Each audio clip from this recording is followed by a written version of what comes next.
G'day everyone, I hope you're all having a great day. We are going to be playing Dinosaur Planet, aka Starfox Adventures prototype on the Nintendo 64.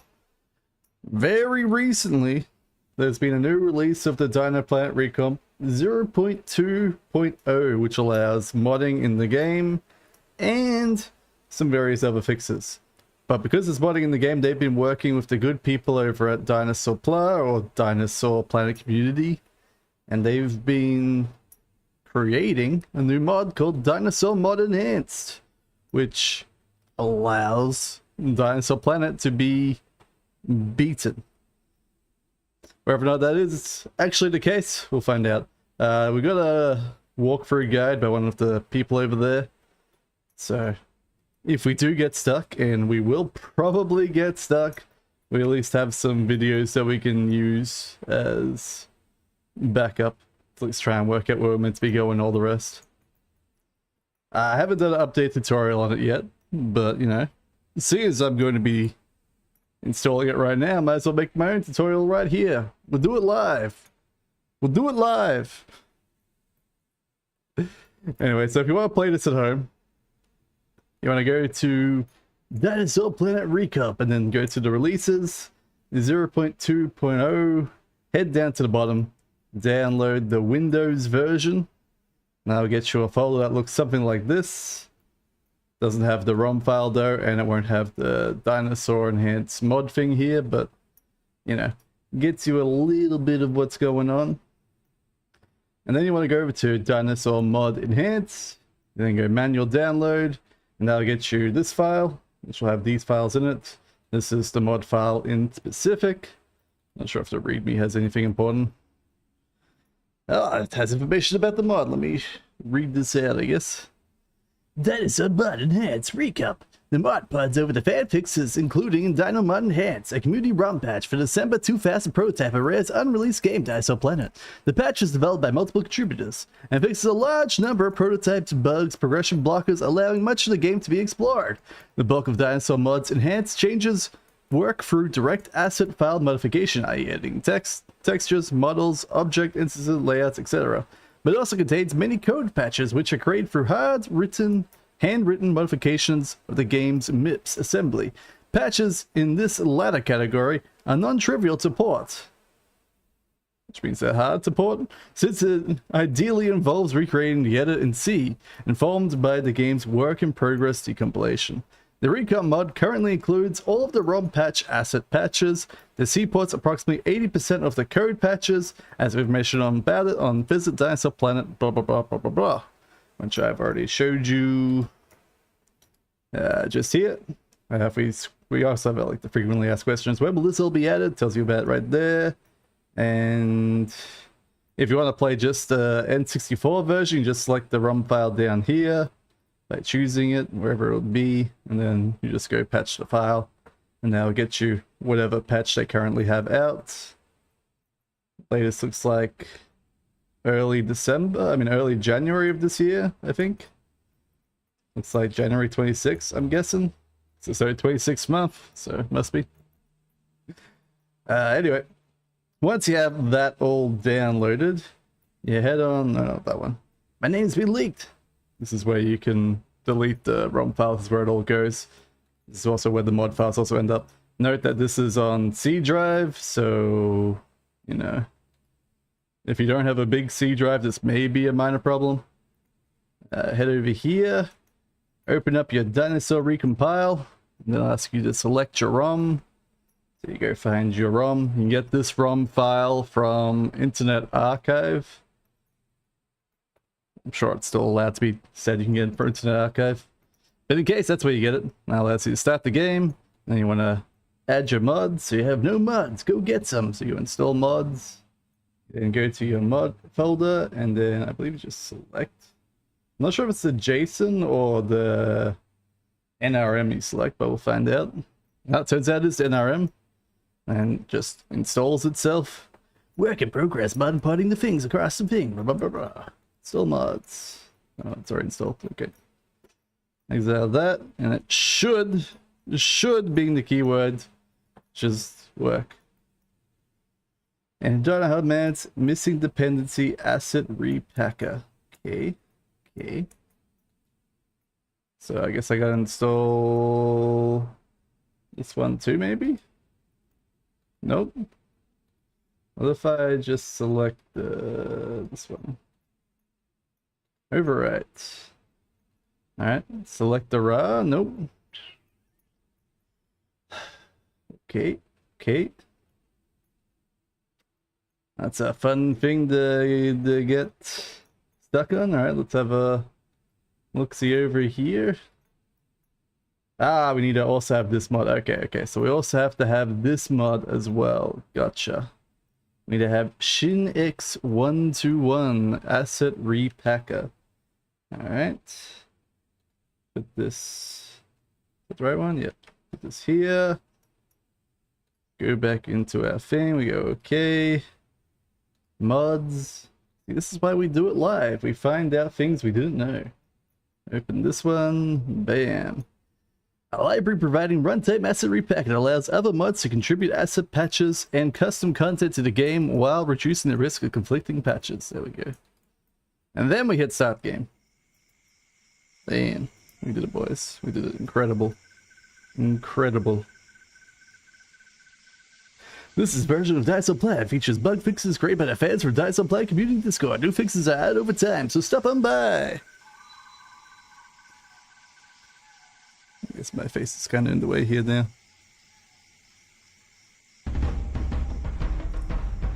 Shrink me a little bit.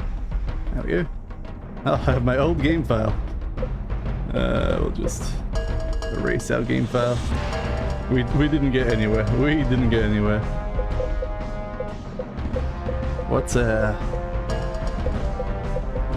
instead of fox will be flock.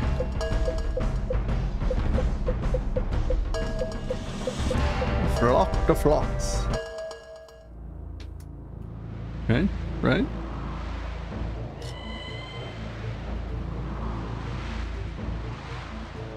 Time for the most intense cutscenes in the world again. I wonder if they fixed the audio. I can't remember if it was the recomp that had the bad audio or the N64 version had like the bad audio that wasn't quite balanced correctly. I think it was the recomp, right? I've had a garbled message from the wizard. Yeah, it sounds like it's been fixed. About a floating mountain hidden within a storm. Must be a part of like the Dinosaur Planet mod, Dinomod. Why he thinks Chris's kite will be out here, I don't know. Oh no! Fireballs! More likely cannonballs. Do you like turn the audio up or is that fine? Yeah, it seems like it's fine. It seems like it's really loud actually. Might turn it down just a touch then. Just a touch.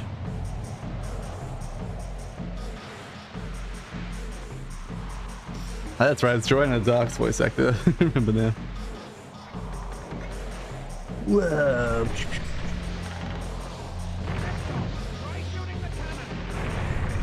Oh, this is a bit quiet on his voice there. Take that, cannons.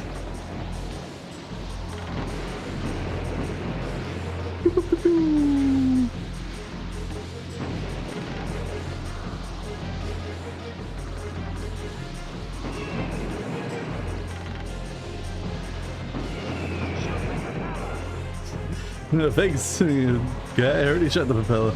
We're past that point.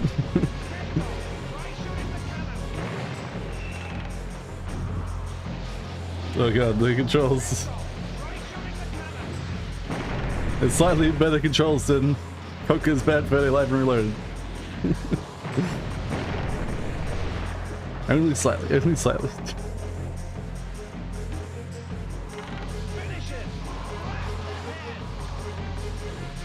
Blast the head. I don't know why like the ultra widescreen made it so hard to see the head.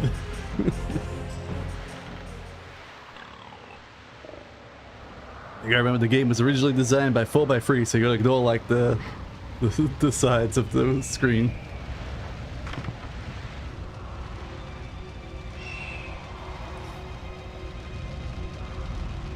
Tell the Queen I'll bring her daughter back to Cloudrunner Fortress.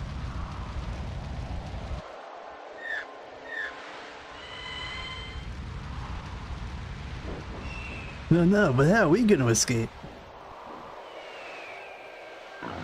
Fairy Link, yep. Flunk.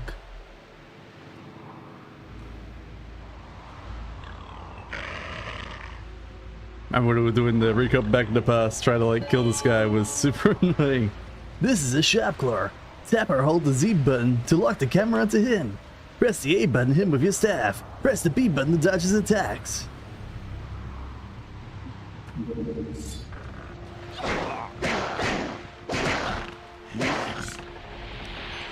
We did it, boys. We killed them. You have picked up a magic crystal. They come in many different colors. They're used to power magical spells. Just walk over them to collect. Keep a lookout, as they're not only found on baddies. Thanks, game. Yeah. We gotta go for this every time. These are energy eggs. The sharp claws keep them hidden in crates and baskets. Walk over to collect them. They'll recharge your energy. We like cooking fried eggs for breakfast. Try to work out if we had a jump button. And then my buttons both jumped.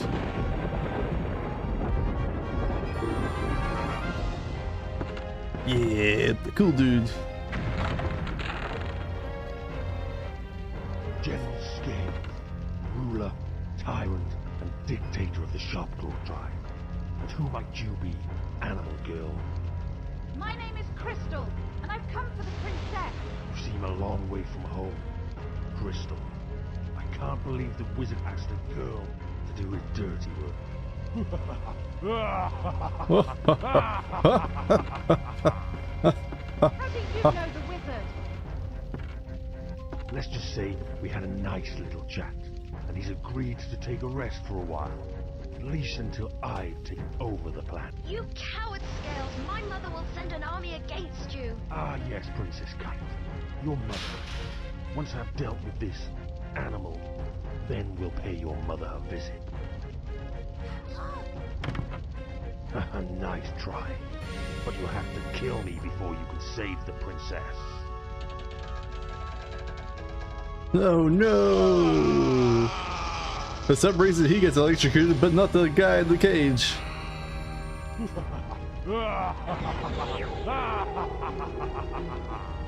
And they just bug us off for some reason. Don't ask questions, accept the plot.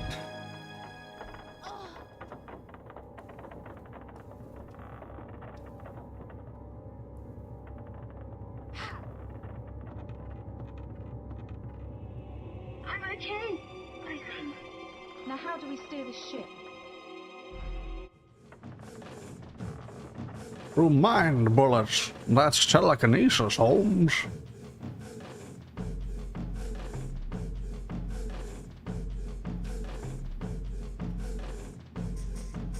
I feel like they definitely should have, like, somehow fleshed out the dialogue to make a little bit more sense of why he's running away and not taking the kid with him. And how's the ship even working after we destroyed the propeller?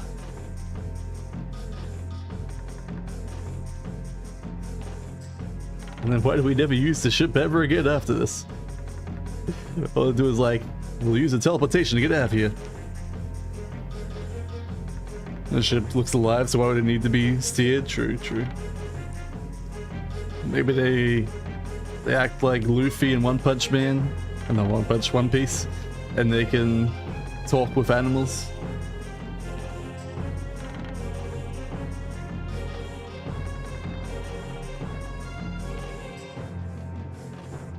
Or it's like Aquaman and the fish, except with giant ships with faces on them. I'm sure this ship won't have any trackers and bring back the enemies to our base. You'll be perfectly fine on the wizards. Floating spire of wizardry. Although the boss did imply that he's already attacked the wizard space, so we're rushing to save the wizard. I think that's meant to be the context. Not sure why the sun's glitching out over there. It's like exploding but not exploding at the same time.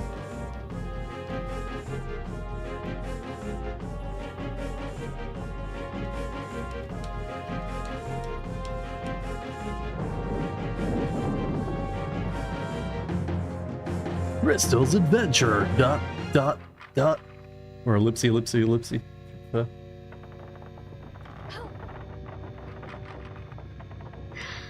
I think we've stopped.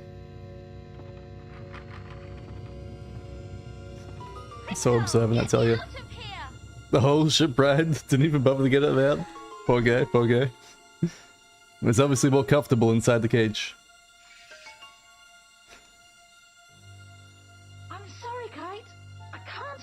cage. It's okay. I'm not feeling too good anyway. So I better stay in the cage. I'm not feeling good.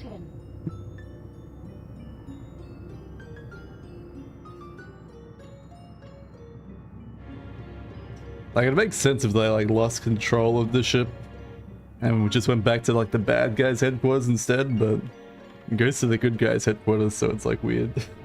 I'll go and find the wizard. He'll get you out.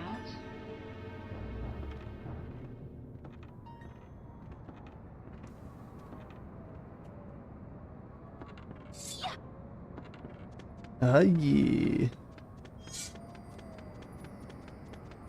Just gonna ignore the floating jellyfish. Doesn't exist, man. Doesn't exist. Talk to me, dead dinosaur. Looks like we don't have a second analog stick movements. Give me a second. Let's see if I... Hello, mouse. There we go. Can we swap to dual sticks? You can turn 60 Hz gameplay on. There we go. There we go. 60 Hz gameplay. Doesn't look like we can swap the dual stick. No, it's fine. That's fine. We don't need it. When Z-Lock icon appears with a dinosaur, means you can interact with it. If the Z-Lock icon is clear, you can lock the camera, but cannot yet interact. As you get closer, the object Z-Lock icon becomes colored. You are now able to press an A button and speak with the dinosaur. You can also select an item from the object menu and press the A button to give it to them. Help.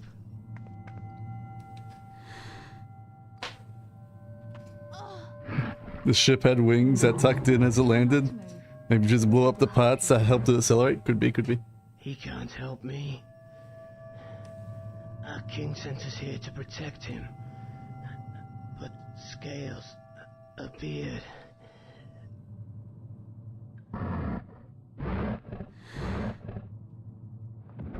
No! Not random dinosaur. He was my best friend. He just turns into a crystal, which I did eat. Nom nom nom, delicious crystal.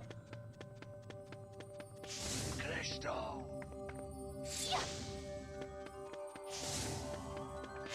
Ah, didn't make it.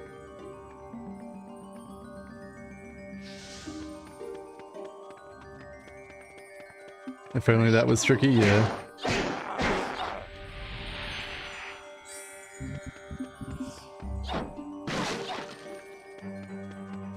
Alright, pick this up. Put this down here. We did it! Wow, we're the greatest. It's the wizard. He seems perfectly fine. Just a little bit, you know, melancholy. Randall, what's happened to you? It was Scales, but I'll be fine. And what about you? No need to worry about me. You taught me well. Did you rescue the princess? Yes, but she's stuck in a cage on the galleon. My dear, Dinosaur Planet is in extreme danger.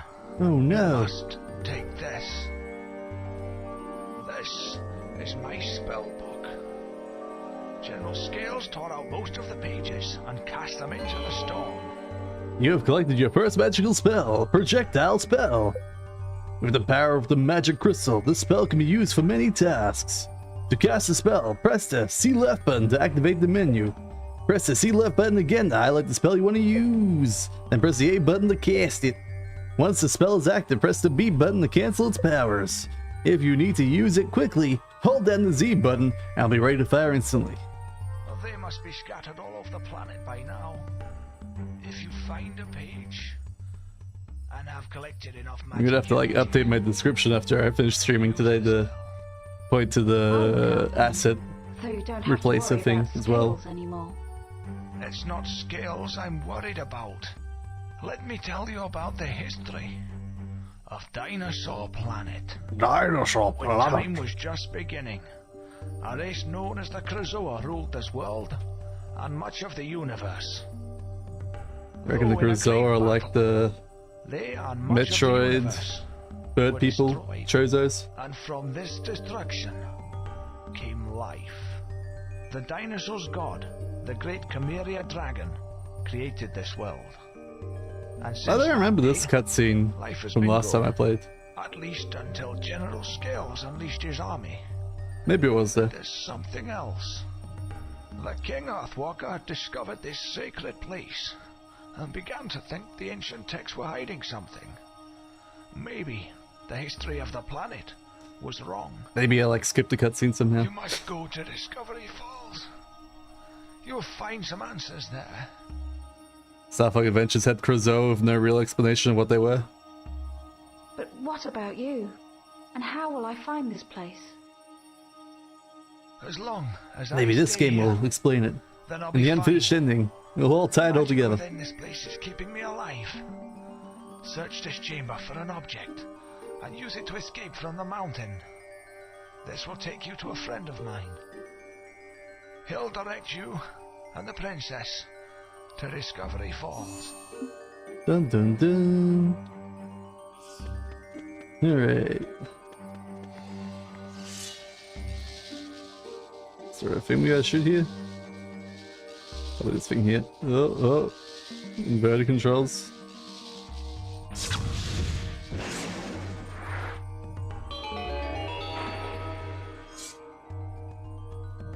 I did it.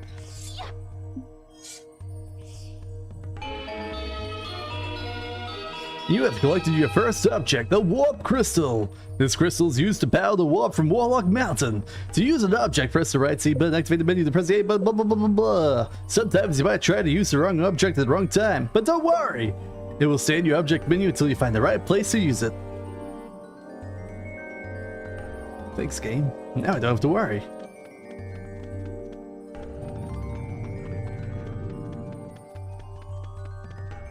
Oh no, I can't get through.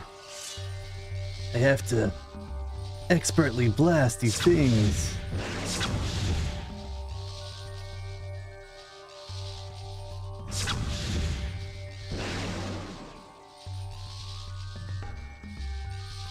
God, it's like literally completely inverted. Alright, we did it. Professional. No effort whatsoever. I wonder when it does like that weird flicker, it's like loading to correct textures or correct assets or something. Who knows? Seems to happen every time we like go for like a pseudo load zone. Oh no, it's Scales! How'd he get back? I thought we defeated him with that lightning bolt.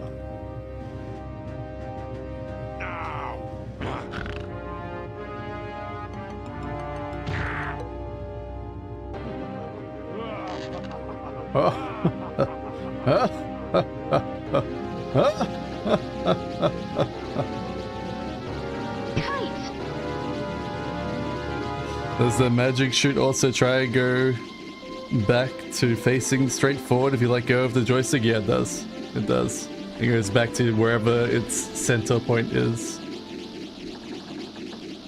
Super annoying. So you pretty much have to always like hold down just enough pressure to make it like aiming correctly.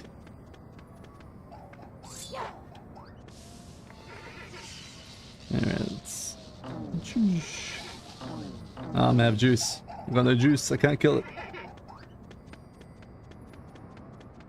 Adventures kept out so bad, yeah. To be fair, the GameCube didn't technically have a second stick. It was a C stick, man. It wasn't actually a real stick.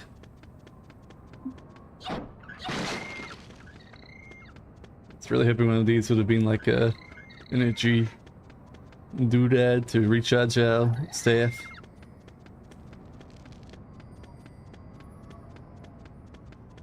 Man, that flicker happens quite often. Not really sure how I meant to fix it.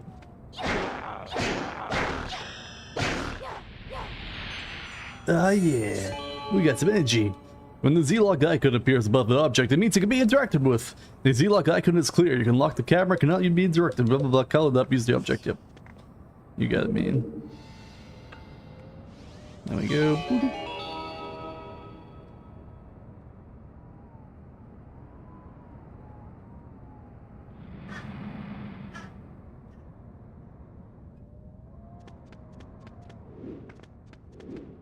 At least like the pressing Z button works slightly better than Ocarina of Time Z button.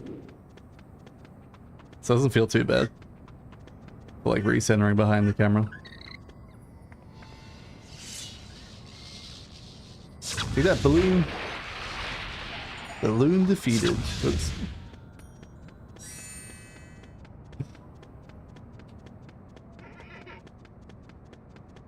Alright. I forgot like how silent this game was because it didn't have like complete music files and everything else for that.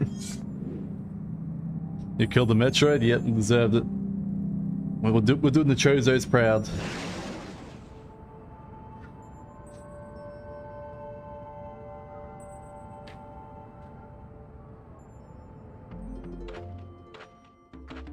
Oh yeah, that's right, this is the stupid giant stone guy. And then we instantly swap away to some other character. Greetings, stranger. My name is Rubble, and I'm a swapstone. To swap to Saber's adventure, or go to Warlock Mountain, then come and visit me. I'll show you how my magic works. No, wait! I've got to find Discovery Falls. No, you must see how my magic works first. Let me show you how the swap works. But I don't want to. I can see you playing as this character. I was just getting used to this character. Oh, me. Now, don't be scared. Crystal's friend Saber is on the other side of the planet. To complete the adventure, you will have to guide both characters. To do this, you must visit me or my twin brother, Rocky. Do you understand? They turned his voice into Hagrid in Adventures. Yeah, now they did. let's swap to Saber. Saber's Adventure. Ellipsy, ellipsy, ellipsy.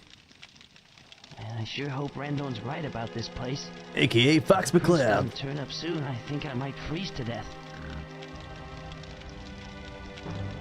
I feel like Saber was meant to be Grey Wolf, wasn't he? Or Grey Fox, I should say.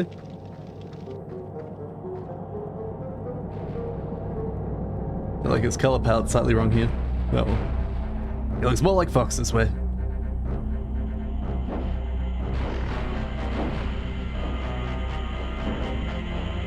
Everyone's favorite dinosaur. Tricky. He's definitely not going to be annoying when he has to dig for some stuff for us again.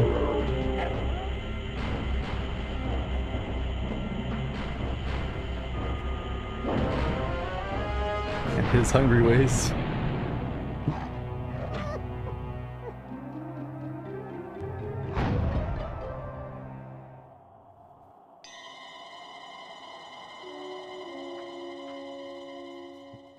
Just feels so random to be having this guy here for no reason. It's my turn now. I wish we had like a roll button.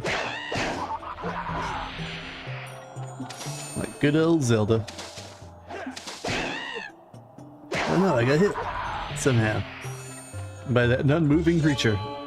This is a magical crystal plant. Chop off your weapon and gather the magic that drops to the ground.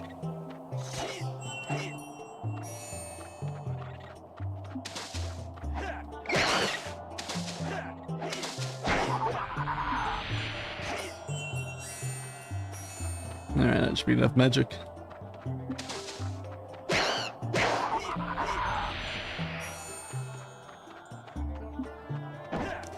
Time to eat some tasty eggs. Instead of apples for some reason.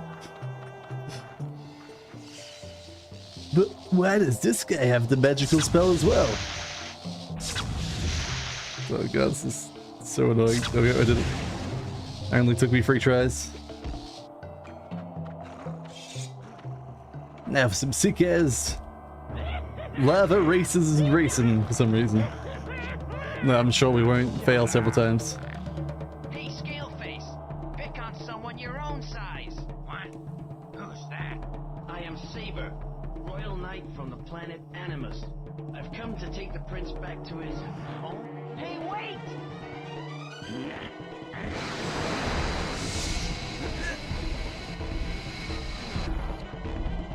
Hey, wait, instead of me stopping you, let me chase you with this stupid board.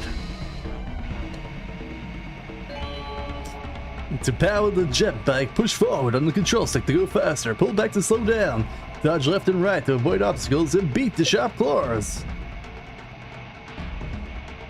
At least this looks a lot better than Lava Racer. There's no like random bouncing bullshit.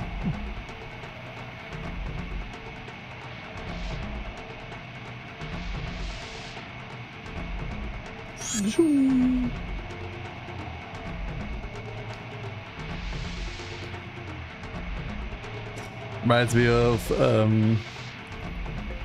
the dash render racing in Star Wars, what's that one called in the N64? Shadows of the Empire. The worst thing ever when you're on Tatooine, you have to like race the stupid hover bike, whatever they're called. You have to like kill a bunch of guys as well while doing it. It's the absolute worst. At least I don't have to kill anyone. I just gotta beat them.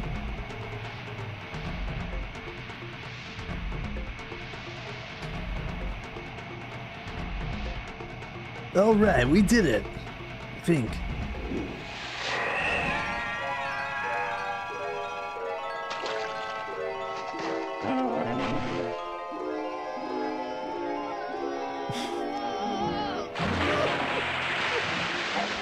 The Star Wars bike race had the same thought. Yep, exactly.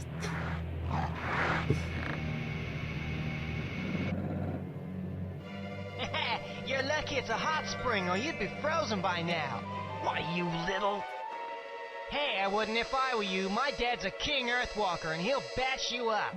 I don't think he'll be doing any bashing. He's been captured. That's why I've been sent to rescue you. He's been captured? That's right. So stop moaning and let's get you back to your home. He's been captured. Let's go, buddy. My God, they're so big, but yet they die so easily. Mmm, delicious, delicious mushroom. Come back here, mushroom. Need you to feed the Tricky. This is a blue mushroom. They're what? Earthwalkers' favorite food. Being a favorite food means that they do not like to be collected and can only be pulled up if stunned. You'll need to feed them to Tricky if you want him to do anything for you. God damn it, Tricky. I forget, was I meant to like shoot eyes in this tree or something? Wow.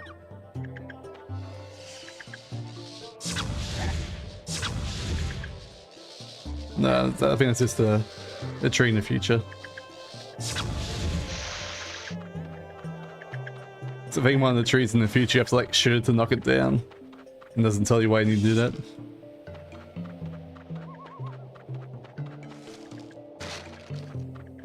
Alright. They had some PC Star Wars games in the bike race segment as well. Yeah. They also had the Star Wars Pod Racer in N64. They also had a PC port. Uh-oh. Uh-oh. Uh-oh. we can still press the pause button. I feel like we might be stuck here. Let me... Is there a restart button I can do here?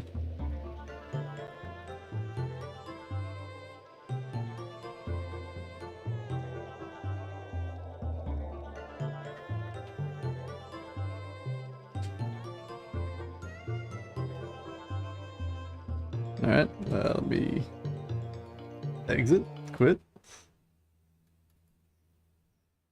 Might be a one-time thing, we'll see, we'll see, we'll see. We'll see, we'll see. Let's go, Flock. We got further than this last time. Oh no, we're back from before the racing segment? Surely not, right? Why are we up here? There's no reason why we should be up here. Oh no.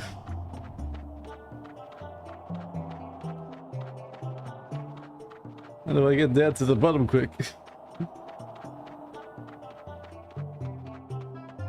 Do I have to like manually walk down the racing segment? Oh no. Even worse than I thought.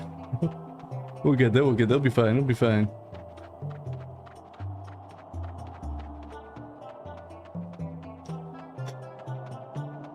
So fast, so speedy. Ruh-roh.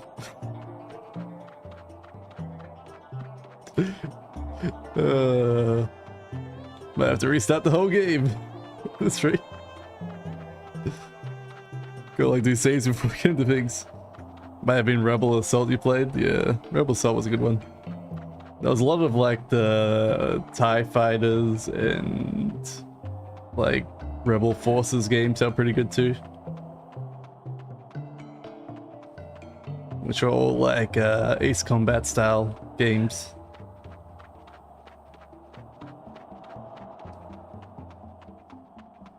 I never really got into those though. Because I felt like it was just too punishing for like whatever the hell they were trying to do. Oh, I missed out that shotgun up there. Oh, shit. And some of Dark Forces, yeah, Dark Forces was alright. That was just a Doom clone, so of course it was good.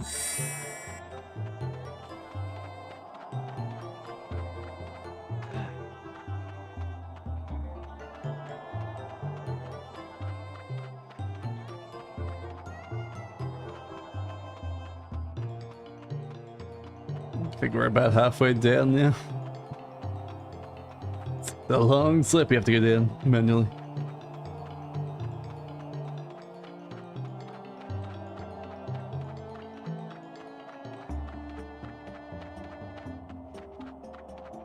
I should have deleted my other game. I'm pretty sure my other game was like just past this point. Uh-oh. Almost got stuck, almost got stuck. We freed ourselves. It's a miracle.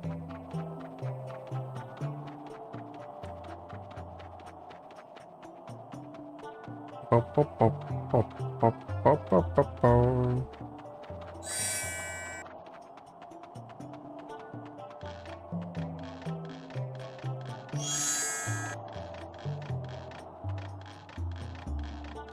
think I got triggered in 2 screens later. It ended. Yeah, I think I kept like crashing when I was like trying to talk to Tricky's friend or something. It was like one of the random dinosaurs I kept crashing on.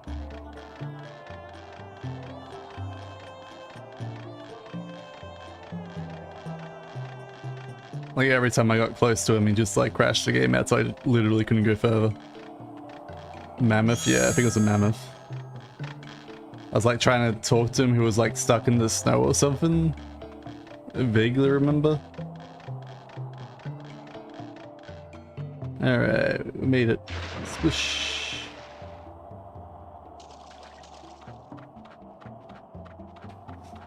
Oh, that's Tricky. Tricky exists again. Let's go, Tricky.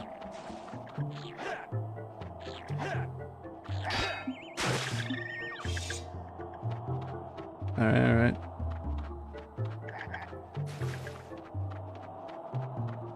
Now, before we go through here, let's do a save. Hopefully that means it'll not load us from elsewhere.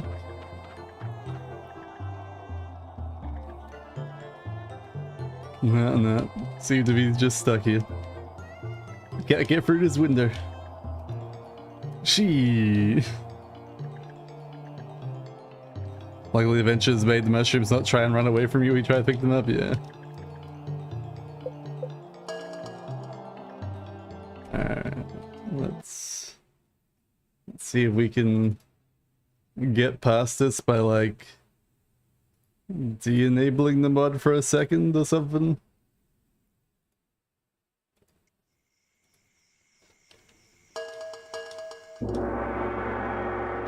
Ah, we're back up here. God damn it, game.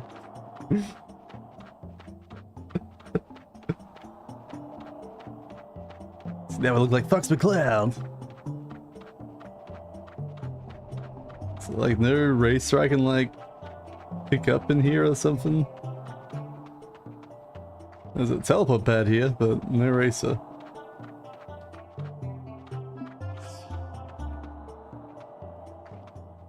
Alright, well, let's go, Fox McCloud. So with the new patch will give it even less progress. Yeah, you think they would have tested this a bit more thoroughly.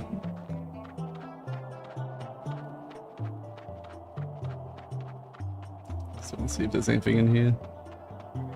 No, that's just where he starts.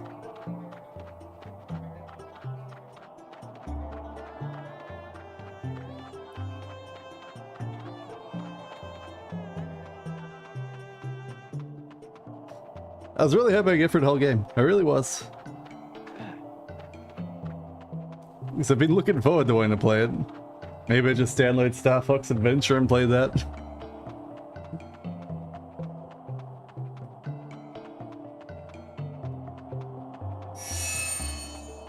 So it makes me like not want to put out a tutorial for it if I don't think it's like in a position that's actually playable. That's why I wanted to test it before even doing the tutorial.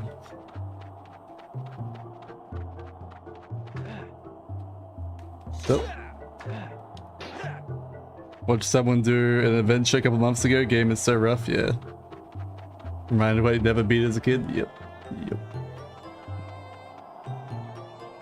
I remember I was watching my brother play it donkeys years ago now.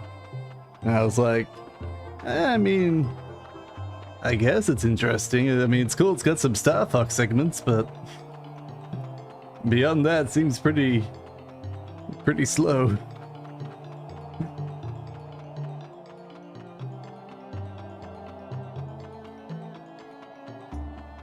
I think it's just good because it's actually like another good in quotes Link style game from Ocarina of Time. We go around, do some dungeon solving, get some abilities, make progress.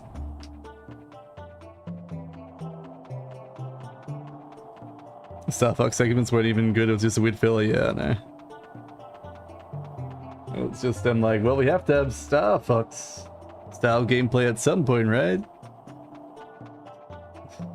We'll just put this here. We'll be fine, no one will notice.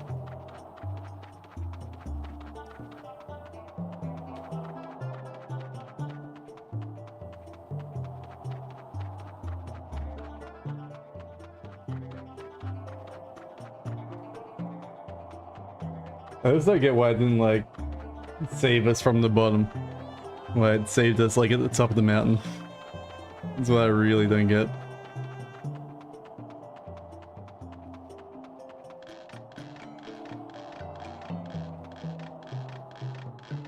That's right, once we get past this cutscene of evil,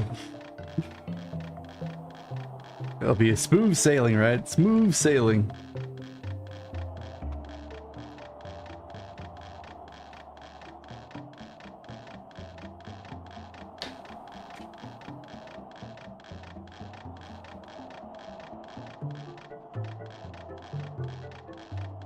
Probably should have like unloaded the asset loader as well, but I don't think the asset loader will do anything when it's like not actively loading assets.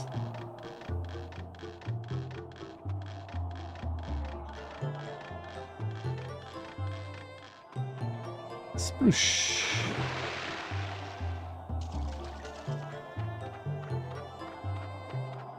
There's trees.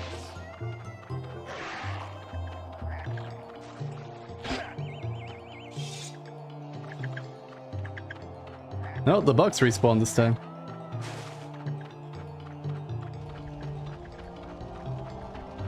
Alright, here we go. No. Hard stuck.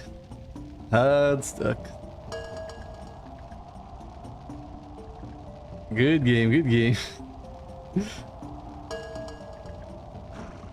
Oh! We got through somehow. I don't know how, but when I made it small to big again. We take those. Reckon that counts as a save state?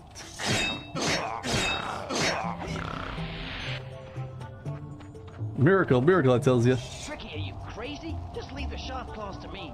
Okay, I'm sorry. Look, my father's been teaching me something. These are my sidekick commands. By using these, I can help you in lots of ways. If you press the down C button... Best part of you Star can Fox is activate flying for this rings, right? Yeah, man. You should play the Now, tutorial. press it again to highlight the command you want me to do. Now press A to activate. Alright, let's save. Now, if I do this, can I activate this live? No, I can't. Okay. I really wish there was like a exit to main menu button somewhere in these. But let's see one. So pretty much have to like always quit and relaunch. Alright. Fingers crossed, fingers crossed.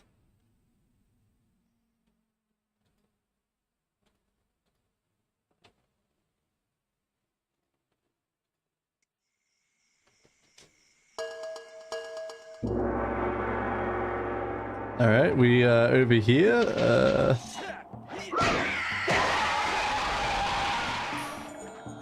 As long as...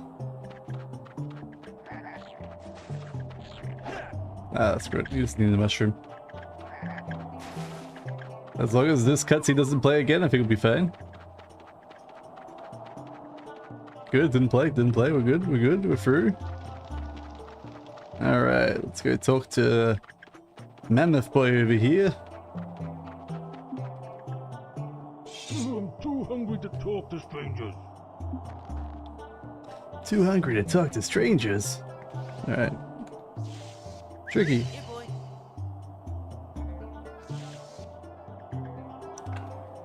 Dig, buddy, dig.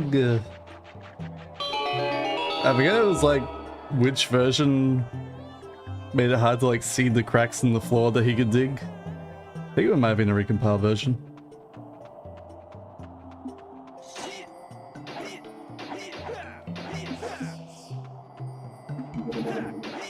I guess because I have full HP and won't actually do anything of this. Not full HP, full mana bar.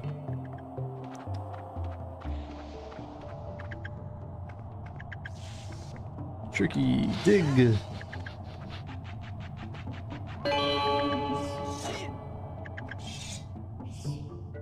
Alright, Snowhorn food.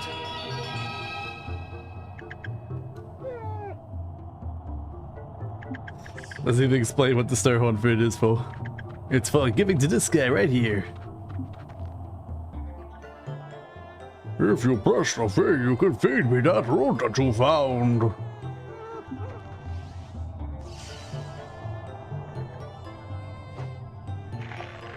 One foot is never enough. I'm starving. Get out of the clearing. Push the boulder from the geyser. But how do I get out of the clearing? What boulder from the geyser?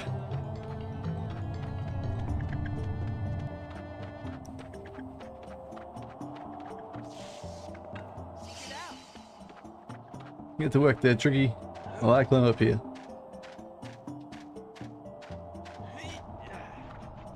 I'm too tired to do this right now.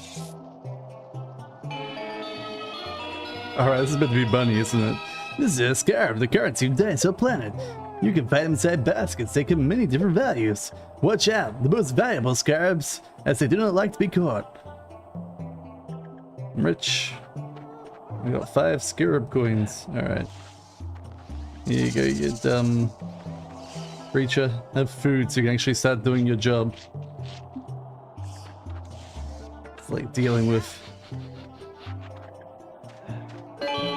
corporatization of Tricky. You gotta pay him money so he does his job.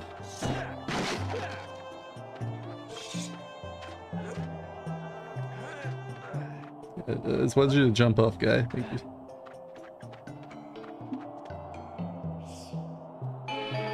A toy for Tricky. So glad we found that. Super important, right? Alright. Over here, Tricky. Here, boy. Check it out. Tricky, where you at? What the hell are you doing over there, Tricky?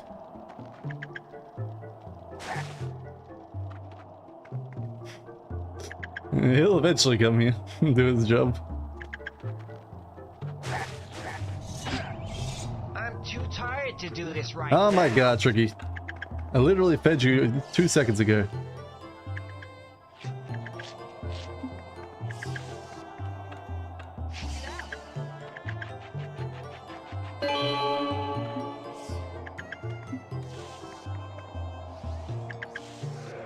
Can you find any blue mushrooms?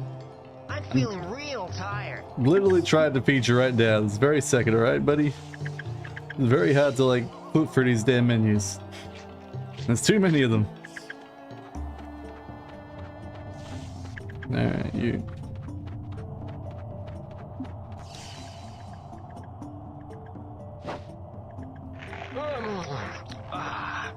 That hit the spot. Tell you what, young'un, I'll help you out. My god, he's helping me out so well.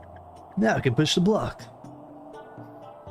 Need breads for the cow who's a mushroom the size of his head by digging a small hole? Yep. This is a map of the Snowhorn Wastes. You can collect maps from other tribes. I'm sure they'll be useful on your adventure. Thanks, Mr. Mammoth.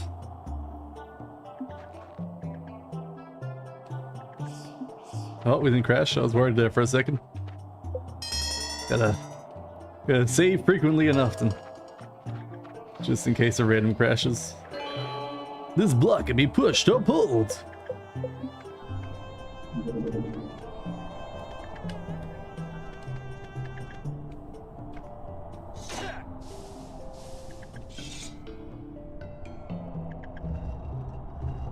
Alright, I'm not sure which button I was meant to press to push the block, but I had to push. I pressed like the button. I guess meant to hold down like the Z button or something, I don't know.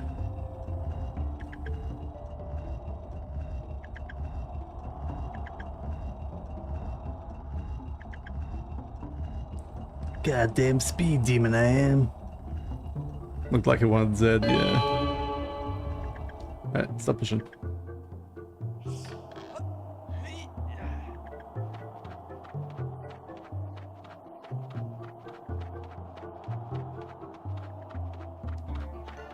Alright, yeah.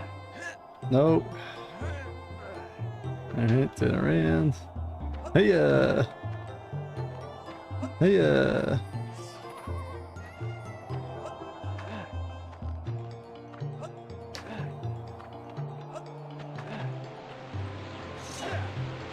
Oh, we can see the crack this time. Remember I got stuck here like ages last time I was here. Tricky, get to work. Good job, Tricky. This was my biggest roadblock.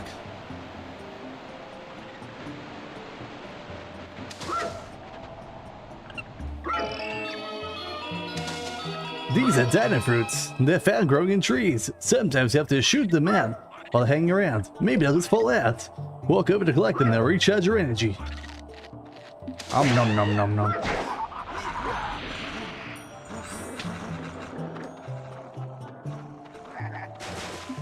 I don't think it was this tree. I think it was this tree here. Even though there's like no indication that you're meant to like shoot it with a blaster.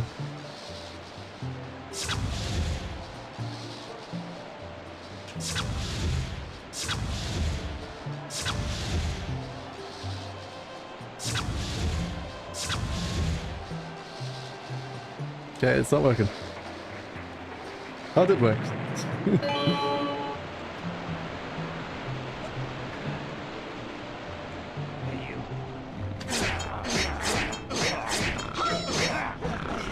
Like the 60 FPS thing like turned off for some reason? 60 FPS is still on. Just those like the frame rates turned in half here. Oh well.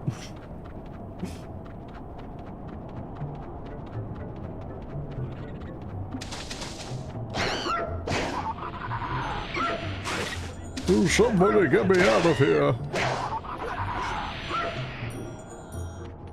Maybe I should turn 60 FPS mode back off. No, I want the apple. I want the apple for food game. Why can't I reach the food? Alright, I'm coming, Mammoth that crashed me like last time. What? I feel like my soul was going through that guy the whole time there. Oh, now we're back 60 FPS. Alright, saving here.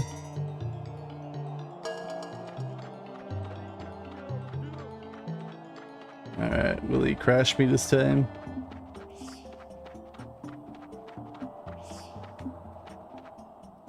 The sharp claws have captured our leader. Thanks, buddy. It was like right here I kept crashing.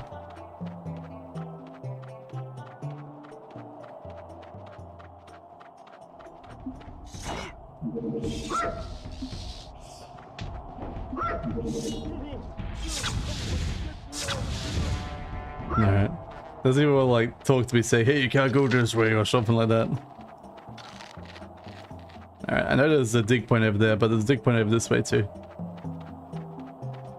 Seems like we're going past that crash point. Got further than last time. Sort of.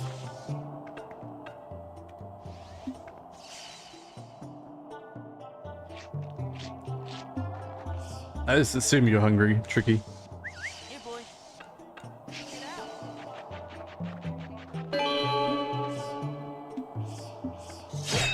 Oops.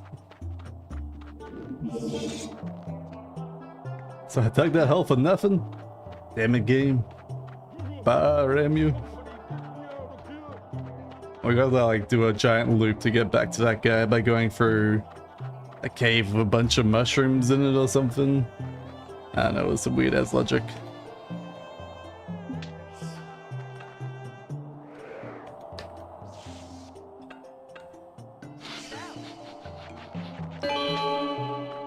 Actually, a bit of animation when you hit the mammoth well, yeah.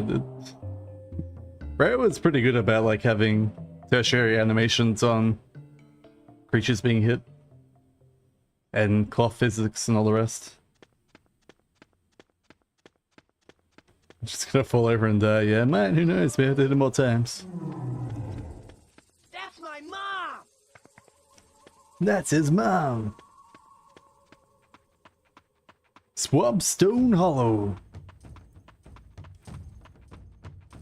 Tricky, slow down, buddy.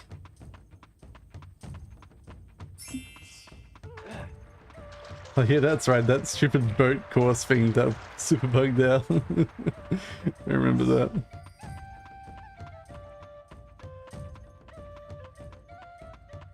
Either like glitch my way through some walls or something. Tricky, what's happened? It was the sharp claws. They came here after I was kidnapped. Son, I am not well. You must find me a remedy.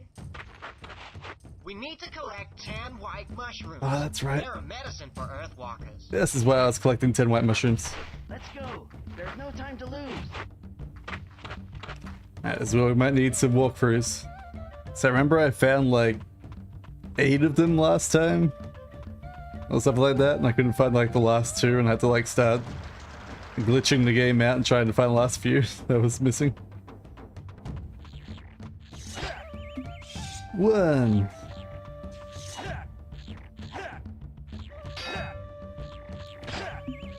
2. 3. 4. A remedy for stab wounds, mushrooms. Yep.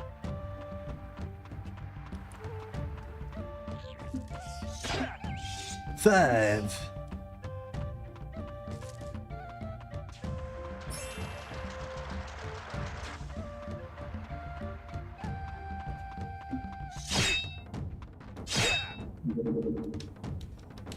I wish to talk. Apparently I'm not allowed to talk. Alright, Tricky, are you able to... No, you can't. You can't dig for that, alright. Don't worry, Tricky. I think that guy has to get good to walk for that. Was I meant to be allowed to walk this way? Oh no, there was a blocking in the way, yeah. So I'm pretty sure this is where you're meant to end up going to get back to Crystal. It's through that rock. I think I had to like glitch through the rock to get the progress to keep going. Ah, shit. Got a banner guy. Good thing I got inputs and background going so I can easily ban and play at the same time. Easy peasy. No adventures to have bomb plants and big wall cracks? Yeah, it could be. Have you woken the swamp stone yet? No, I haven't.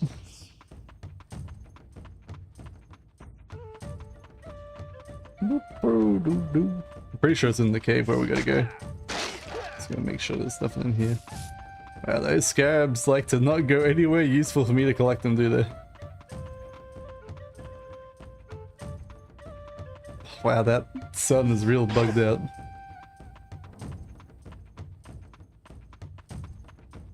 Alright, before I go anywhere else, let me check up here.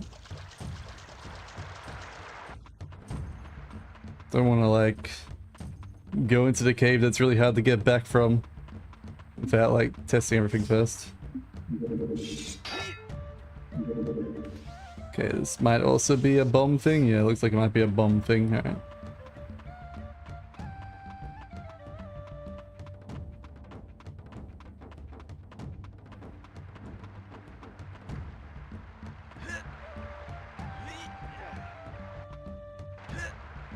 Alright, doesn't want to let me jump that. Alright, fine, fine, fine. We'll go into the cave.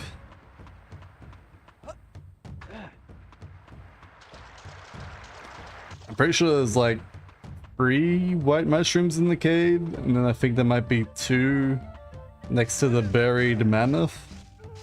But I'm not like 100% sure. So I also remember like trying to get out of this cave was super annoying.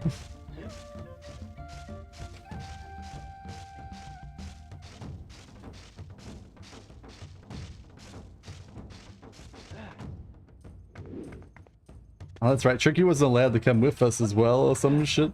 Oh, oh. Am I dead? No, I'm fine, I'm fine.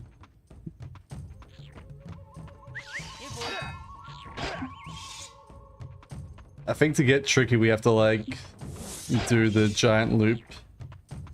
No, to get the last 2 mushrooms that are behind these walls. I think that's what we're gonna do.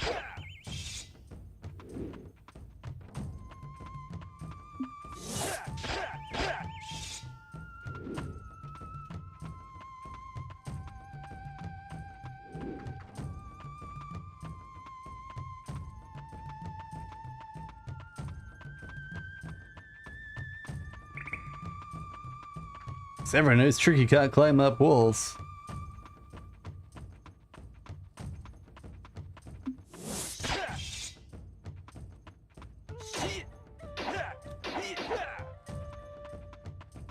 Oh, not that way. They redesigned this area pretty heavily for adventure, making a wide open basin rather than a series of narrow valleys. Yeah. Probably for this, the better idea.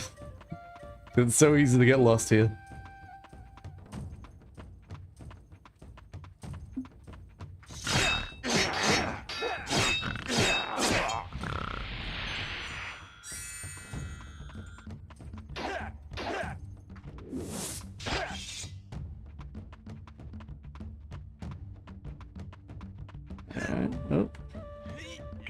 This is also where I'm meant to be trying to go.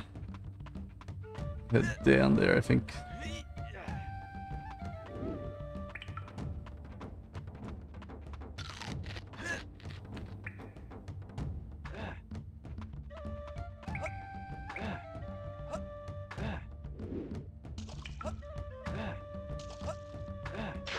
Oh.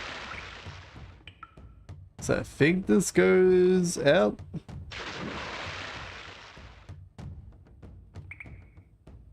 No missing assets in the ground. I don't know what you're talking about. Oh, that's Tricky for some reason. Tricky, what are you doing, buddy? Oh well. I'm just gonna leave Tricky there. How he got there or why he's there, but there he is.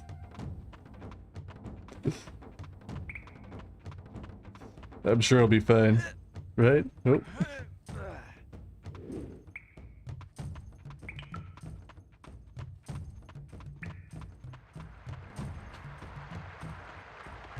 Boom, boom, boom, boom. Hopefully he's busy drowning. Never have to deal with him again over there. But we need him, man. He's the only way to get through some of these things. Oh, that's Tricky again. Hey, Tricky. So, alright, yes. No.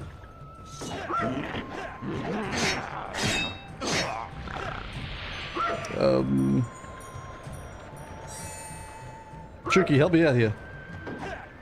I appear to be stuck both not up here and not down there either. I'm stuck. Free me, Tricky. Free me. Maybe I can like glitch myself out. Alright, I'm gonna have to save and reload. Oh man.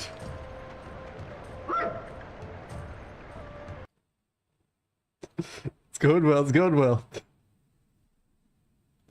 Zero bugs, zero bugs.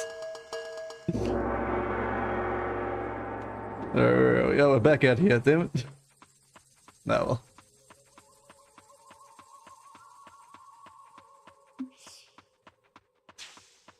How many? We got 7 apparently. I thought we had 8. We got 7.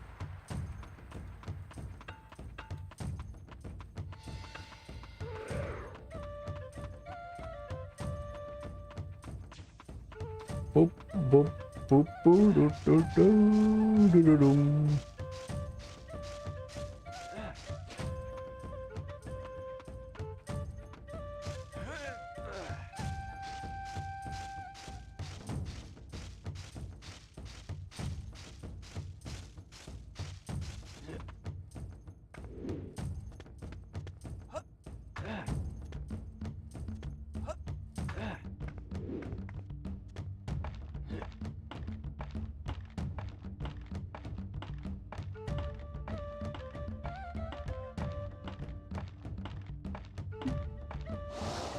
Oh, I had a slide animation, I didn't know that.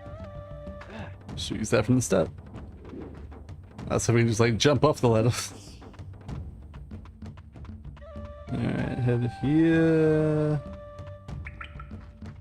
Ah, there's that white mushroom. Let's begin.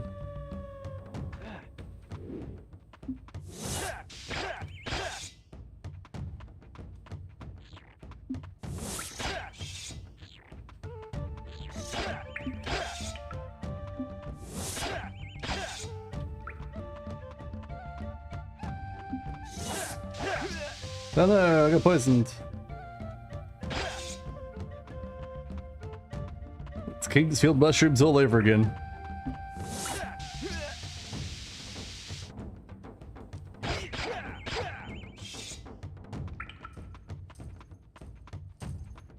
Alright, Tricky, you over here getting stuck in the water again or something? Sure seems like it. See his marker there, but I don't see Tricky there.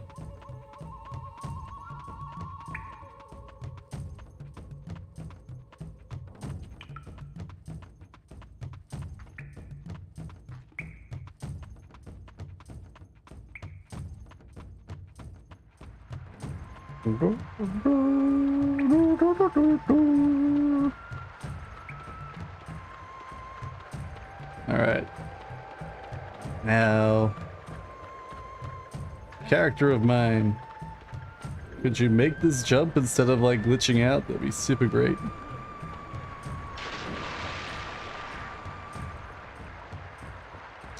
Guess not. Oh. Oh. Alright, well. Guess I gotta swim my way out. I think you're meant to be able to like get on top of the platform so you can like jump back up earlier than this, but.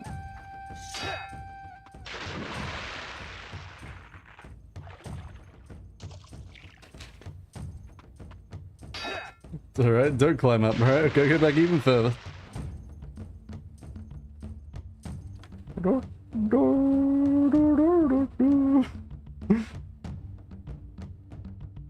At least this water isn't freezing cold, apparently. Well, can't climb up there either, alright. Can I climb up here? Nope. Even further back I go. Hey,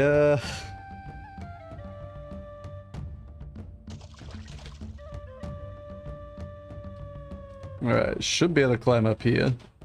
Yeah. Why I couldn't climb up on the other bits, I don't know. Mystical Dinosaur Planet logic. We're not deserving of knowing.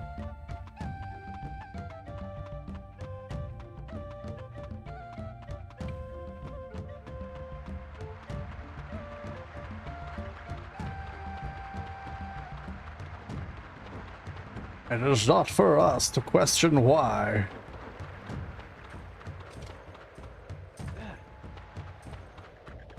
So there's a slope up the coast anyway over there. Open door.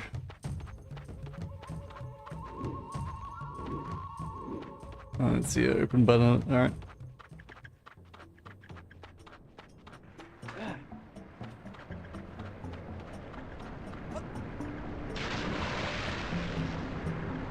Alright, doesn't look like I can swim up either. In here. So I'm clearly meant to be able to like jump over that, but it's glitching out like all hell. Oh no, use a dust on there. Do you wish to save the game? Yes. Continue playing? Yes. Alright. We're back here at least.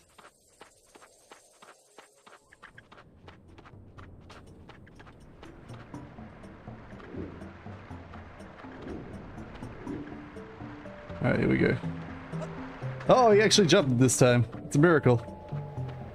I was clearly not jumping directly straight on. Somebody get me out of here!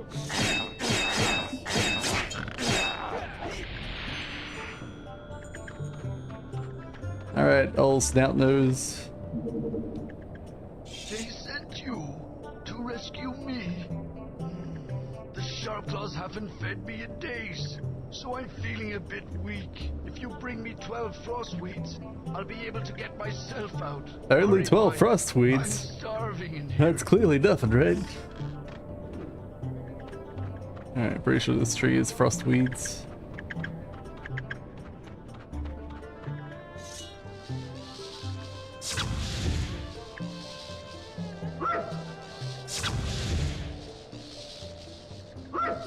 Alright, could I not? Oh, I just gotta hit them, okay. No, don't run away, frostweeds. Oh, I have to seriously carry them one by one? No wonder I gave up last time. Remember I gave up here for some reason, and now I know why. If you bring me 12 frostweeds, I'll be able to get myself out. Hurry, boy. I'm starving in here. Is that another frostweed?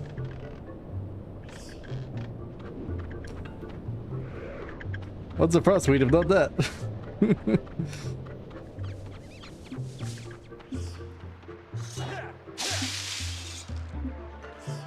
Unless he just like gives it to him naturally somehow. I don't have to actually like click on him or anything.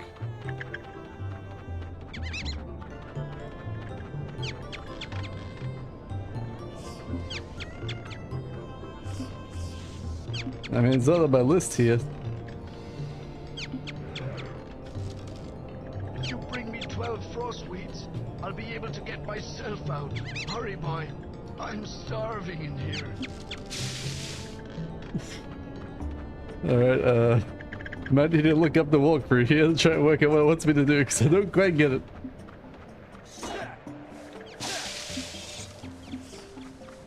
I assumed these would have been frostweeds.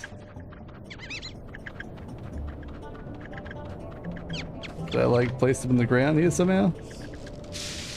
It doesn't break when I place them in the ground. Alright,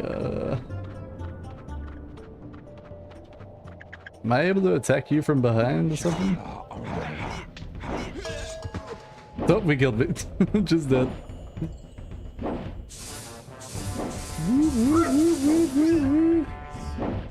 Run away, he's beating me up from behind. He's too powerful.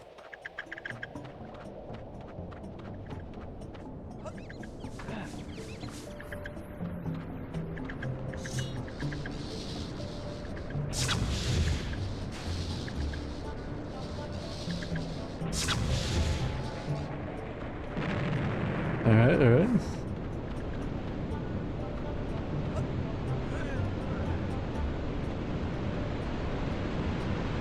Maybe Frostweeds are this way? We're also meant to be fighting 3 more or 2 more white mushrooms, so...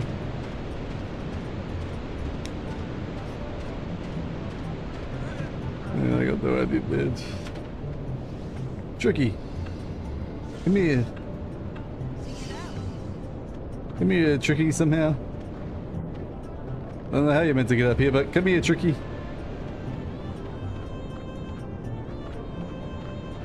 You know, I don't think Tricky can get up here. There's clearly a tricky point. Those are Frostweeds, but you have to get them to blow at the mushroom somehow? The mammoth somehow? Okay. Blow at the mammoth, okay. I guess I could like chase them towards the mammoth, I guess.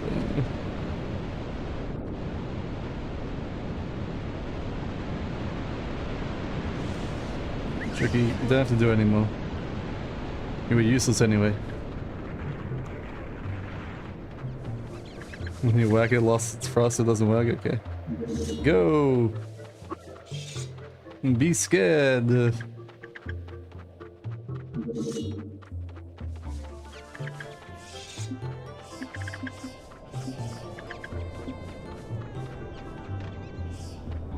Alright, that counts as 1, alright.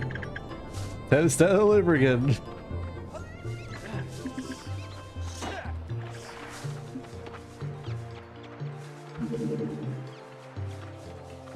Rawr, I'm a scary frostweed wrangler. Rawr. Rawr.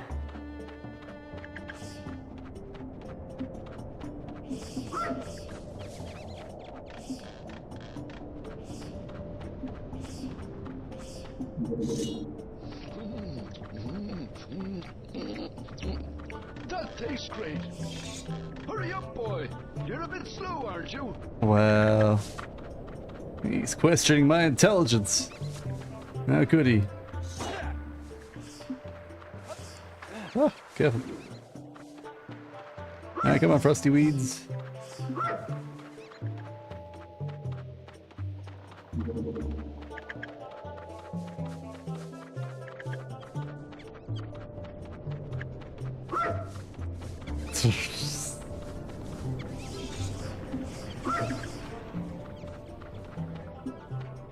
It's the worst gameplay ever.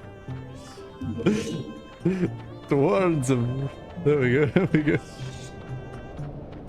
It's like, what was that? Whack-a-mole from Donkey Kong 64.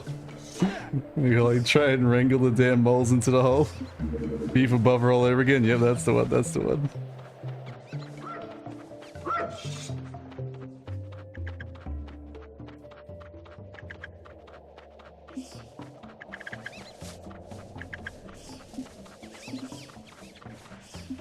I can barely even get 1 to get to him every time I do this. Oh, a bit slow, aren't you?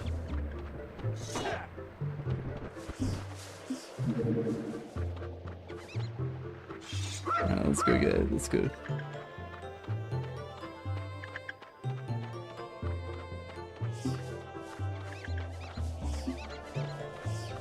Oh, I got 2 that time, but don't one decide not to go.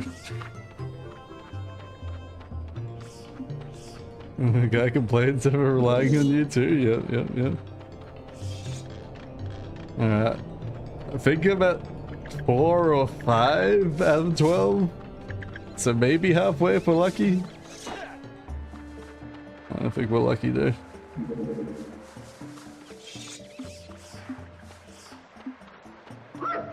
Come on, use.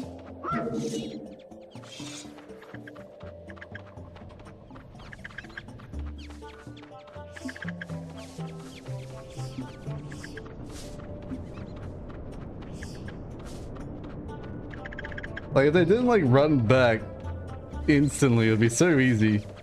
They just, like, run back to the tree constantly, so it's, like, hard to get more than one to go at the same time.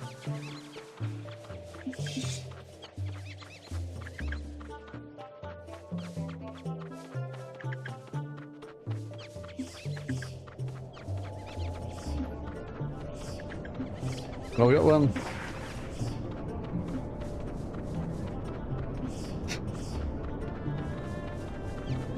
Oh, you like automatically go back through? There we go, there we go.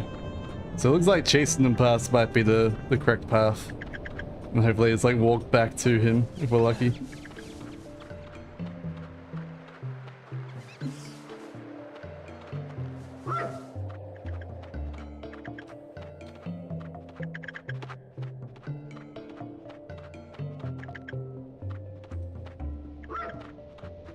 Posted Ted's gameplay on YouTube. Oh, we did apparently. Look out, boy!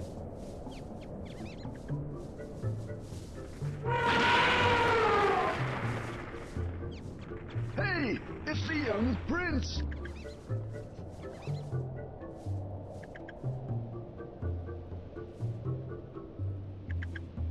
And who is this with you? This is my friend, Saber. My mother sent us to find you. Not sure why it's just going for the right here, but Did she, lad? Nice lady, your mother. She said you'd know something about a spellstone. A spellstone! Spellstone? Hmm. My name is Garunda Tay. I am a spellstone guardian. Many moons in our past, the great Chimeria dragon formed a group of dinosaurs known as the Spellstone Guardians. 4 dinosaurs from different tribes were each given a spellstone. Each guardian was to keep this knowledge secret and pass down this duty through following generations. General Scales learned that I was a guardian and gave me a choice. Oh no, we can hear them all there left To here. reveal where I had hidden the spellstone, or my whole tribe would be destroyed. I had no choice. The safety of the many must come before the few. It is my duty. And with But their my powers daughter did combined, not they can think this summon way. Captain My daughter Dinosaur. Hell yeah. told Scales that she knew where to find the spellstone. Scales kept his word and did not destroy the tribe. Oh, he seems like a good guy after all. Saved them instead. Oh My no! daughter has dishonored me. What can we do? It is up to you to find the spellstone before General Scales. I will open the mine.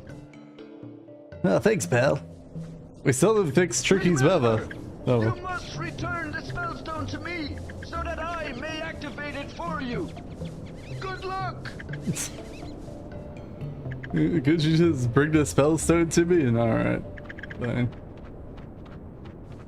I guess Tricky's mother's gonna be forever unfixed. Alright, alright.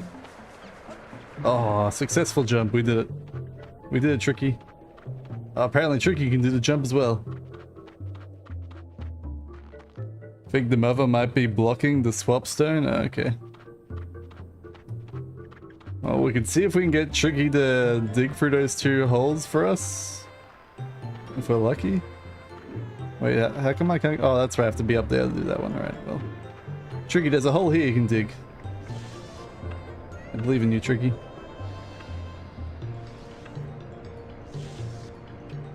Tricky, why won't you dig? Dig, Tricky, dig! Oh. Whatever. I know in Adventure they were real close, yeah. Whoa. New gameplay! Felt like we had the full ray tracing of these fire rocks going on.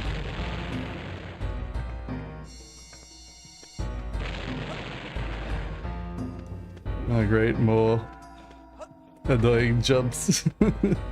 I could very easily bug out the game. Probably save just in case. Not because I think I'm gonna die, more because I think the game will bug out. Like this. Ah, we're all the way back here. Damn you, game.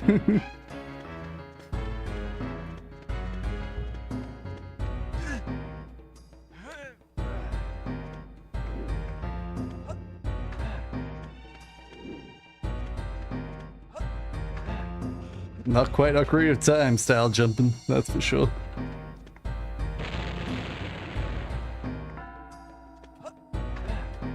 Alright, we did it, we did it.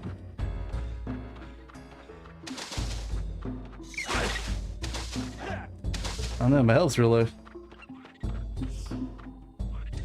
Can you help me get free? I'm sure everyone's looking for the right ear now compared to before.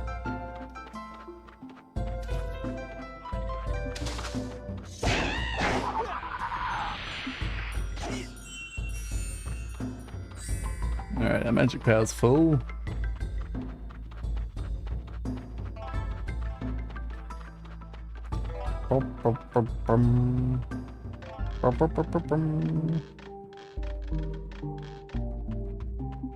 Ah, should be fitting these, right? Yeah, full health, alright.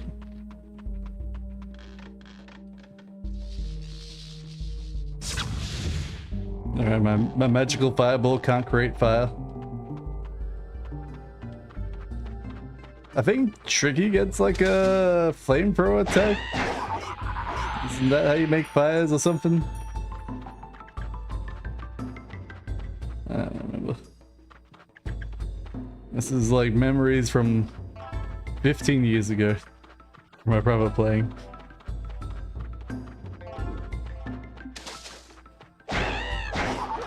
He gets a fire breath in Adventures, okay.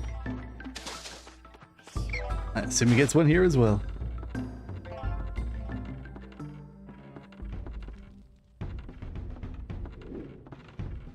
Oh, this guy's back.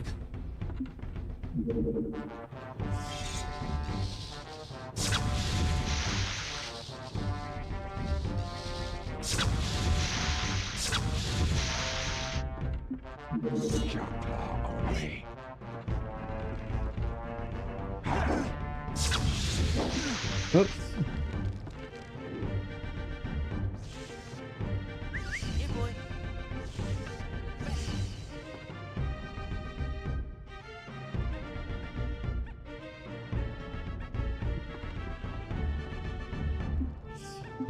Such playtime, wow. Alright, how do I get past this guy?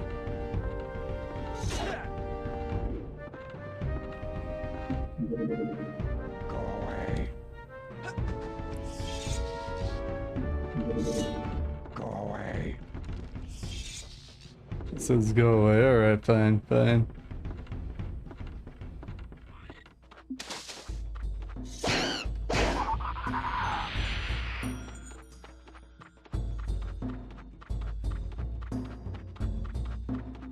There's gotta be something somewhere we can do.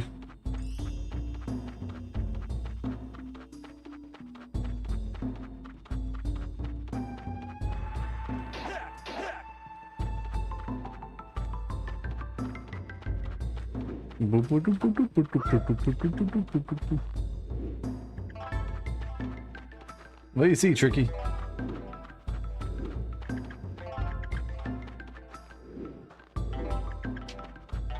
Alright, let's try going down here.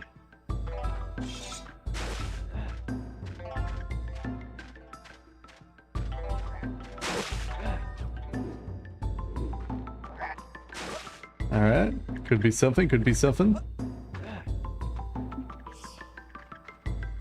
Looks like it's missing a cog though.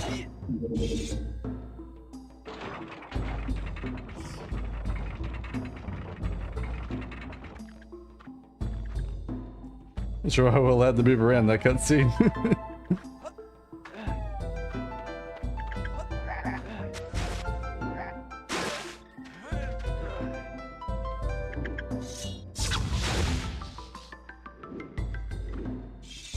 Alright, not that. Adventures, he always just wants a bribe. He wasn't talking to me though. Obviously we gotta get the cog so I can move that bridge across.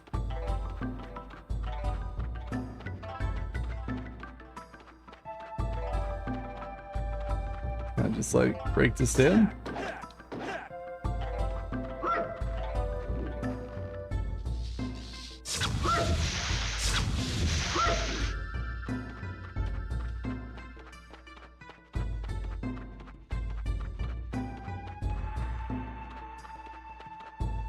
Hmm.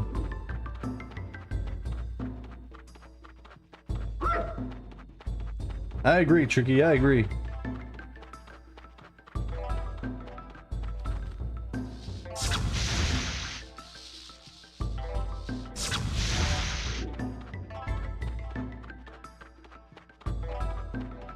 I've only got like 3 scarabs though, so not super helpful.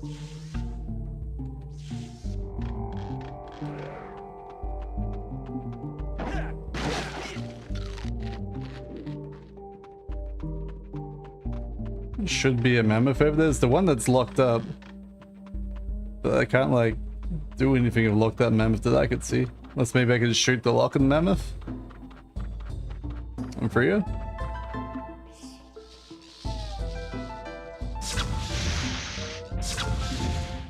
Nope. Looks like it wants me to have a key of some description here. Can you help me get free?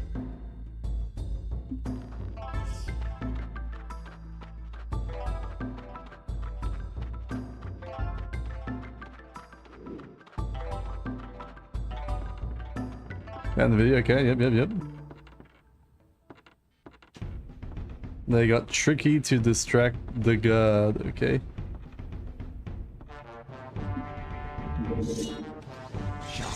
Only.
They get tricky to do it.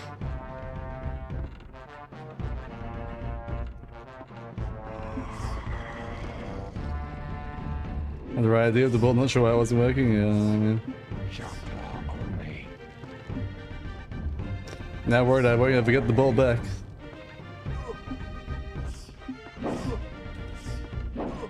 Alright, I'm just gonna let myself die. Hopefully I respawn with the ball.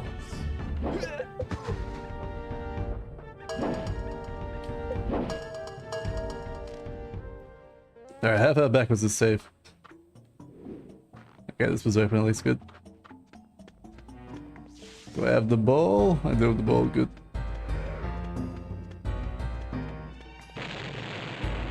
I have locked on the guard and thrown the ball, okay. Out.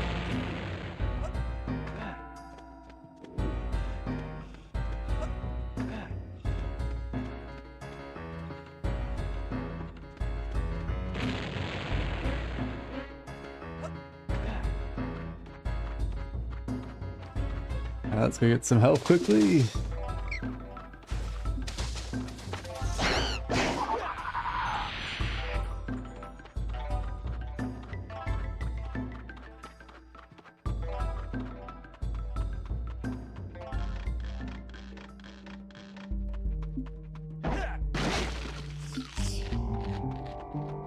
The other thing you can find out is like where the last few mushrooms I need for Tricky's mama. I'm sure I gotta go back and do that at some point.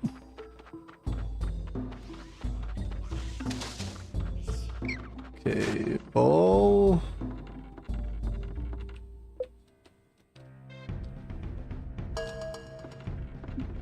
Lock onto guard. Oops.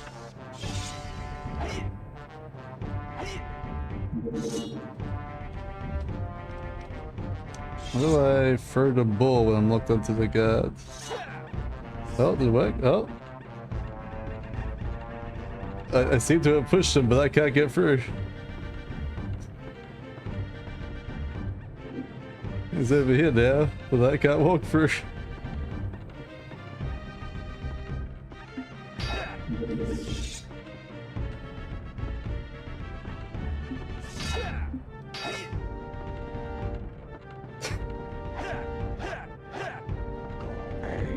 The ball changes to guard with question mark, okay.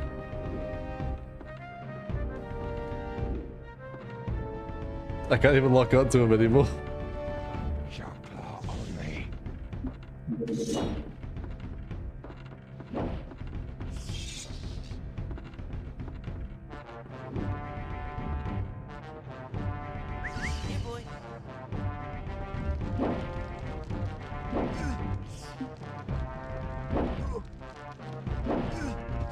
Alright.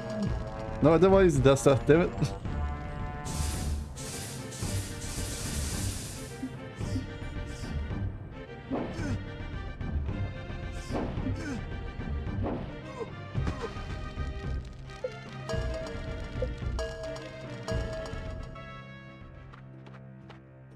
Oh, back from here.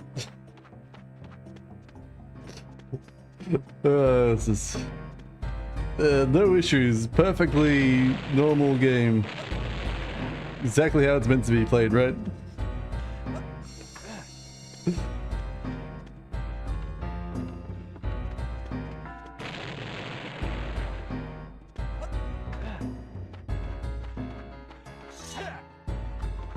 Well, at least I'm full HP. How do I see my HP more easily? Oh yeah, I got pretty much full HP.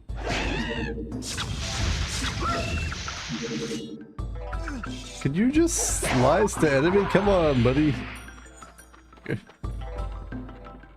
Alright. Head here. Lock onto the guard. Doesn't seem to be changing to a question mark.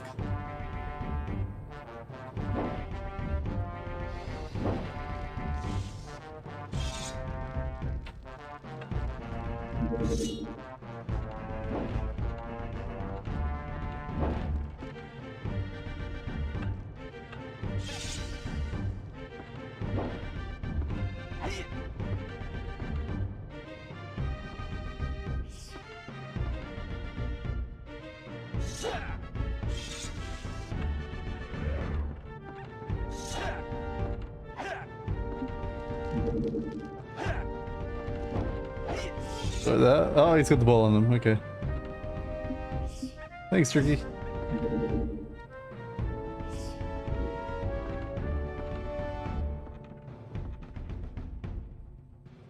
A different option entirely in Tricky menu. Okay. I don't even see it. Maybe I gotta like talk to Tricky? Tricky, how do I talk to you?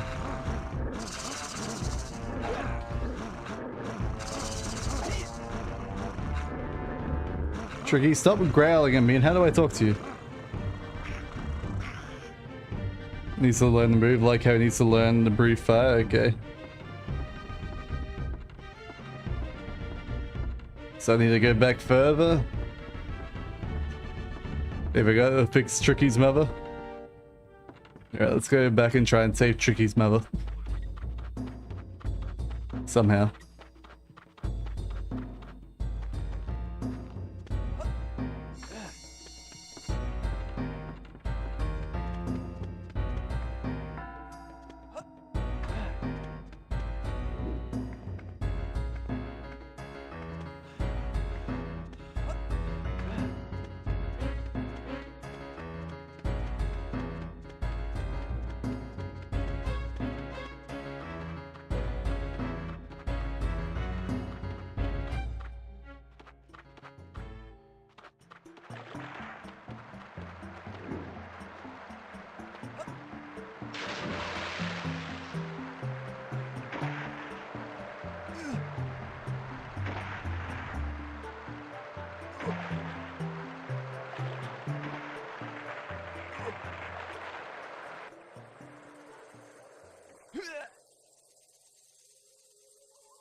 No, it's not like a swim faster button. This is max speed at swimming. I'm sure it's gonna be in the cave system down here somewhere.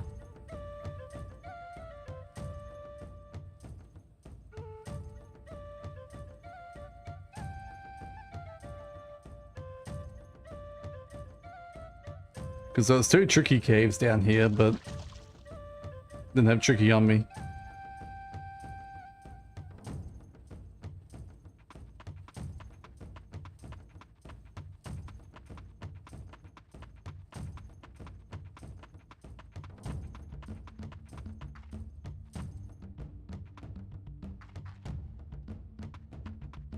They're at 6 without having gone into the cave, yep.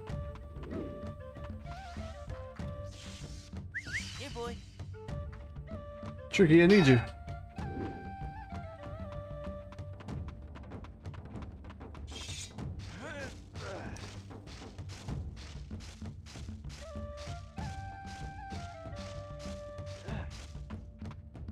Whole bunch together by the river, yeah, I got those 4. And I got the 2 that were just beyond that. I'm going to 6, because I'm at 8 at the moment.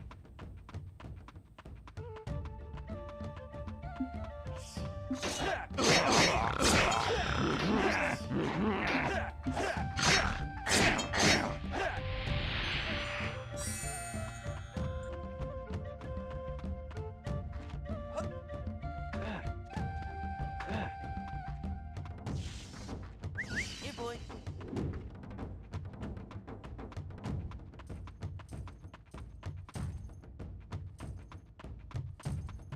There's a bomb spot plant you can plant next to the waterfall. Okay.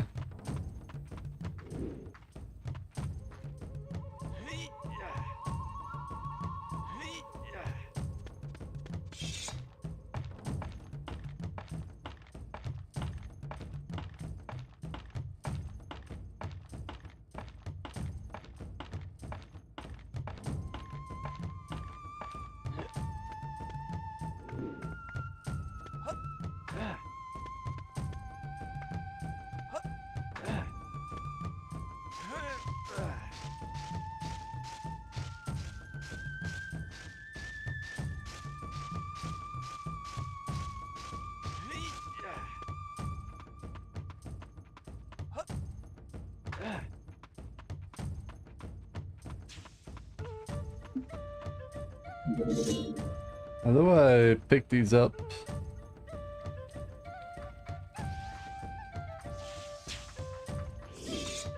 So now it shoots out the little spore things. Like a bling when I pick them up. I guess that's the purple thing maybe? I can just like put the purple thing down on the markers.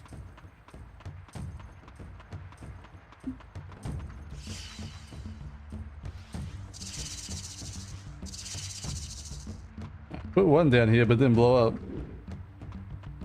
Alright, well, do the other one. I think I heard a sound as I was jumping up, maybe something happened up there. Oh. Then shoot off a fire blast. Ah, okay. Ah, so like grows another one of these plants in that spot, okay. Yep. It's like I get this guy to move.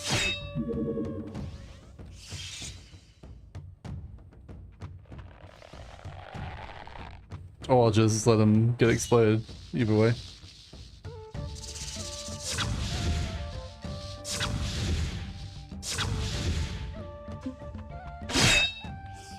Alright, it worked, whatever. Alright. We take those. Alright, weird mouth opening thing. This must be Swapstone guy. I think the game has a day-night cycle, it does, sort of.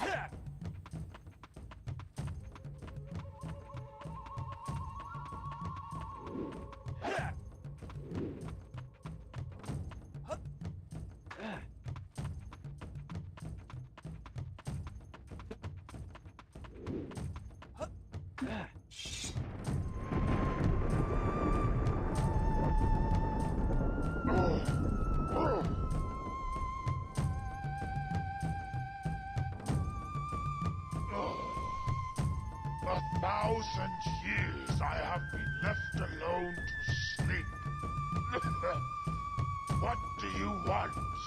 Now, if you push left on the control stick, then you'll swap to your friend, Crystal. Oh, and if you push forward on the control stick, then you can enter the Cave of Treasure. My god, a cave of treasures. And when you have collected a Krasoa spirit, that's it. Then push right on the control stick and you'll warp to Warlock Mountain. Now, you know what I do, so hurry up and make your choice. Alright, I guess I'm swapping. Ready to swap to Crystal?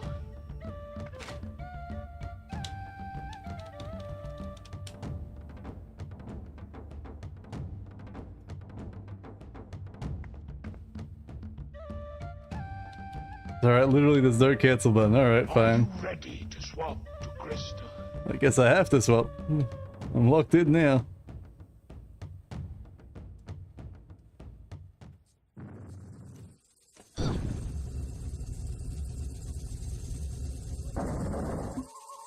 Alright.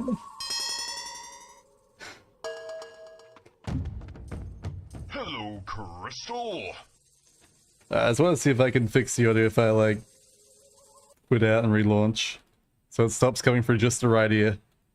I want to come for both ears when they talk to me.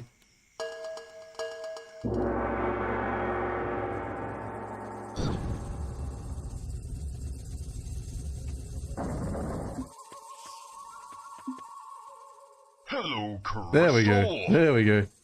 We got both ears working again. Are you ready to swap to Saber? At least it's pretty fast to like load the game up. Just like 3 clicks and bam, we're in.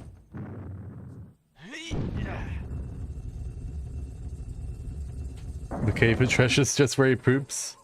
The treasure is his poop.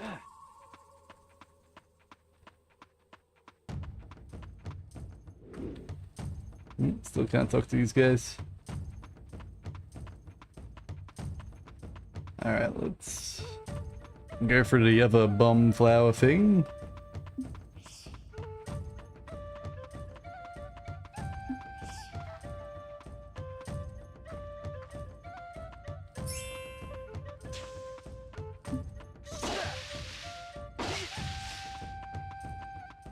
Except like some apples would fall down or something.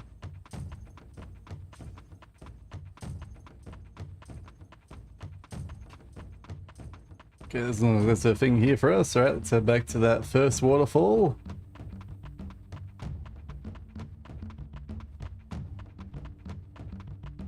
Ah, there's a waterfall here, okay. Yep, yep.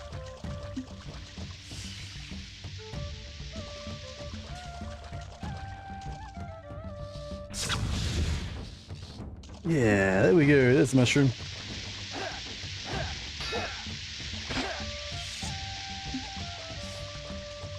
And we destroy the other one, we should get the other mushroom, that should be 10.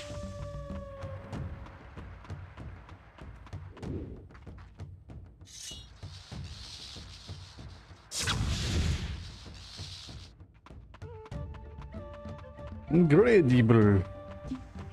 Progress might be made.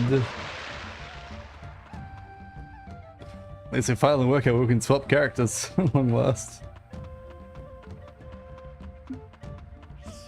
Honestly, like, I fully get why they're like, yeah, we'll just make it only have Fox in the Starfox Adventure game. Never be Crystal. It's alright. I was really hoping like break these boxes to get some food. All we get is scarabs.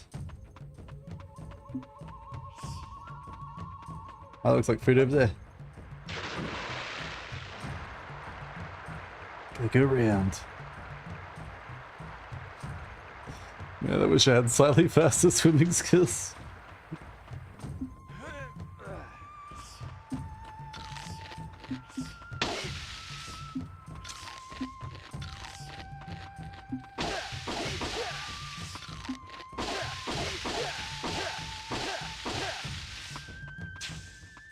Oh. Who needs full health? That's for chumps. Alright, there you go, Mama. Have 10. Thank you, Saber. Thank you for saving my son. And for saving me. That's okay. Now, if you don't need me any further, then I'll be off. Wait! Brandon warned me you would be like this. The planet needs your help. This is a force point temple. It is used to extract pure magic energy from deep within the core of our planet. This energy Adventures is just then had Crystal transmitted get across put in the world crystal for after the our people prologue. to use. You kind of forget she exists until the end, yeah. Has taken over She's basically two the of princess in this game. and is planning That to Crystal's use meant to be this energy rescuing. for evil. So why'd you need me? When the temples were constructed, a shutdown mechanism was hidden within. In a time of danger, the energy extraction could be stopped. You and Crystal must find the objects designed to do this job. The 6 spellstones. Dun dun dun. Look, I'm sorry that you're in all of this trouble, I really am. But I've done what I was asked to do.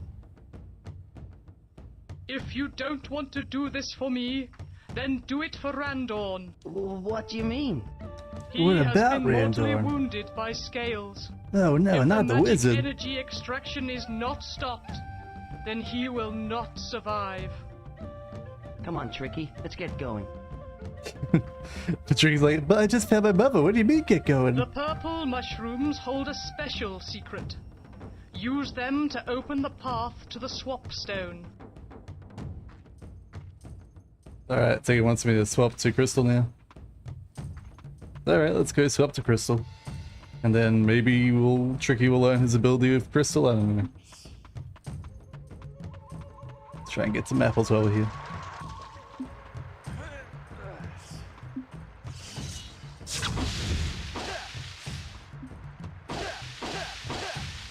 Alright, apparently... Oh, there was one apple that fell. Nope. Apparently there's no apples.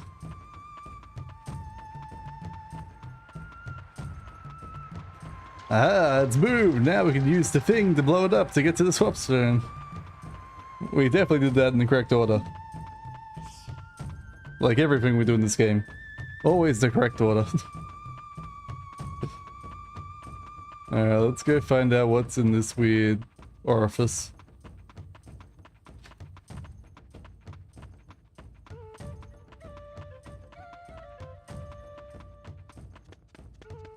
Oh.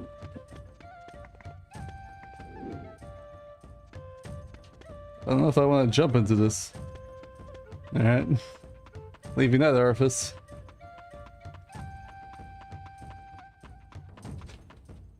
Come back when someone tells me to go in here.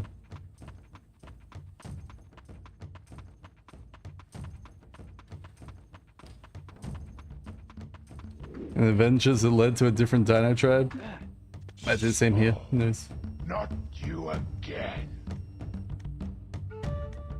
This guy's already tired of me. Swap to Crystal.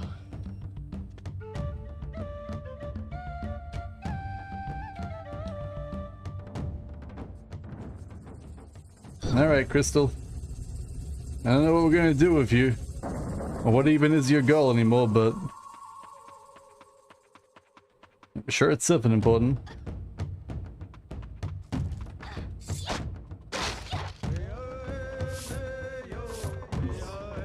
They have separate currencies? Well... Swap Stone Circle. This is clearly Falco's turret tower. Oh, we got 43 seconds to get to the next one, apparently. I wish to cancel out that. There we go. I have to press Z again to cancel out. Okay.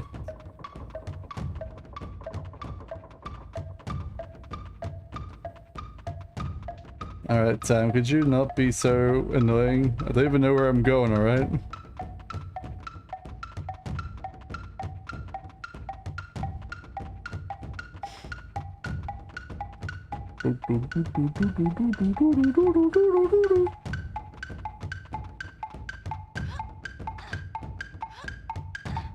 Oh, okay, well, 10 out of 10. 10 out of 10.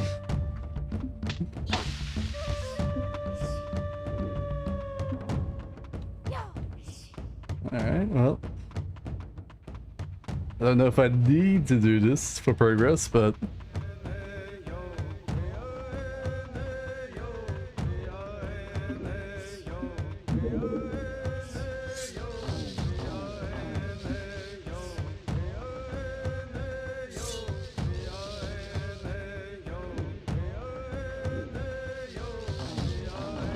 Oh, I must have no energy.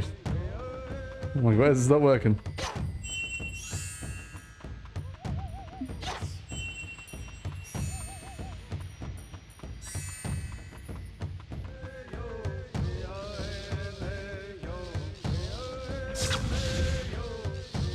No, it's not working. Alright.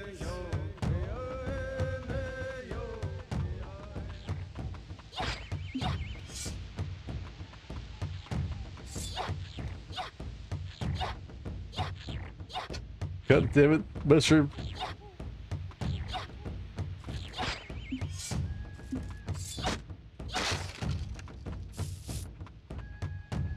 I think I got one of those scarabs, I'm not sure.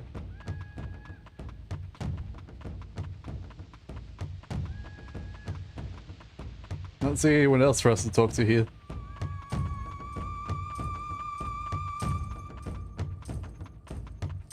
Alright, we'll get over here.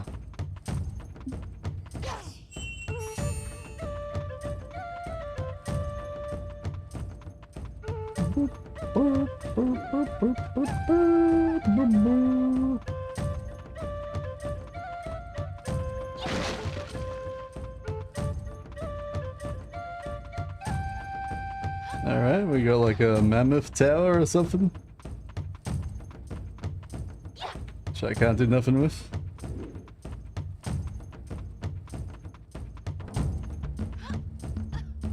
Damn. Look at that jump climb. Why couldn't my other character do that?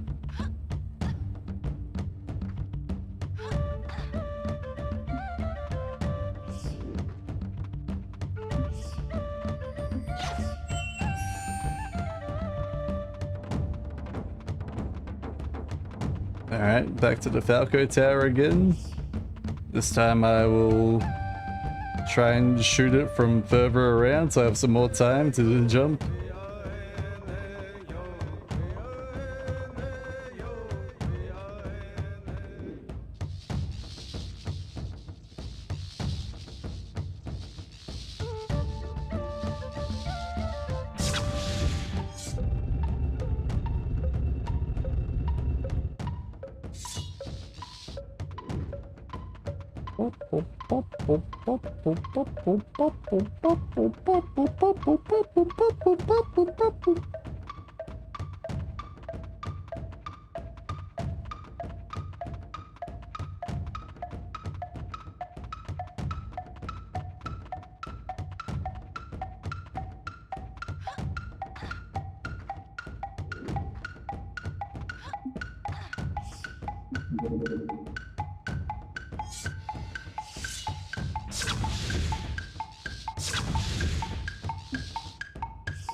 Sorry, I don't know why I was over here.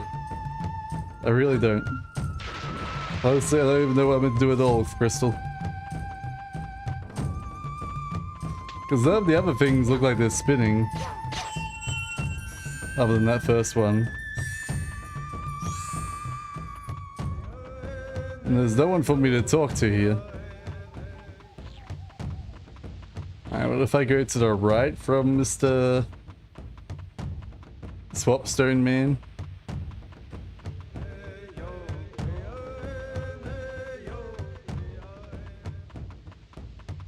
Okay, there's Swapstone Man. Let's go over this way. There's more mushrooms, which I don't think I need. Cave of Treasures is a shop. Yeah, it said something like shop when I was at the other Cave of Treasure thing. Ah, it's a centipede or something.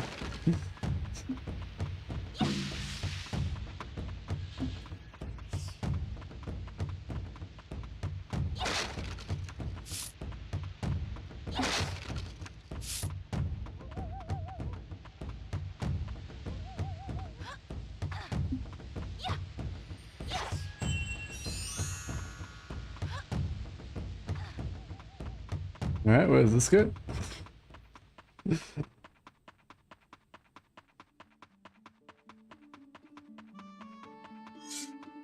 Oh, cutscene. Must be progress. That's the way I'm going right now, yeah, makes sense.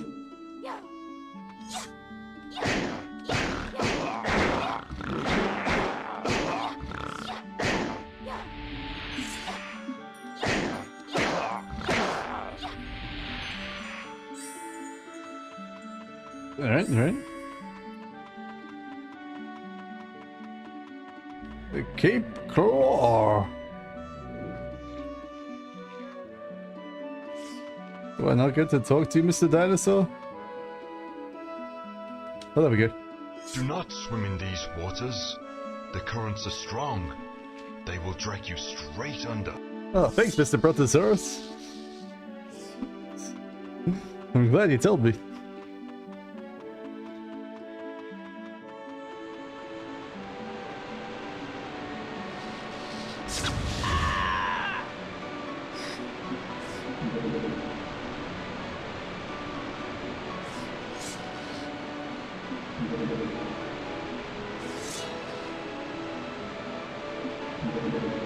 It won't let me talk to him. Alright, I'm gonna keep blasting him. See what happens. There we go. Are you okay? Nah, you bitch! You attacked me! You look pretty strange to me. It's okay, you don't need to be scared. What have you got there? I found this on the beach. Here, girl, you take it. Force field spell.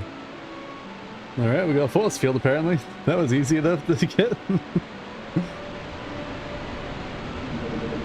Oh, I don't want to look into that. I want to... How do I get to that lever? Maybe just shoot the lever?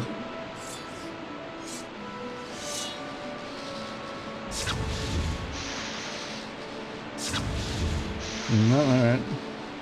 Ignoring lever. Man, it's so weird, like sometimes you back out of the spell menu by pressing Z, other times you have to press B. It's all over the place. Ooh, get some decent ass music there.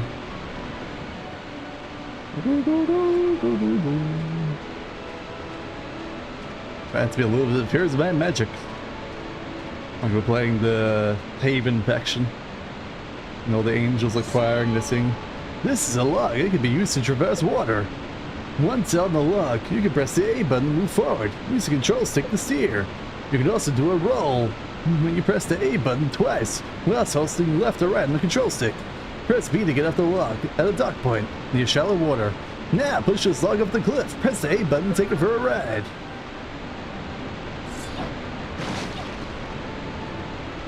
Alright, if you say so, game.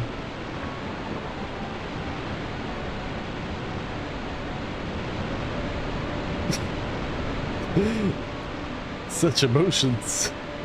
Such smiles.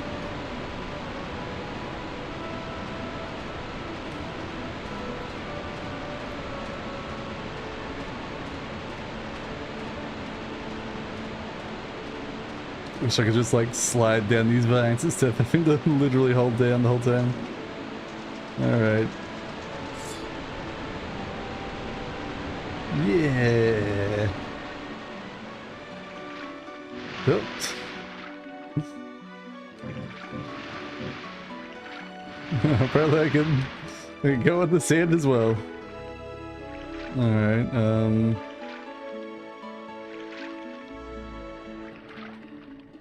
I'm sure I'm not meant to go out to the ocean. Let's go this way. Do I need to use the force field power here to go through the waterfall?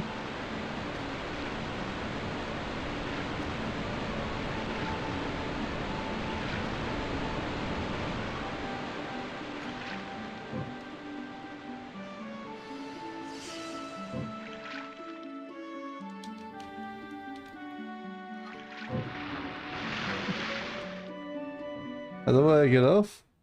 Oh. Oh, I think we crashed. Yep. Definitely crashed.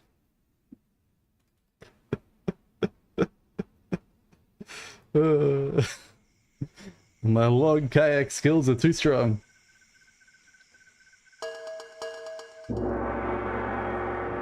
All the way from back here.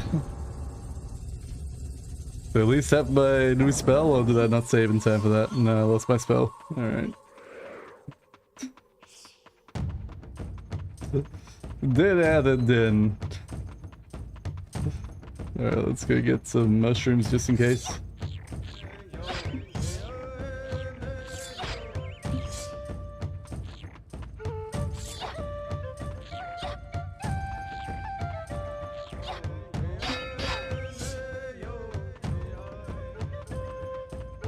I don't even have a mushroom menu to even show my mushrooms, so I know I'm picking them up.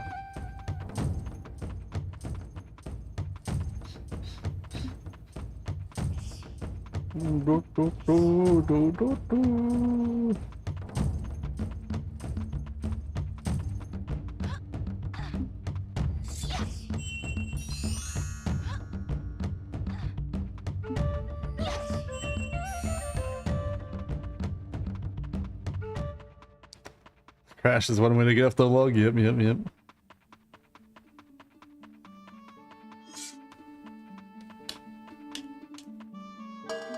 Not in the way for me to skip the cutscene.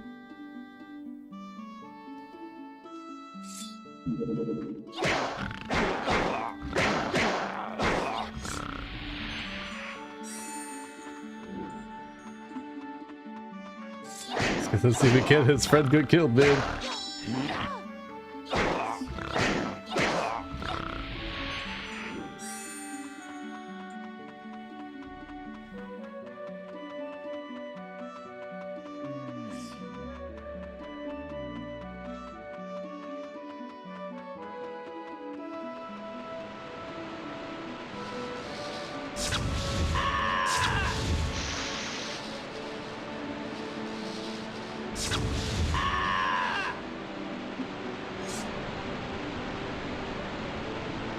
Are you okay? What sort of dinosaur are you? You look pretty strange to me. It's okay, you don't need to be scared. What have you got there? I found this on the You'd think beach. everyone would know who Crystal and other guy is. Fake Fox. Seems they're like the head of the enemy army task force sort of thing. Alright, save.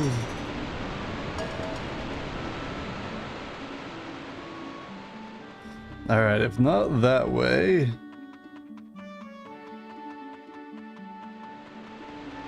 I can't go up to where that guy is. Where the hell am I meant to go with the kayak?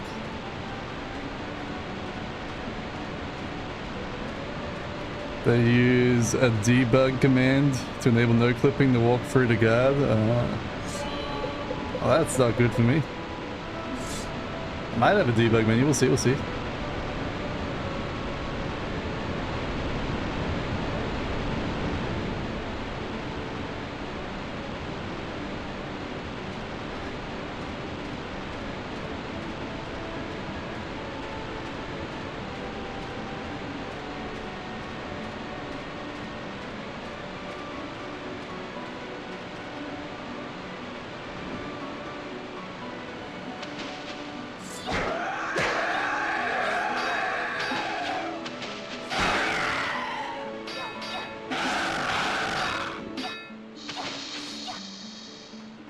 Alright, incredibly evil sounding snake.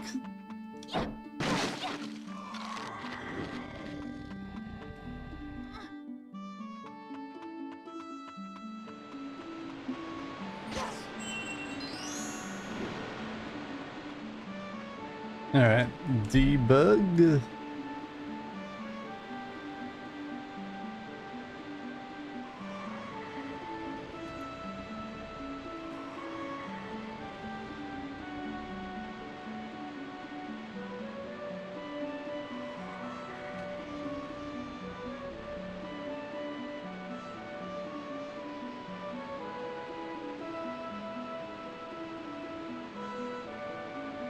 Alright, we got that open.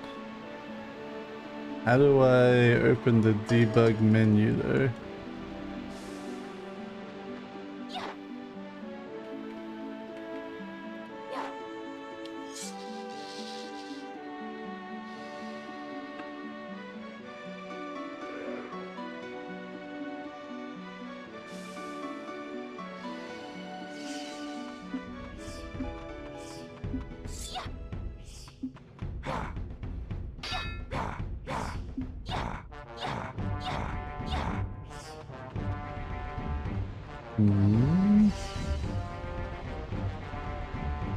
So now the videos, so the commands work differently? Looks like I did it for cheats. Okay. Let me have a look at, see if there's a debug menu here or something.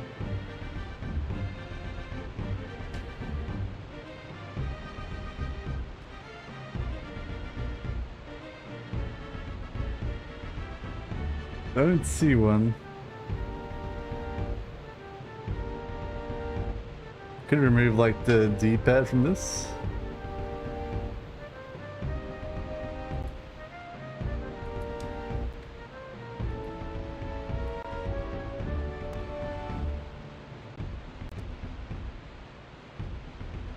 Okay. Nah, D-pad don't do nothing.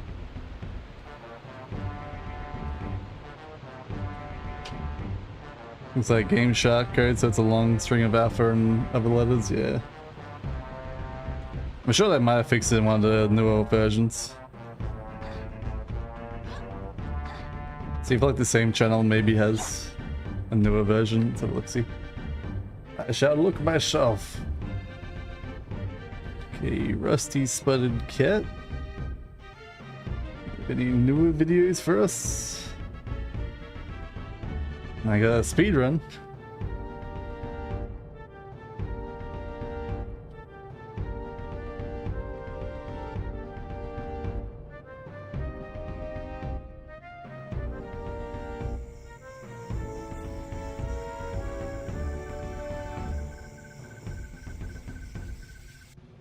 Alright, this is near where we were.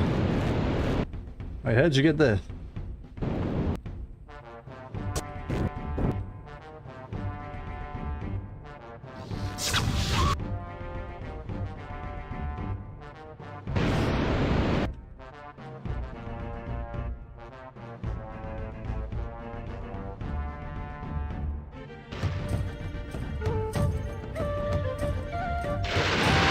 Looks like they went to the shop.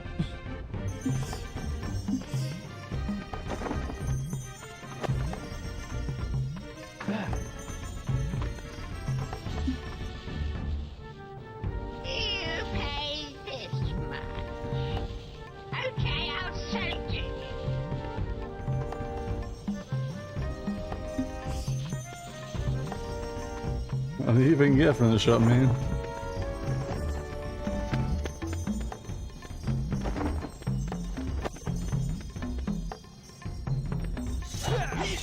Oh, not you again.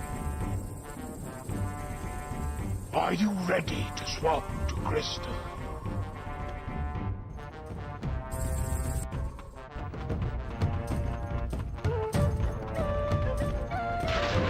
I think this is gonna help us here, is it? She swings into a wall and then looks forward, ends up underneath the ground. Okay, that's not helping us at all. Not helping us at all. Alright, well.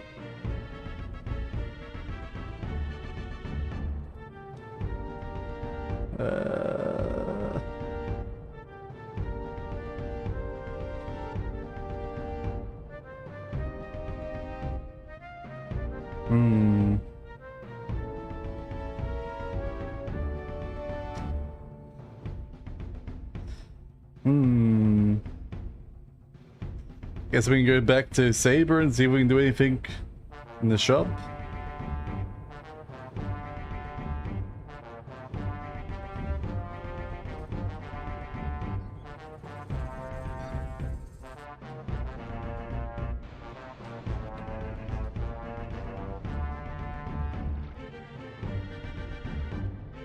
Apparently they go into here and help out. Alright, let's try going there. We can try going there.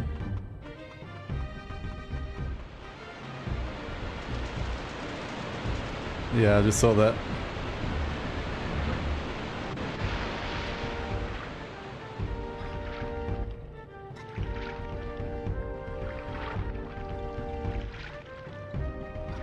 Could probably turn that debug menu off again now.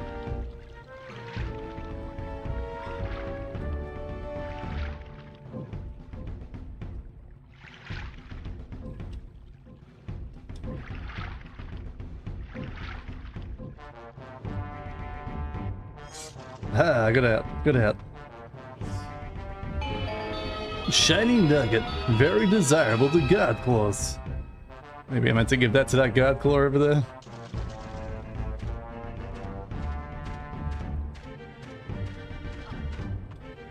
Anyway, let's turn that debug off.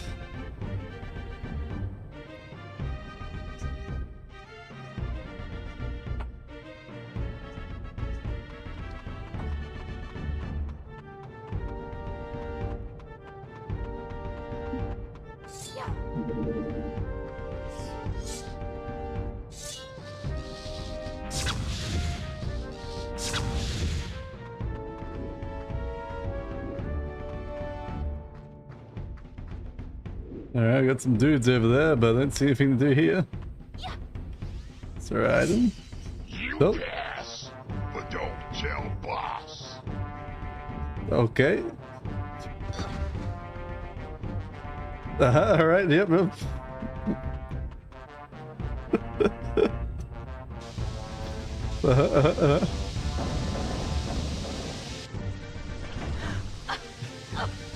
Oh no, we're being betrayed.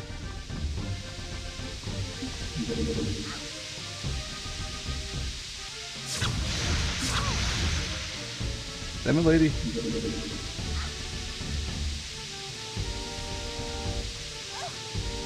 Alright, come on, just move the block, lady. There we go.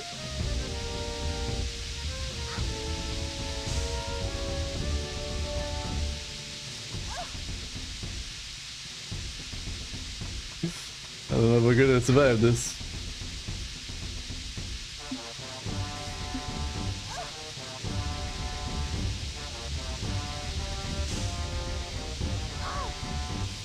I got one tick of health left.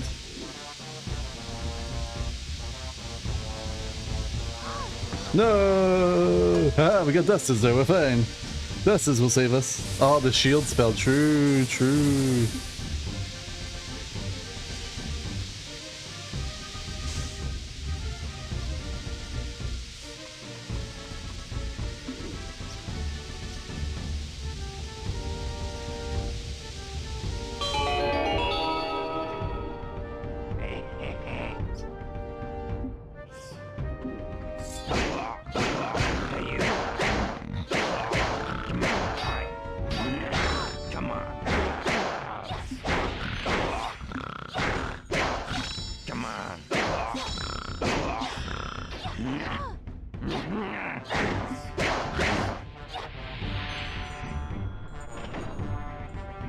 Alright, we did it. We're the greatest.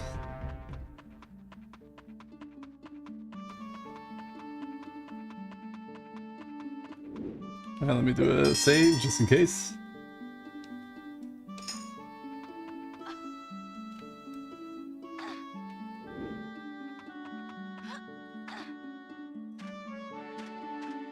Not sure how shield provides breathable air. Maybe it's not maybe it's not actually like anything evil like that.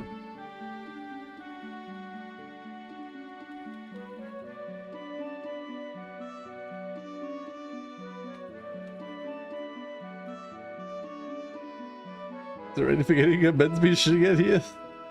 Maybe it's this tower over there.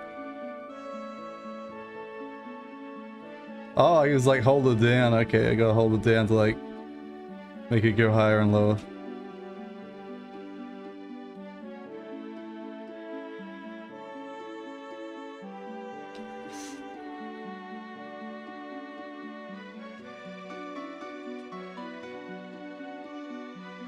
Ah, I got it. Alright, now I get the other one.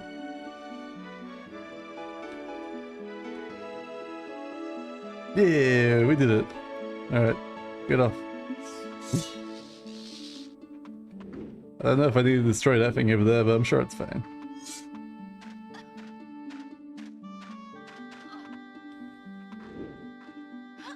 Don't question logic. Just have faith that there is some sort of logic. And it'll all work out.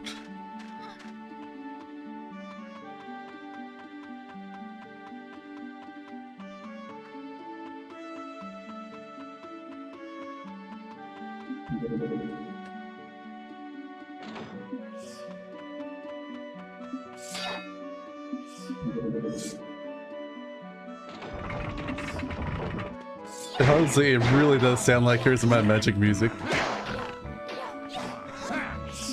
Hey, you chicken.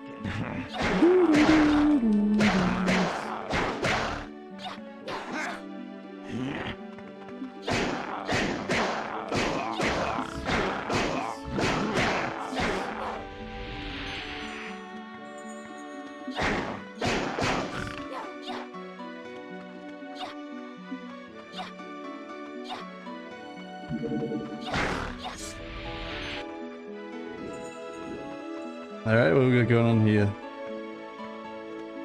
We got like a pool of water, a bunch of things around the pool of water. Some of them have ended, some of them don't. I'm sure it's completely not needed at all. I'm glad we've gotten further progress than I've ever gone before. Alright, oh, here you go.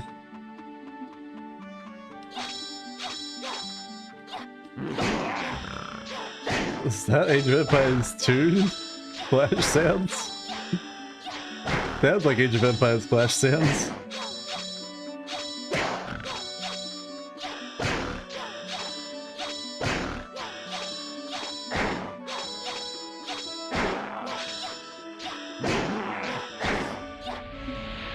Get wrecked, guy.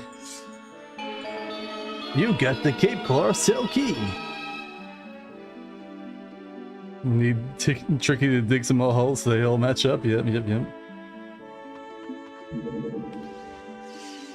Oh, it's the princess. Good to see you again, Kite. Now, let's get you back to Cloud Runner Fortress.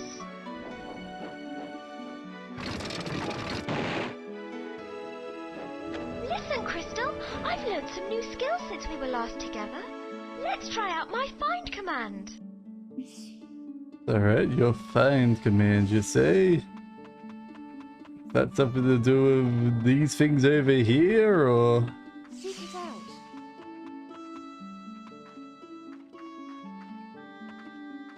out. Alright, just, you're gonna be even worse than Tricky. You're flying around. I'm flying Tricky.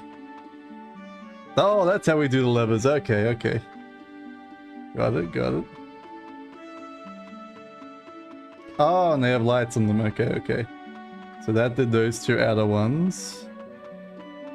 And then we do this one here. Seek it out. Honestly, it sounds so much like Age of Empires 2.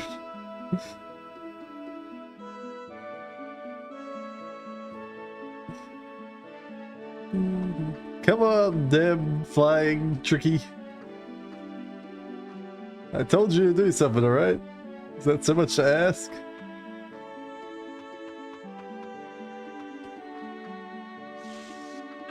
Seek it out. Ah! Kill me now. Oh, there we go. She probably did it. Alright, and then this one. Seek it out.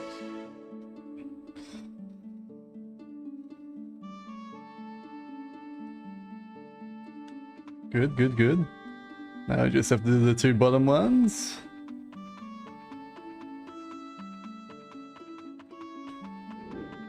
This one here. Seek it out.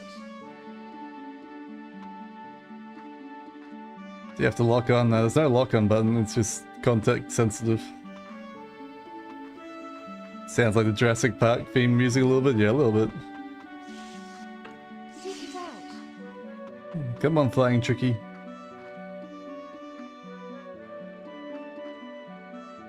It's just like the lower flute playing that sounds the most like Age of Empires 2 to me. Oh, it's doing it. Good, good. Alright. Why is that not working? Is it because of this for some reason?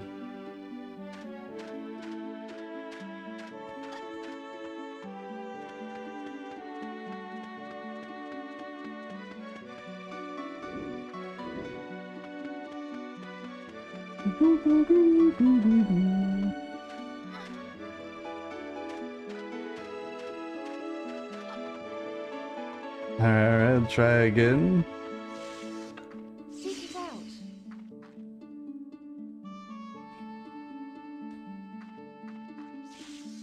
Seek it out. This is your one job, you damn flying creature. Seek it out.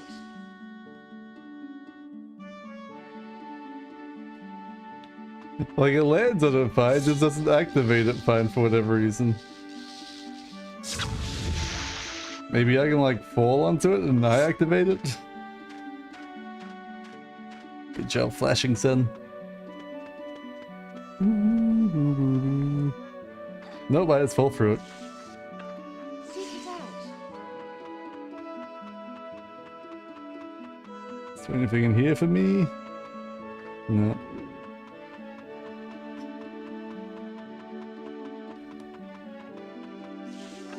Seek it out. Come on, you damn bird. Yeah, press it. Press it. Press it. You son of a bitch. It's literally the only one I need presents. I know. I refused. Alright, does this one work again? Seek it out. Maybe it just needs help being unplugged.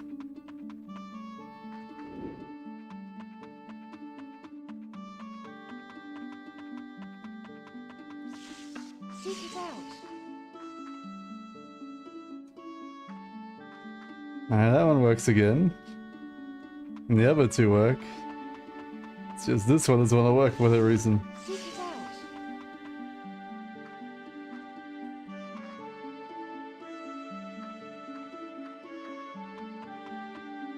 Come on, press down on it.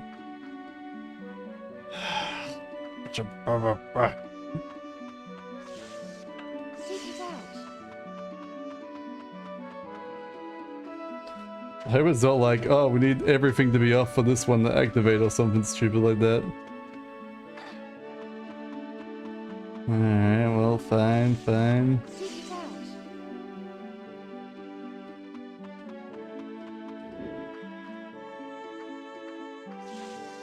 Seek it out.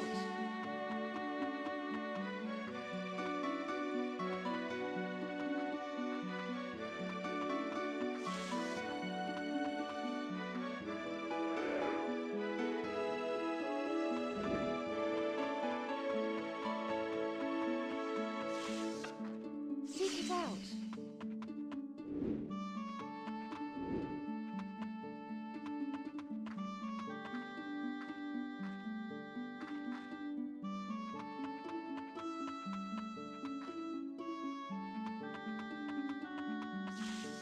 Seek it out.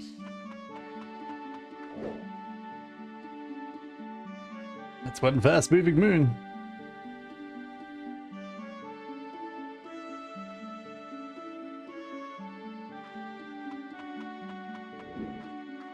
Alright, now could this one work?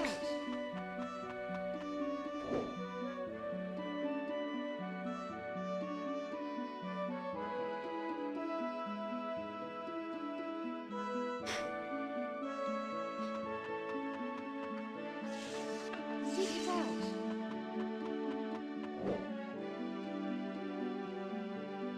Yeah, but just need you to press this damn thing for me, would you? Maybe if I do it further away? No, I have to be close. Seek it out.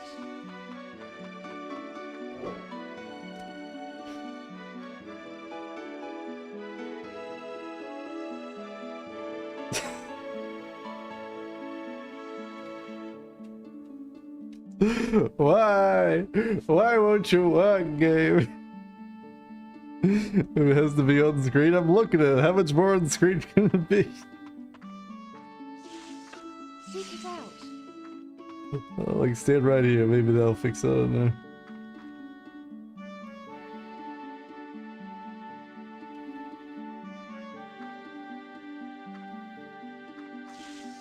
Seek it out.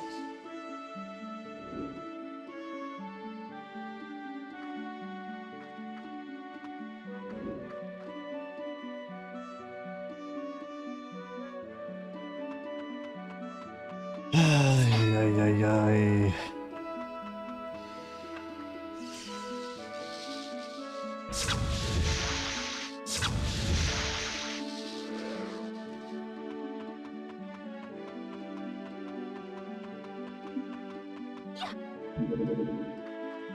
Alright, maybe it's a different thing. Maybe we're underthinking the challenge. Maybe we meant to like light up the only ones of the divots. So like this one, and this one, which is a half horizontal on one of the south ones. So I don't know if that's gonna work either. It is light them all up. Alright, well. I don't know why the thing isn't working. Seek it out.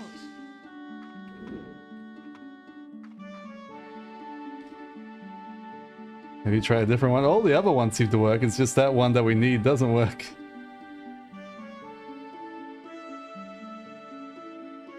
See, like some of them don't have divots on, but I don't think there's any way I can like turn it specifically off. Seek it out.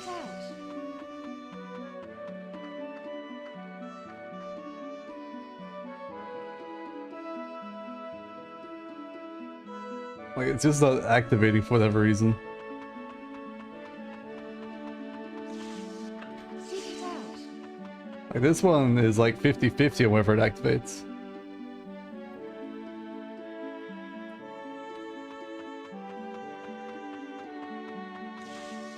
Seek it out.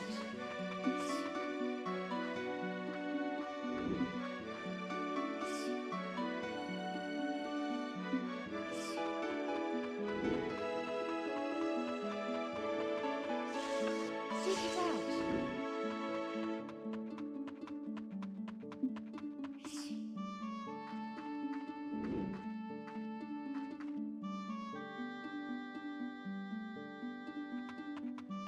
Seems like glitch, yeah. Alright. My only other choice is maybe I turn the mod off. And it will work with the mod not on.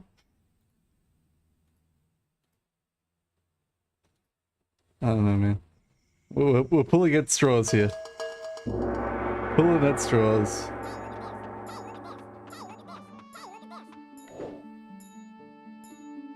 Alright, we got a fluffy thing up there. Seek it out.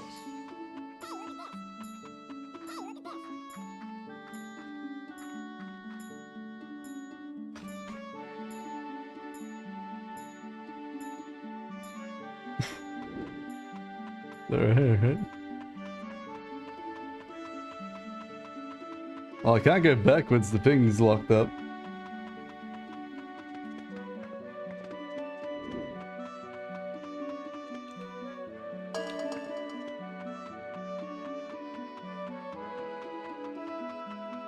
I don't know what happens if I jump off into the ocean here. There's clearly a bribe thing down over there.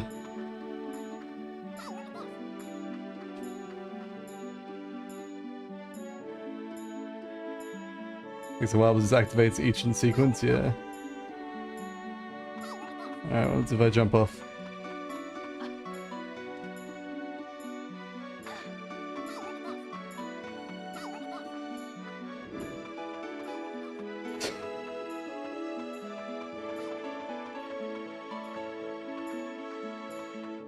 Yeah, we go towards it. I exist on another plane here. No, I can't get through this invisible wall. Alright.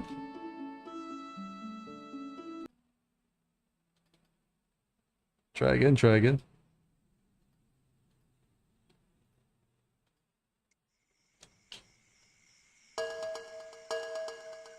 It just can't load the level pool animation? Yeah. Seek it out.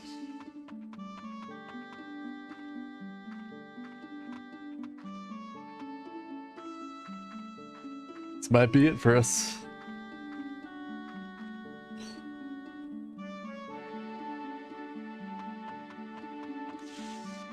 Seek it out. Might be pure RNG, who knows, who knows.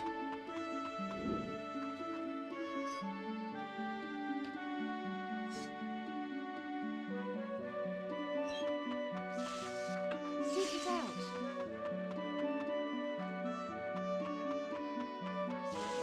Seek it out.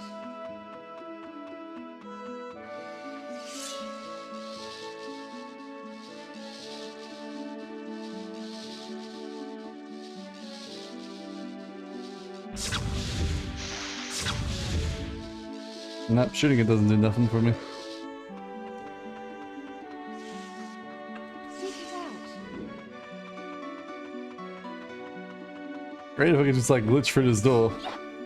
So that's all it's gonna do, it's clearly just gonna open this door.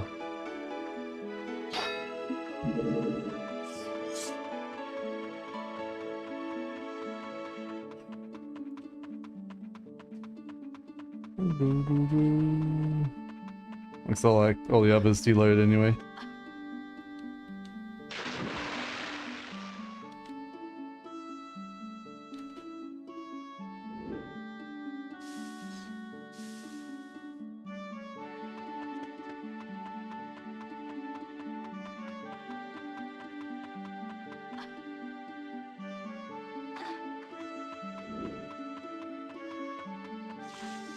Seek it out. One last try. And then we can give up.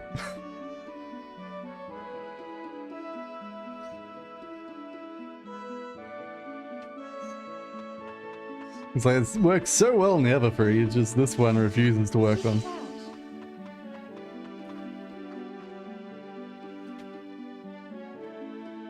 If it's a paper screen looking wall which hides a lever for the door. Okay. Seek it out.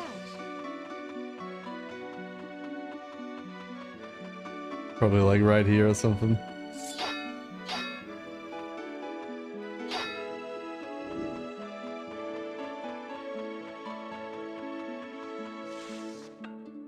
Seek it out.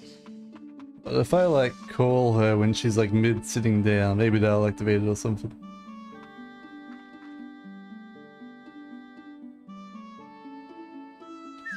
Come here. Come here. Come here. Come here. No, not working.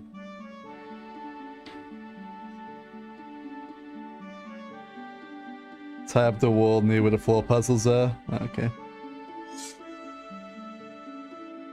Thanks, Crystal. It was terrible match itself. I hate those nasty sharp claws. I just want to peck their eyes out. Seek it out.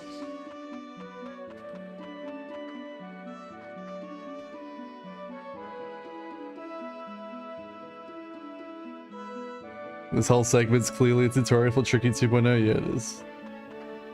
Because there was that other lever in the previous area. If we had Tricky, we'd be able to pull it, and that would do something.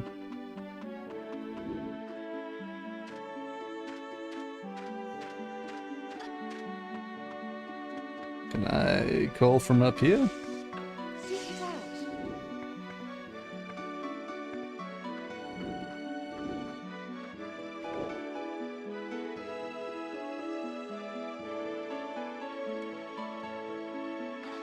Not me falling on top of it didn't help.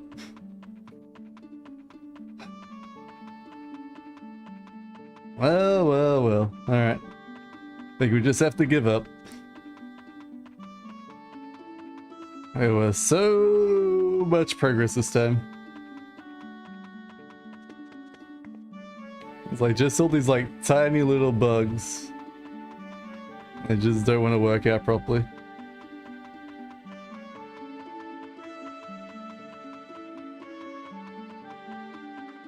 The lever pulling is part of a short cutscene, so it's just not able to switch to that cutscene, yeah.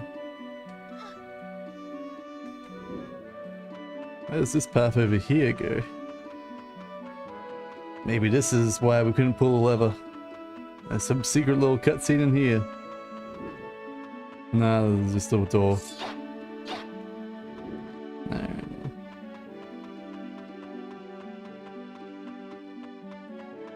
Maybe if I like super run away into that wall room over there,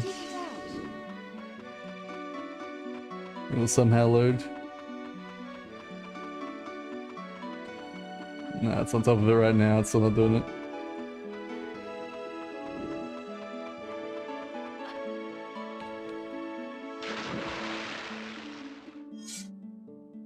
Oh no, we got pulled under!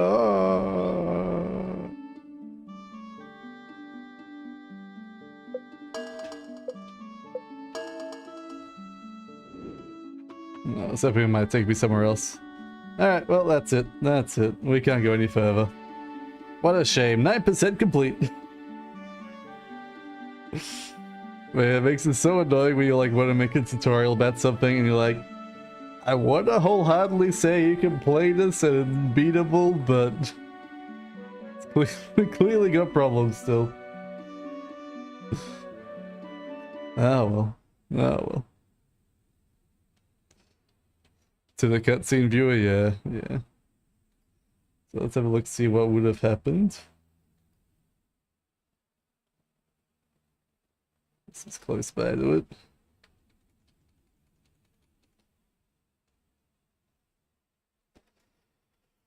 Oh, YouTube, why are you gonna be this way?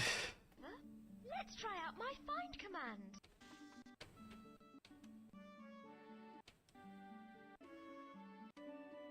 I should have gone the other way around. That's clearly why it wasn't working. I went the wrong way around. Clearly those top two lights have to be on, so the bottom two lights can turn on. That's clearly what's meant to happen. Alright, we'll go back in. We'll give it one last try. We'll go for the other way. It was clearly an order of operations problem, right? Right?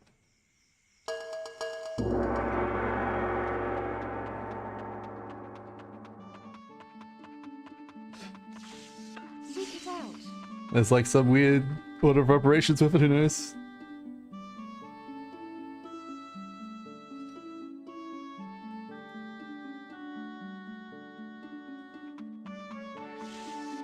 Seek it out. So we kept going the opposite direction.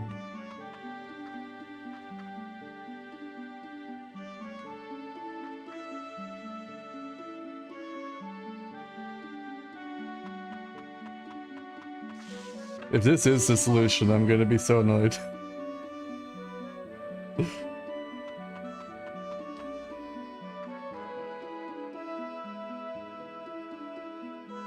No, it's just bugged, Full stop, bugged. Alright. Wasn't my fault, good. Wasn't some weird ass order of operations. What to do? We got 3 hours left of a stream. I don't know. If it works, it clearly means it didn't test enough. Yeah, I know. I mean, I'm not expecting it to be like fully working. I really wasn't. Progression blockers allows much more of the game to be explored. The bulk of Dinomod's enhanced changes works. Direct access file modification, editing text, blah blah blah. Contains code patches. Yeah. Oh well. I'm like the only person that cares about this stuff. I'll be honest with you. I only care about it because I just want to see it completed, man. Could start case 5. Don't know what you're mood for. Yeah, I could do case 5. Might as well. I'm not going to be able to beat case 5 in one stream anyway. We'll swap over. So much for fully beatable. Quote unquote. Ace. Oops. Alright, for some reason it loaded on the wrong window. Give me 1 second, I gotta turn borderless window off.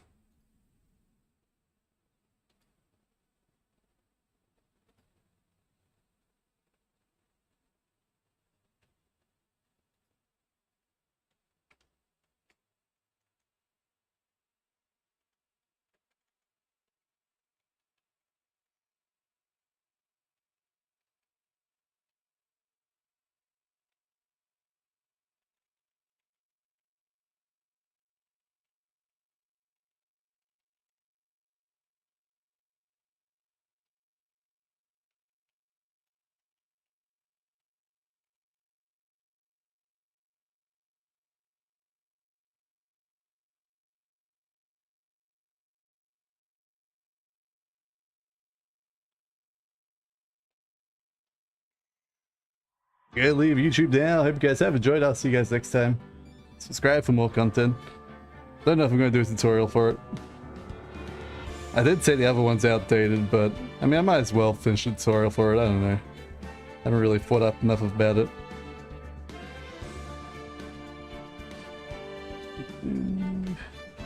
Put the paste there. Paste it there.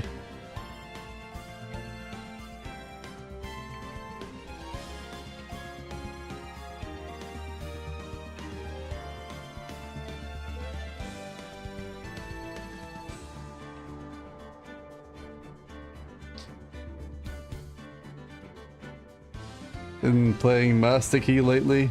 Got recommendations. Very top-down 2D Zelda-like game. Interesting, interesting. There was one game I was looking at playing. I can't remember it off the top of my head at the moment. Borderless is what I'm looking for.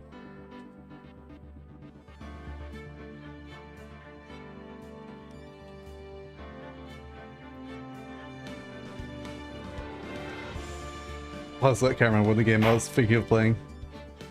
Not this one. I want to go continue. Episode 5, Rise from the Ashes.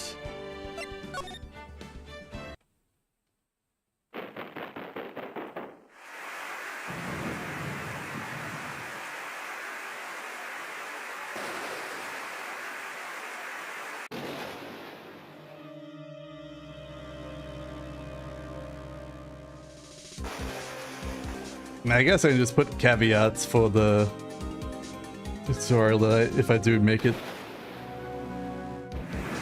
I'll think about it overnight.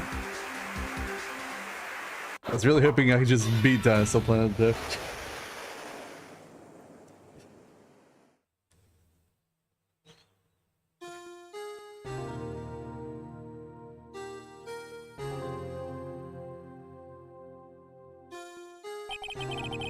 It's been 2 months since Maya left the office. 2 months for a single trial I've had office, but none I took. That is, until the day that girl showed up. We have to change the game from Starfox Adventures on YouTube. Clearly very important about YouTube. Ah, can't be AEST. Just leave it as is. Why do I come here to the office every day? Not like I want to work. There you are, finally. Where have you been? My sister's trial's tomorrow. Huh? Who are you? Doesn't matter who I am. It only matters who you are. The famous attorney, Mia Fey. Oh. You're not Mia Fey, are you? I'm sorry, Miss Mia Fey is, no longer works here. So you are the coffee boy? I'm Phoenix Wright, a defense attorney. Right. Wait, you're the Phoenix Wright? The Phoenix Wright from the Edgeworth murder case? Don't know why I'm going with this voice, but that's what I'm going with. Yeah, that's correct. It wasn't Edgeworth who was murdered, though. Oh, that's a relief then. You're better than nobody. That is true, I am better than nobody. I'm sorry, I'm not really taking cases right now. But you're Phoenix Wright, right? The undefeated defense attorney? Look, I'm not accepting any new cases. I'm sorry, but you'll have to try elsewhere. Please, I'm out of time. But... Please, you have to help. It's my sister.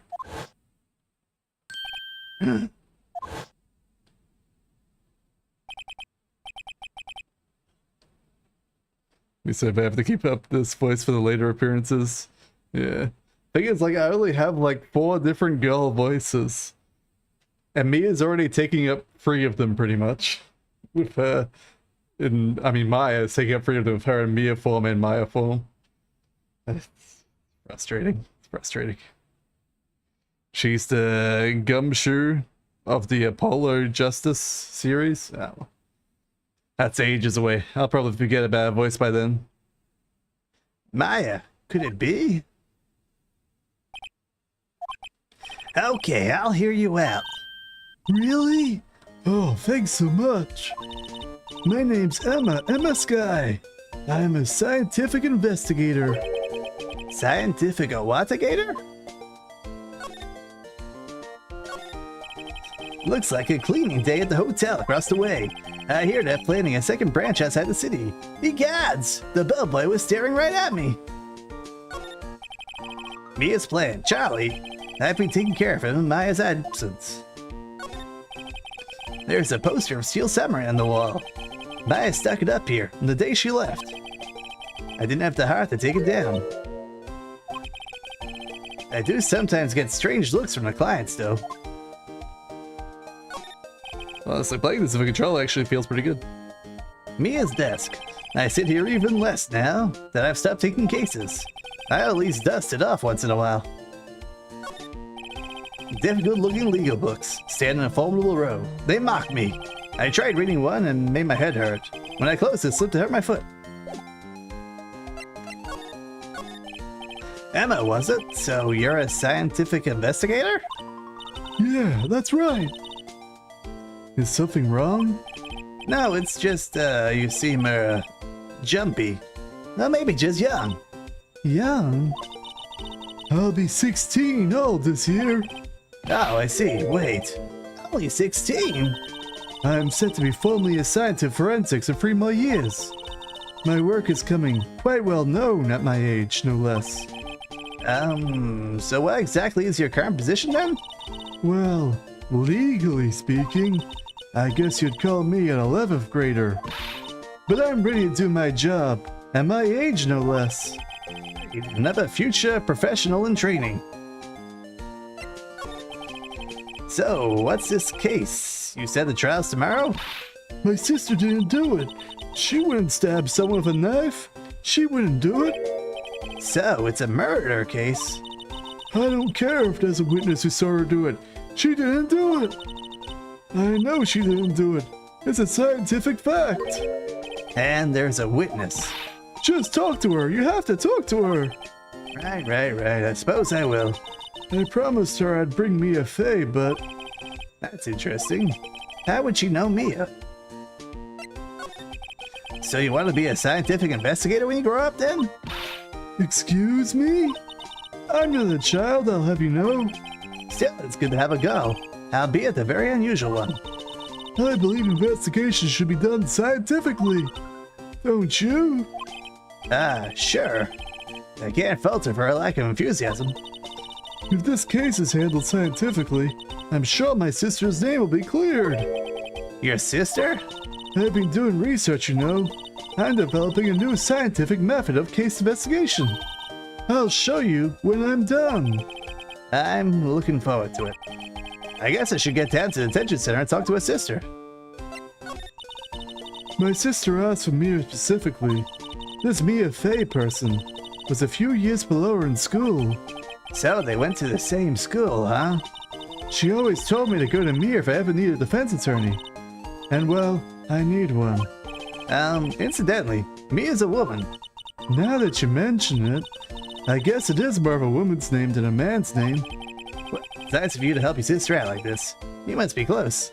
I tell you what though, I definitely go around to my siblings and go, if you need a defense attorney, you're gonna go to this person all the time. Huh? Well, actually, when she gets like she is now, I kinda hate her. Huh? But she's my only family. Your only family? What about your parents? They died in a car accident when I was little. Oh, I'm sorry.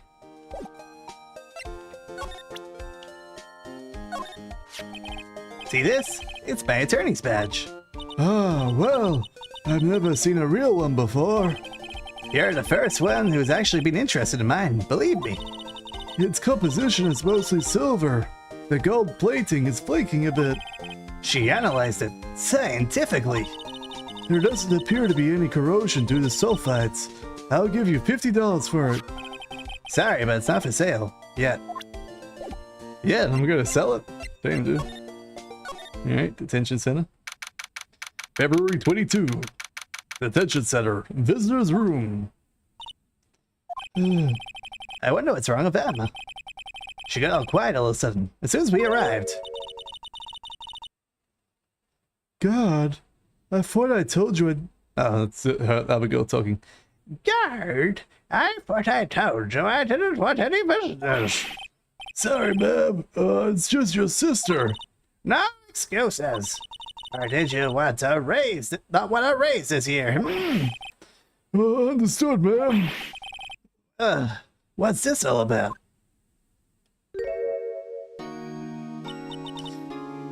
Hi, Lana. Buddy, I seem to remember specifically telling you not to come here. Perhaps my memory is failing. Look, I didn't want to come here either, okay? But your trial's tomorrow, you still have a defense attorney.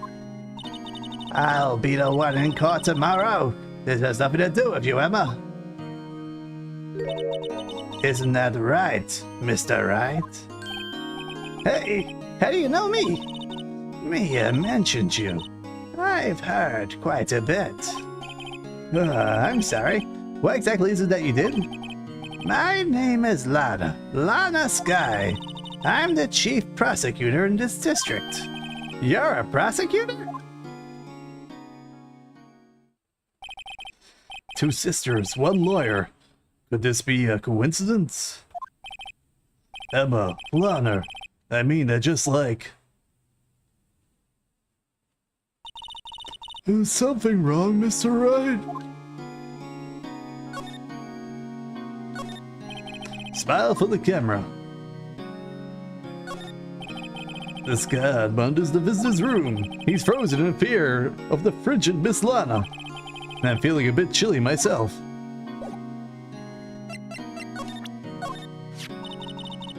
Your badge looks new. I polish it daily. In the last few years, the gold plating will flake off. Then we'll see the real you. To that innocent small talk. Give it 3 years. Then we'll see what you have become. The way I'm giving out like the crazy old lady voice. There's something you should know from the start. Which is? The suspect in this case has confessed to the crime. Huh? What? But the suspect is... Me, I did it. Well, Mr. Wright. Well, why don't you begin by telling me exactly what happened? The crime took place yesterday, February 21st, at 5:15 p.m. That's quite specific. It was in the witness's deposition. A witness clearly saw me committing the crime. That was just a bit of bad luck, wasn't it? The crime took place in the underground parking lot of the prosecutor's office. The body was found in the trunk of my subordinate's car. The prosecutor's office? In your subordinate's car? Trunk? Classy. I was arrested on the spot. Caught red-handed as it were. Well, that's just great. So, who was the victim? An investigator with the police department. I suppose the correct term is detective. Detective? Death was due to a loss of blood. He was stabbed once in the stomach. By you? Death wasn't immediate, but the wound was fatal. I see. Allow me to repeat myself, Mr. Wright. The victim was a detective. You know what that means, don't you? Uh-oh. What? Mr. Wright, what does it mean? Well, it means the police department will consider it a matter of pride to have me found guilty. They will use any means at their disposal to do so. This case gets worse and worse with everything I learn. So you're the chief prosecutor? That is correct. I am responsible for overseeing every trial handled by the prosecutors in this district. I make sure the prosecutors have what they need to do their job, and I manage every aspect. Those are my responsibilities in a nutshell. That's an awfully large nutshell. Still, I'm a little surprised. I would think you'd recognize the district's chief prosecutor, Mr. Wright. Huh? In fact, it seems impossible that you wouldn't. I see she has a wound on her hand. Maybe it's a defensive wound. Maybe we can claim self-defense. Lana, what happened to your hand? Oh, this? I cut myself by accident when I stabbed him, that is. Huh? I'm not very good at being a criminal, I suppose. How am I supposed to defend this? Time to change the subject. Wait, she was in the same class ahead of me, wasn't she? You went to the same school with Mia, correct? A few years above her? Emma told you that too, did she? Well, why not? I did drag him all the way here from his office. Although it seems he has a very little in common with Mia. It was in law school. I was in my 3rd year and she was auditing the class. She was different than the other students. Different? She was strong. She'd do anything to become a defense attorney. Anything. That was probably why she was attracted to me. Excuse me, princess? Intellectually attracted. Lana was the top of her class in school. I was the best there ever was. Oh. I'm doing pretty good in school too, by the way. It sounds a bit different when Emma says it. Well, Mr. Wright. Excuse me? As you can plainly see, I'm admitting my guilt. I think it's safe to say there is no way you can take this case. None. But, Lana... Why? Why are you doing this to me? You never think of anyone but yourself. I know you didn't do it, Lana. I know. So how can you say you did? If I lose you, I'll be all alone. I hate you, Lana. Oh. Mr. Wright? Yeah? I believe our discussion here is ended. The rest, I'd leave to you. Huh? You mean you're respecting my request? You're requesting my services as your defense attorney? Don't lose any sleep over it. Your client has confessed after all, and the case is over. Right. I'll do what I can to get to the bottom of this. Leonard's confessed to the crime, yes, but something doesn't fit. It's that look in Emma's eyes. There's something else going on here, and I'm gonna find out what. I'm sorry, Mr. Wright. Huh? What about? My sister. She's not always like that, you know. I just never expected to be defending another prosecutor again. She changed a lot. She used to be so gentle, always smiling. Everybody liked her. I see. Sorry, but I'm troubling to imagine that. What happened to her? I don't know for certain myself. I think maybe she, well, maybe not. Sounds like there's something that defies simple scientific explanation. Let's go check out this underground parking at the prosecutor's office, shall we? Okay. Alright. Underground parking lot. February 22, prosecutor's office. Underground parking. So, this is the lot where it all happened, huh? Looks like they're still investigating. But ain't that my first visit to the prosecutor's office should be like this. Hey everyone, keep up the good work. Hey, what are you thinking? Well, they are going to be my co-workers in 3 years from now, after all. No harm in saying hello. Actually, there is. You know, attorneys aren't supposed to examine crime scenes, right? I'm not trying to stand out too much here, see? Hey there! You're suspecting to go unnoticed there, partner? Partner?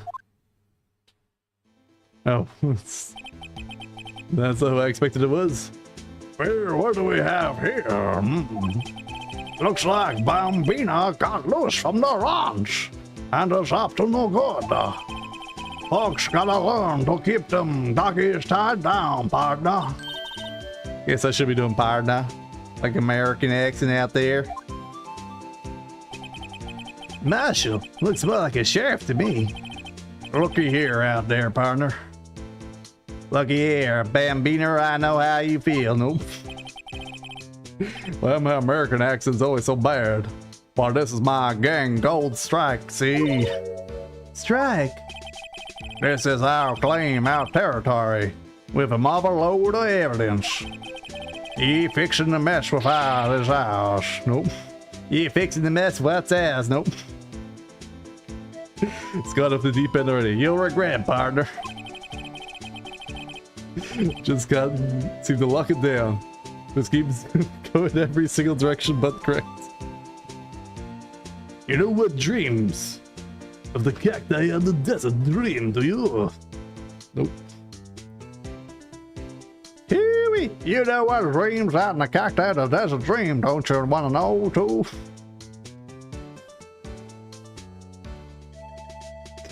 Oh, I can't do it. I can't do it, man. I can't do it. My American don't work too well anymore. My American just ain't quite right. You know what dreams of the cacti on the desert dream, you want to know too? What's this guy talking about? You head on home now. Happy trails, Bambino.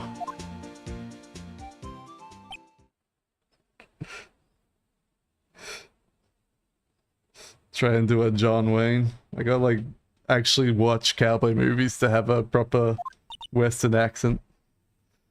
I will just like sort of like copy American presidents when I try to do my Western accent.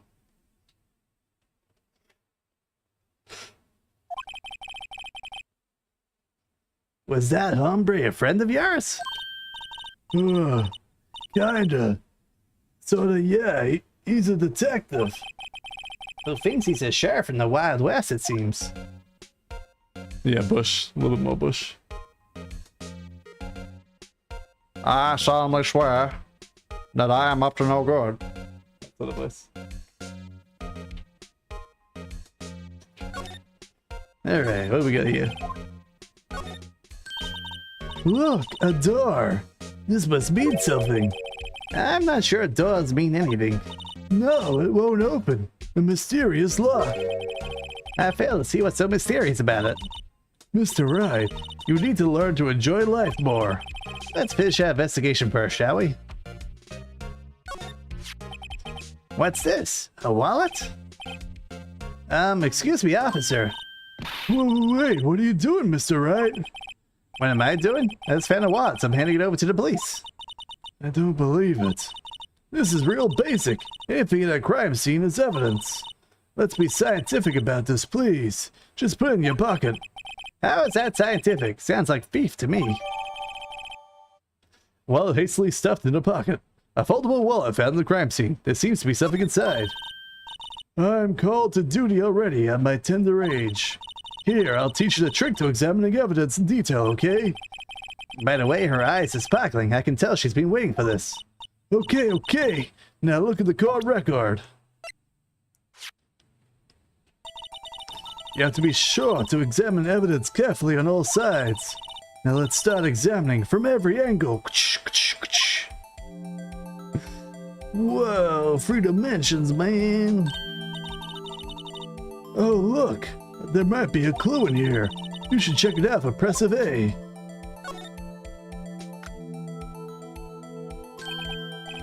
This is an ID card. Sergeant Bruce Goodman, ID 5842189. See, well, isn't scientific investigation useful? I guess, though I don't see what science has to do with it. Goodman's ID added to the court record. An investigator ID found in the prosecutor's office crime scene. Let's be sure to examine every piece of evidence we find. I guess I gotta be on my toes from now on. Aha! A ladder. That's a step ladder. What's the difference? In scientific terms, please. Scientific, huh? Look at the basic nature of things, Mr. Wright. This all seems horribly familiar somehow.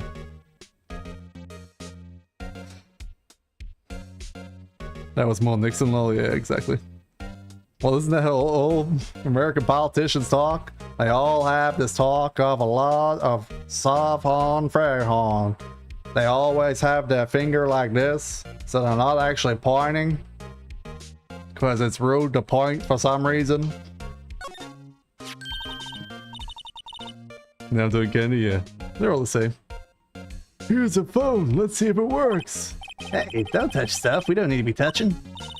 I can't hear anything. My ears. No, my ears. Maybe it's due to barometric pressure. What's she babbling about? Hey, what'd you just say? See? You can hear just fine, the phone's broken. Well, good scientific investigate.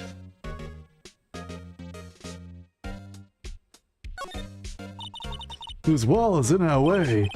It's got a faucet for water. Wait, I know. This wall is merely a facade, hiding the truth. This is no wall, but a water tank. I fail to see how it makes any difference either way. And it probably just has a pipe in the wall, that's all. An oil drum. Looks like it's filled with water. It's heavy. I can't even budge it. The drum over here is on its side. Wait, I know. I'll hide in here and do a stakeout. I think you'll probably just get arrested. In fact, you may not even have to hide in the drum to get arrested. What? I'm not suspicious.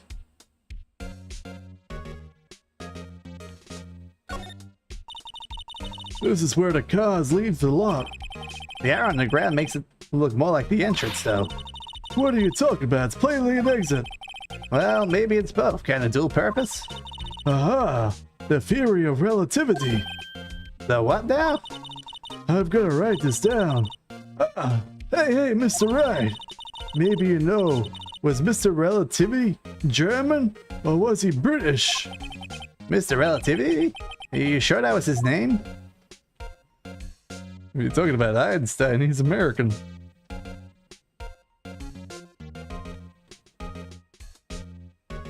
Although he did come from somewhere else.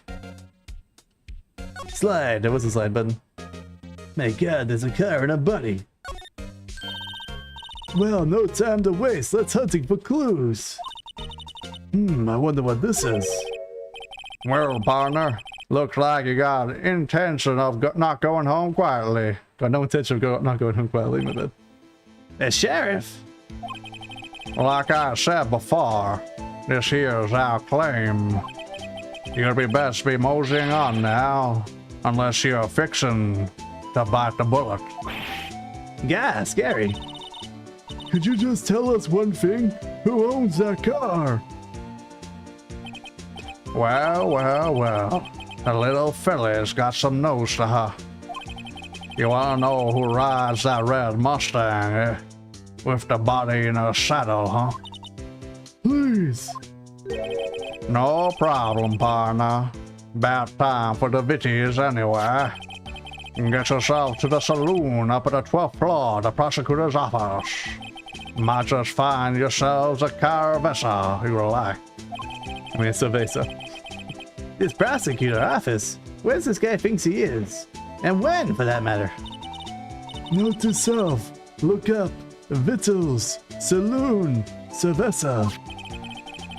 Maybe we should just check out room 1202 at the High Prosecutor's office. Einstein was born German but moved to Switzerland. Yeah, something like that. In any case, stay away from that car. You can look around here all you like. Just keep your paws off of our clown. Right, great. Great. Maybe there's some clues around here, Mr. Wright. Let's check it out. Excuse me. Were you two all set? Us? No, it's a new character. What's this? She couldn't be. You're selling lunches here? But this is a crime scene. Hello. Half and half, was it? Oh, thanks. And you, sir? Yeah? Some crunchy goodness coming at you. Ah, thanks. Interesting way of doing the business. This area is off limits to anyone without clearance. Especially passerbys. Or are you officers? Oh, no, but you don't exactly look like the type to have clearance either. Well, that's hardly any way to greet someone. Even if my days as the cuff-up queen are over. Cuff-up? What? You know, I'm feeling kinda full. Maybe I'll pass some lunch. I'm quite connected to this case, you see. The images are burned into my eyes. You might say, yes, all of the sordid details. Secrets? Dear me, you're a slow one, aren't you? I'm referring to the murder of the stabbing of the detective. What? A witness clearly saw me committing the crime. You mean you're the witness my sister was talking about? Please, Cuff-Up Queen, tell us what happened. The name's Angel Star. Don't you go forgetting it. Or before you know it, I'll have you whimpering at my heels. Yes, ma'am. Yipes. She means it. Oops, wrong button. Oh, apparently I can investigate further my own badge. Need a rotator to find out. My god. 8261 XX1. So, this is what the back of the badge looks like. And I always thought it had a safety pin. Each badge has a number carved into it. That way you can tell which attorney it belongs to. You mean you couldn't lend your badge to anyone? No, I'd be found out right away. Well, that's no fun. Anything else I can investigate in this? Nope. So they literally like screw it onto their shirt? God damn. Does that mean all their suits have like a screw hole for the screw? And check this one out. The name and ID number are written here. Sergeant Bruce Goodman. I wonder why they only use numbers for IDs. What else would they use? Letters, silly. They're the reason we have written language in the first place. True. Sergeant Bruce Goodman. Yabba. See? Wouldn't that be better? Yabba. Well, it does have a certain ring to it. Exactly my point, tee-hee. It doesn't take much to amuse her.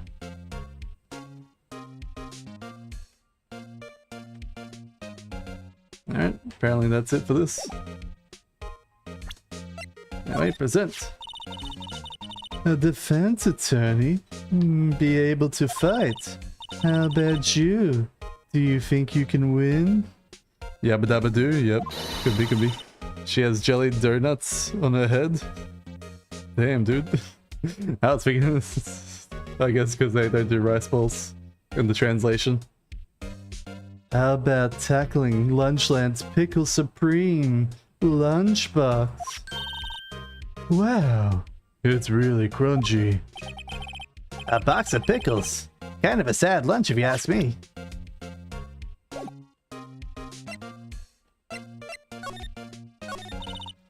Somehow, I knew yesterday was a day of destiny.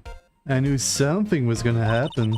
Just like I know that the daily special on Friday every week is salmon. Destiny? Was yesterday special for some reason?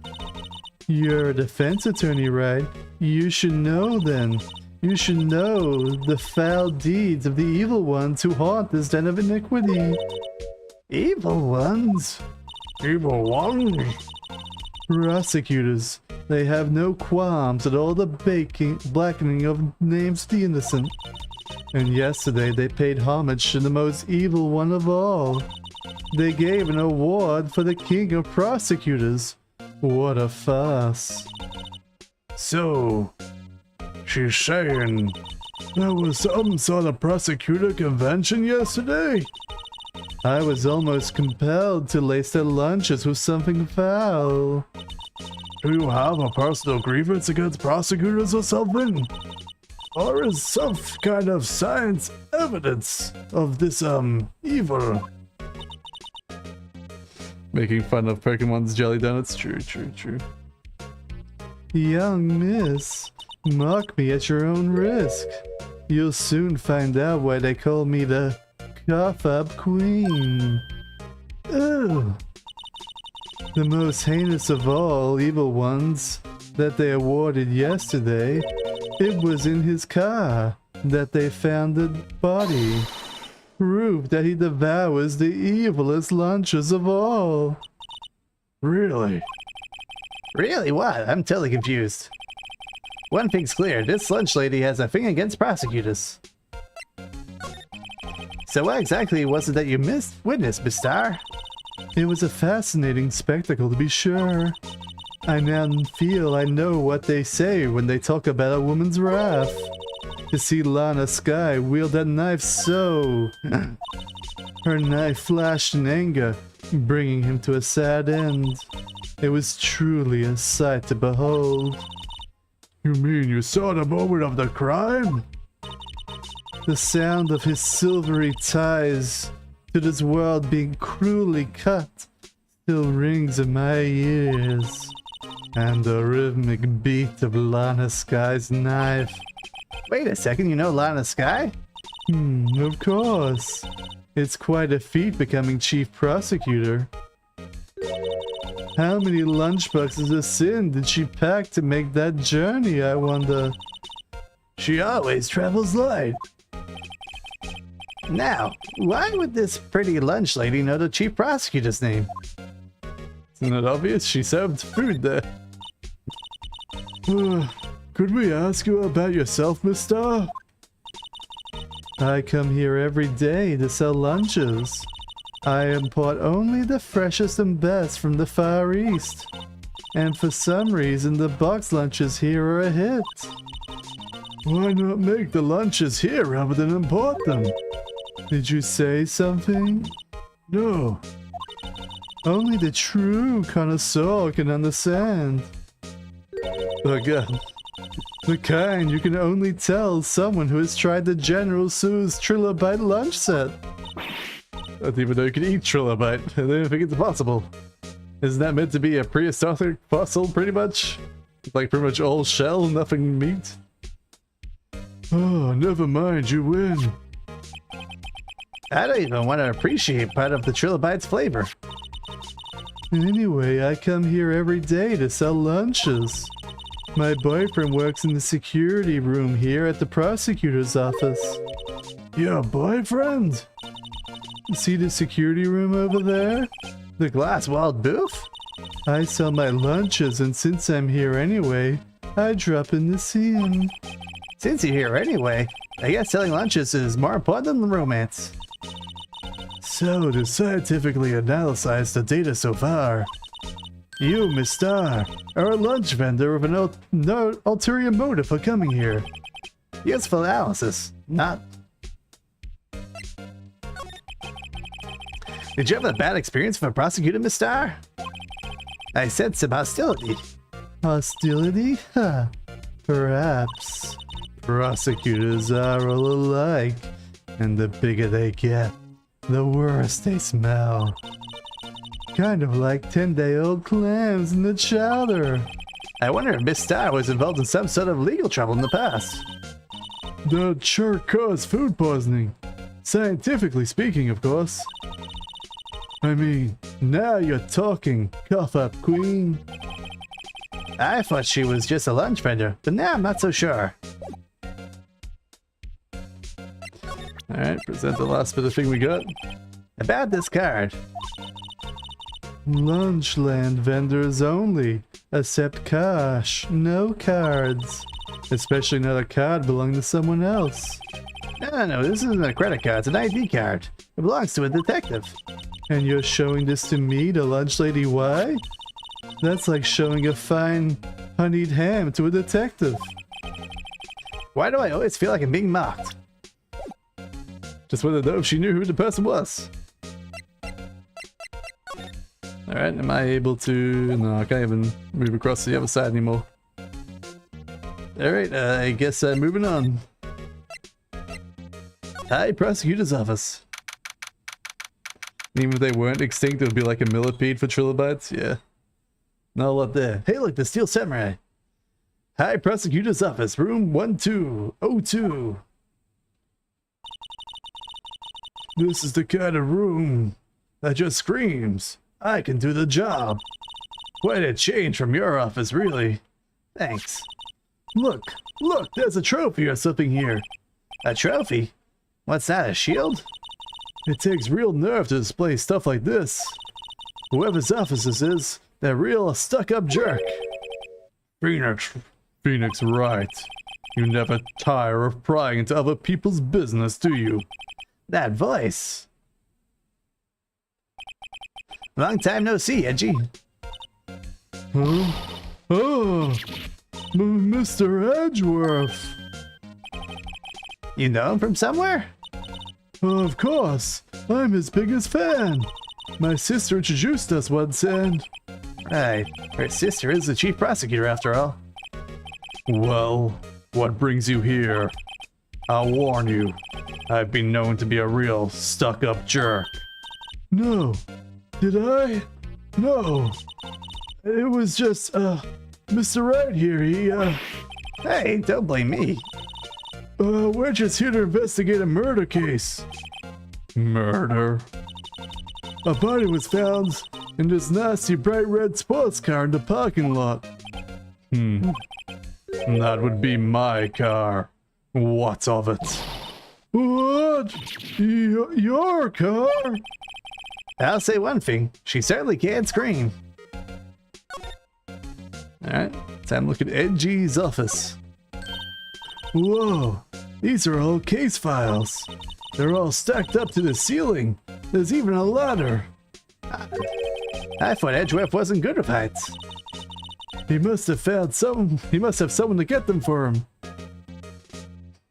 Poor Gumshoe. Strange. Why did I just picture Detective Gumshoe? He must study these case reports so closely. He's so cool. You wouldn't say that if you saw him sweating bullets up there on the ladder. Hey, a chessboard. I'm not too up on my chest, but it looks like a blue's in a bit of a tight spot. The red knights have surrounded the blue pawn. Huh? Those horses are mountain knights. Their swords have really sharp edges. And check out that poor pawn. His head is kind of spiky. Kinda reminds me of you. Mr. Edgeworth must be an avid chess player. What's wrong, Mr. Wright? Jeez, surrounding a pawn with spiky hair. Nah, it's nothing. I know that pawn doesn't look very spiky to me. Oh, cute. What a pretty tea set. I'd go more for the instant tea bags myself. Amazing. The drawer below is filled with packets of tea leaves. They're all sorted by place and origin of flavor. Look at this royal blend. What an exquisitely splendid concoction. There's such a thing as taking a hobby too far. My. What an amazing bouquet. Just right for Mr. Edgeworth. No kidding, and then here I was trying to look at the Steel Samurai. Hey, there's a card of it. Back from the dead. Wendy? Wendy. Where have I heard that name before? And beside it, a giant Steel Samurai. Wow, I want one. Huh? There's something written on the bottom of his foot. Between a rock and a hard place. Wendy. Wendy. Is she Mr. Edgeworth's fiancée? I don't think so. I guess she does like authority, that lady, but why would she be so attracted to Edgeworth? I've been wondering, what the heck is this? It has a big K on it. Of prosecutors. Huh? What's that? It's the King of Prosecutors trophy. King of Prosecutors? It's a great honor. They send that shield to the best prosecutor each year. What? So that K, that's... K stands for King. Yeah, you got a problem with that. I didn't design the thing. King of Prosecutors? Kind of like Employee of the Month, only better. King of Prosecutors trophy added to the court record for some reason.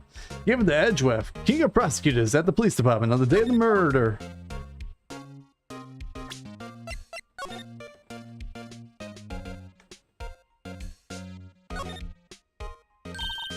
Hey, check it out, there's a metal plate here. Looks like the names of all the previous recipients are engraved on it. Wow, one guy's listed a bunch of times. Von Kammer. I guess he must be a foreigner. Ah, yeah, that's probably it. Well, wherever he's from, he must have been an amazing prosecutor. I would like to meet this Mr. Von Kammer sometime. When she says it, his name does kind of have a ring to it.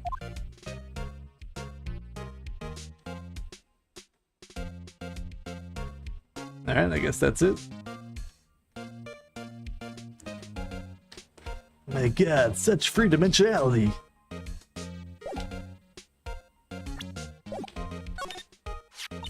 So that's the King of Prosecutors shield, huh? Well done, Edgy. You must be proud to be a King of Prosecutors. Congratulations, King of Prosecutors. Please, stop saying that. That still doesn't explain one thing. Why is the tip of the shield broken off? Wow, this jacket's even lacier than his usual ones. This must be his lucky trial jacket. Lucky jacket, right. I've never seen him wear it. I'm sure there's a story behind why it's in the frame. Maybe I'll be naughty and take a picture. She's getting way too excited about this. A work desk. It's quite tidy, as one might expect. What a nice desk. Easy to use and easy on the eyes. It's polished so well, I can see my own reflection. Strange. Well, I just pictured Detective Gumshoe. Maybe I'll take that name plaque as a souvenir. Don't. He'll sue you. So you ever taken a name plaque? Damn. Whoa! What a view! It must be nice to have an office on the 12th floor. I guess you would feel important. Incidentally, were you to jump out this window, the time until impact with the ground would be... Got it! Approximately 3.23 seconds! That's handy to know.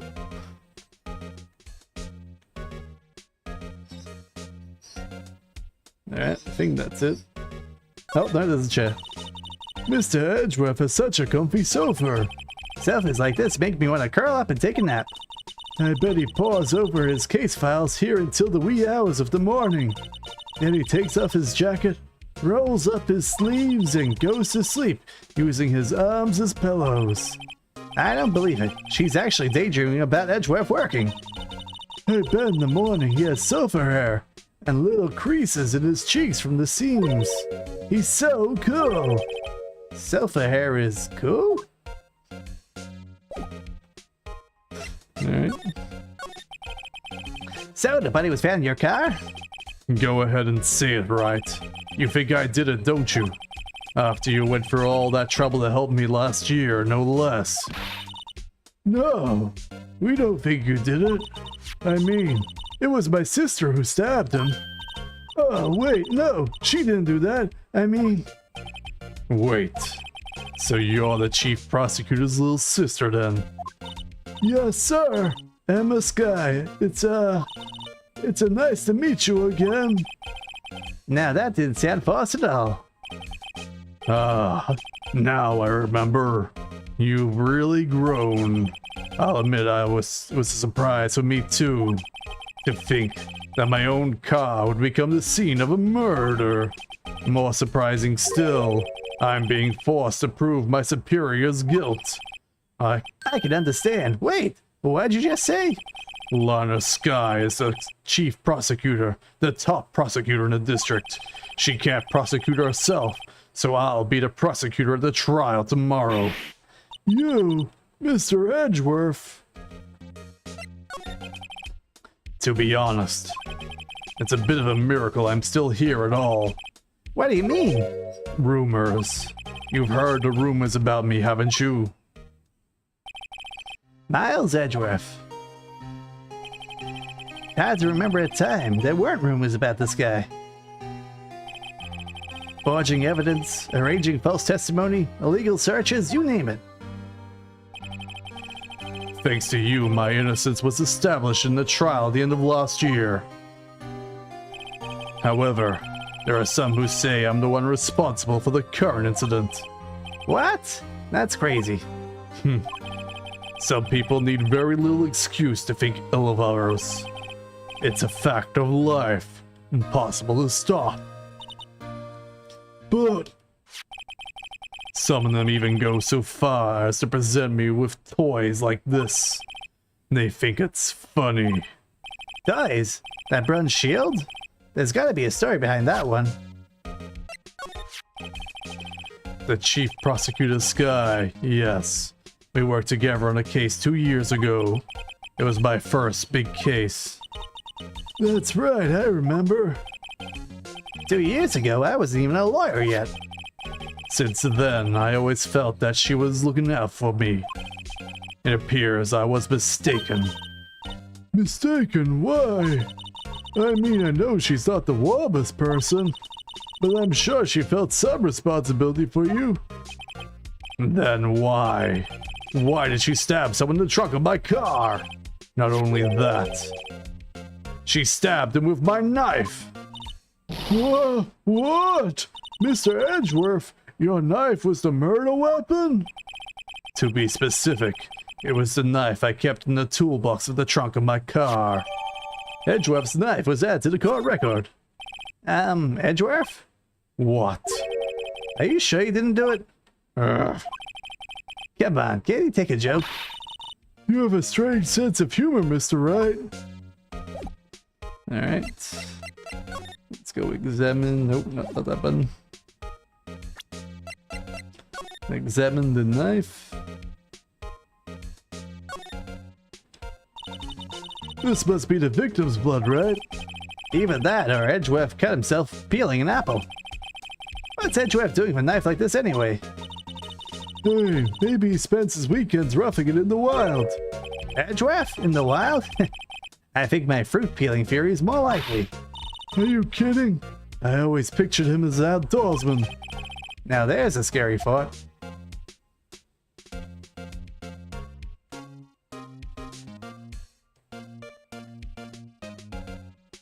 I guess that's it.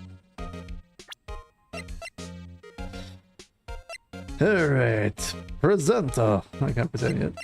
Presenter. I once dreamed of being a defense attorney a long time ago. What? You wanted to be a defense attorney, Mr. Edgeworth? Yet, my path is laid clearly out before me. I have no time to reflect on what might have been. Say, Edgeworth, I was wondering about this. Mr. Wright? Huh? What? Are you sure you should be showing that to Mr. Edgeworth? Uh-oh. He'll take it for sure, won't he? Oh, I wish I could be at the same size Mr. Edgeworth. But then my sister would be found guilty. If she sighs any deeper, I'm gonna start getting depressed. So basically, this says you're the best last year? You can take that foolish grin elsewhere, right? I lost a day of work to receive that travesty. Huh? Why is that? I had to go to the police department to receive that broken shield. The police department? Yes. Right next to the police station downtown. You've been there, haven't you? Where Detective Gumshoe works? Yeah. I was wondering something about your shield. Why is it broken? What does it matter? I've got more important things to worry about. Oh, right. He doesn't seem too concerned about his award, for better or for worse. Yesterday was a very busy day for the prosecutor's office. Maybe we should ask him more about yesterday. It's against my policy to discuss the evidence with the defense, especially with you. He doesn't like you very much, does he, Mr. Wright? Nah, Mr. Edgeworth's just never very personal. It's all about winning tomorrow. Could you tell me more about yesterday, the day of the murder? Yesterday was a normal annual cleaning day at the prosecutor's office. Cleaning day? Working with the police department, we sort and file all evidence for solved cases. We call it evidence transferal. Wiping your hands of old cases, in other words. Oh, and another thing. A ceremony was held at the police department. There's an annual review and awards for outstanding police officers and prosecutors. And that's where you got your shield? I was at the police department yesterday afternoon. I got back here at 5:12. That's very precise. People like myself and Mr. Edgeworth pride ourselves on that precision, Mr. Wright. No, I place little faith in my memory. The only thing I trust is solid evidence. Record of parking in the prosecutor's office parking lot. Entered at 5:12 p.m. This is the parking stop from the underground lot. The murder took place around 5:15. So the murder happened right after you got back? What right? I'd appreciate if you direct that suspicious glare elsewhere. Right. Excuse me, but is Mr. Edgeworth anywhere on the premises? I'm Edgeworth, what is it? I'm here, sir, at the request of Chief, sir. You've got your report, sir. Report? What? Did you find new evidence in the case against Chief Prosecutor Sky? I don't like the way this conversation's going at all. Sky, sir? No, sir. The name of the guy, sir, not the report, sir. I think I just heard Edgeworth's lid blow. Mr. Edgeworth's lid isn't very tight, is it? I made a request to police department, did I not? I need to focus on the trial tomorrow, so don't bring me anything unrelated. Sir, I'm just following orders, sir. They tell me to bring this to you. I wasn't aware of the particulars of your arrangement. Give me your name. Oh, yes, sir. Meekins, sir. Officer Meekins. Right. Officer Meekins. Take your report and leave. And good luck with that raise next month. Oh, but sir, I didn't know. Poor guy. Looks like he was absent on the day they gave out brains. And good luck. Right. Yes, sir. Guy caught me off guard. As you can see, I'm busy. You may leave now. Let's do what he says, Mr. Wright. The victim was a detective from the same department as the patrolman just now. Go down to the police department. You can ask more there. Thanks. He seems to have finally calmed down at least.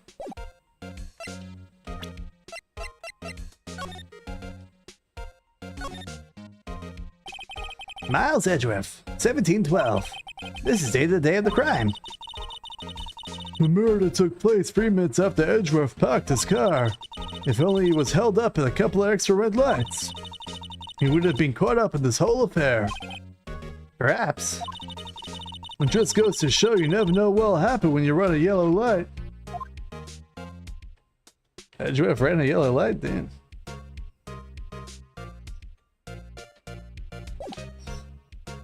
I don't think he would do that, to be honest.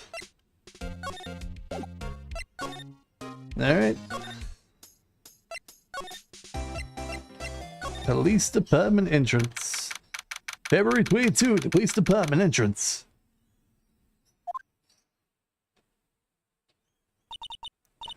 Phew, we're finally here. Why would they put the police department so far away from the prosecutor's office? Beats me, that took almost 30 minutes by taxi. The traffic wasn't even that bad. The police department, huh? I've only been here to criminal affairs next door. Hold on, what's that? My god, animations. Disturbing. Why does it undulate like that? Oh wait, I know. This is Blue Badger. They're trying to make him the police mascot. Well, Mr. Wright, you sure know a lot about the police. Still, he does seem familiar somehow. Forget the Blue Badger. Who's that next to him? Someone appears to be dancing with the Blue Badger. Uh-oh, he noticed me. He sure is running over here fast. Hey, pal, what are you doing here? That's my line, Detective Gumshoe. Specifically, why are you dancing over there? What? Yes. Well, at least he doesn't seem to be very busy. This is our chance to get information. Hey, I'll have you know, I'm a very busy man, pal. Oh, I was wondering about that. What, the Dancing Blue Badger? It's my masterpiece. You made this, Detective Gumshoe? The chief threw together some of my designs, and I just did my thing, pal. Nice work. It's battery powered, so it can go anywhere.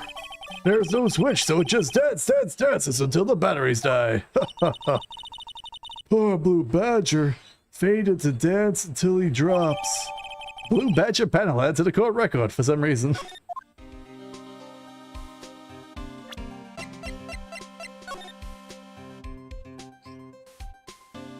Can't even like investigate, it's just autoplay. Autoplay doesn't work. Alright, well. We have a Blue Badger for some reason. Look, that patrolman is saluting that other guy. He must be a detective. And then I said, hey, you do that to the soup? That's hilarious, sir. I laughed so hard I cried. I guess he wasn't saluting. He was wiping tears from his eyes. They make a good pair. Oh, I got autoplay on. That's what was happening while I was going so fast. Clearly the Blue Badger did it? Yep, absolutely. Mr. Wright. Mr. Wright, do you know why patrol cars are painted black and white? No idea. Why? Well, I think they're designed after a panda. A panda? Not that I have scientific proof. It's just a theory. A police car theory. Do you mind asking me how you came up with that theory? It was when I was on a school trip. I saw a police car and it came to me. We had just been to the zoo, see? What about zebras? Or did they not have those at your zoo? The banner here is announcing a crime-fighting campaign. Nice slogan. I wonder if they'll be selling fingerprint sets. I don't think it's that kind of campaign. What family wouldn't want a set at home? It's good for finding out who snuck into the cookie jar. I think most families can figure that out without the extra help. I always get excited when I come to the police station. Why is that? I just feel like I've jumped into a movie. Huh? You know, with all the police and criminals. Well, I don't know if it's all that exciting. Sure it is. Look at those two officers over there. They're probably talking about the latest bust. Funny. I thought they were talking about the weather. The detectives in there look pretty busy. Just imagine right now, behind those doors, a police drama in action. Somehow, the thought fails to excite me. The usual wanted posters are hanging up on the bulletin board here. Do you know this face? If you do, dial 911. You know, Mr. Wright, I always thought it was kind of funny. I've never seen anyone who looked like the people in these posters. They hardly even look human. She has a point.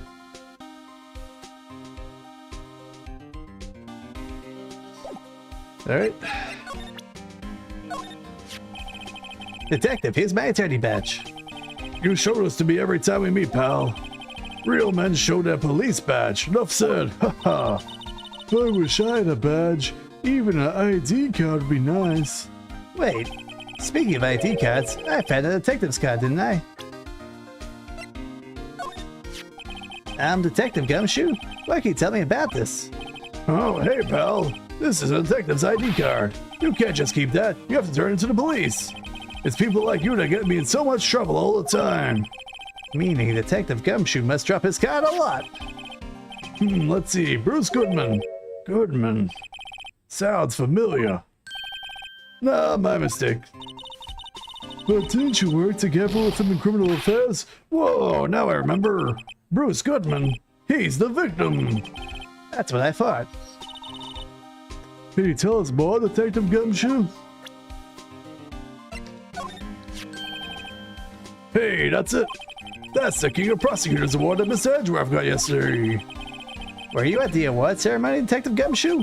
Of course, pal. I got an award for diligence myself. Ah, congratulations. I was wondering why the award's a shield and why it's broken. Oh, there's a reason. I'll tell you later what it is. Apparently he's forgotten. But I was proud of Mr. Edgeworth for winning that award. Even with all the naysayers in the prosecutor's office. Naysayers? Must be because of rumors. Found in Mr. Edgeworth's car, stabbed with Edgeworth's knife, huh? What would drive Chief Prosecutor Sky to do such a thing? Wait, I didn't mean... I mean, sure, of course, someone else really did it. Someone who must have, a grudge against Mr. Edgeworth. The car and knife do seem a little well organized to be coincidence. Oh, Mr. Edgeworth, what could have happened? We have to find out a little more about what's going on with Edgeworth.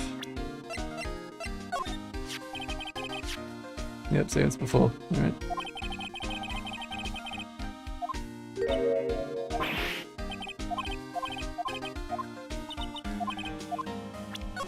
Damn it.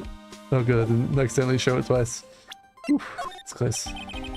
As a detective, I have to keep my mouth shut on that one. I know better than go blabbing about things I don't know about. No, I wouldn't want you to do that either. Good. I'll give you one word of advice, pal. You better not agree to defend the suspect in this case. Why not? Huh? Well, it's just that the chief prosecutor has confessed to the crime. She says she summoned the detective to the prosecutor's office, and she killed him. But what if she's not telling the truth? Yeah, well, no. Come on, pal. There's plenty of evidence against her. But what if the evidence was faked? Hey, pal, can I speak to you for a second? Huh? Why me? Why is this girl so peeved at me? She's a relative to the suspect. She's Lana Sky's sister. Whoa, the chief prosecutor's little sister? Just please investigate this case carefully, okay? Scientifically. Yes, sir. By the way, you might want to keep your voices down. You don't want to be overheard using words like faked. Huh? It's a sensitive issue with us these days. So, what are you doing here, Detective Gumshoe? Me? Oh, nothing really. They kicked me out of the criminal affairs. Detective Gumshoe? What did you do this time? What do you mean this time? Then what happened? I know things are busy right now. I mean, with my sister's case and all. It's true. We never had a chief prosecutor murder anyone before. Only the highest-ranking people are being led into the criminal affairs now. The lowest-ranking guy in there is our chief of detectives. And not letting any of us rank-and-file detectives in at all. None of you. I know it's an important trial, but isn't that a little odd? So anyway, I thought I'd spend the day getting the Badger Dance down pat. Is there anything else you could be doing? The chief of police himself is investigating this investigation, pal. And the officer marshal was assigned to the underground parking lot. Officer Marshall. Now that I think about it, Emma did seem to know that Marshall guy. A patrolman is in charge of the crime scene. That's unheard of, pal.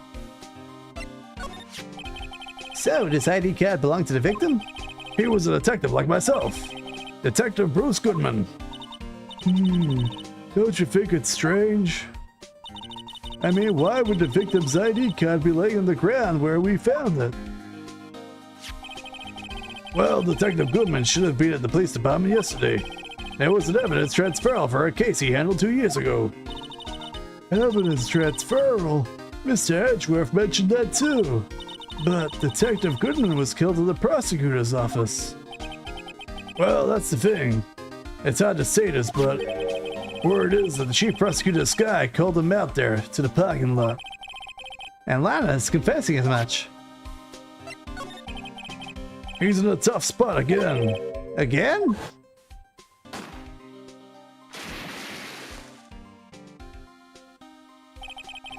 Well, it all started the murder of defense attorney Hammond. But Mr. Edgeworth was found innocent. Listen, pal, there have always been rumors about Mr. Edgeworth. Forging evidence, making deals with witnesses. Nothing outright, but there were always whispered rumors. Ever since he was accused of murder. No one's whispering. They're practically shouting.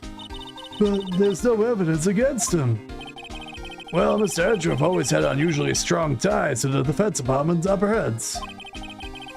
It's only natural that people would be suspicious. I had no idea he was under the gun. Anyway, this latest case has started a new rumor. People say the only reason he took this case is because he's aiming for the chief prosecutor position himself. What? But I know the truth, pal. Nobody wants to be the one who has to prosecute the chief prosecutor. Mr. Edgeworth's behind the pull in this one. He's doing this for all of us. And that's all I know about that. I'm not officially on the case, you know. Thank you. Why aren't you handling the case, Detective Gumshoe? We met the guy who was... What was his name? The guy in the parking lot? That'd be Officer Marshall. He was appointed directly by the chief of police. Officer Marshall? Is he some kind of Wild West sheriff or something? No, Jack Marshall's just a regular office. I mean, from West LA. For a moment there, I wasn't sure. Look, pal, let me try and make things a little easy for you. Show them this, and they'll let you examine the crime scene. Maybe. Detective Gumshoe's letter of introduction. I'll be surprised if this gets us anywhere. Just act like you're supposed to be there, and nobody will look at you twice, pal.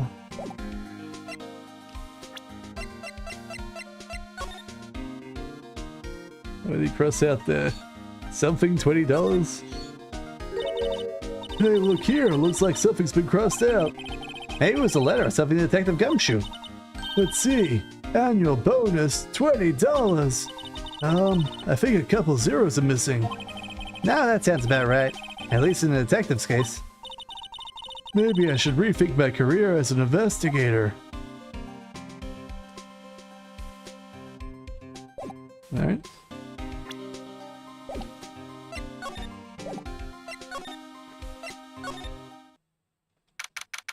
February 22, Prosecutor's Office. Underground parking. Looks like the investigation's still going. I have to be getting to the shop. So it looks like I'll be stuck in this pit till the sun sleeps. See you in my dreams tonight then, baby.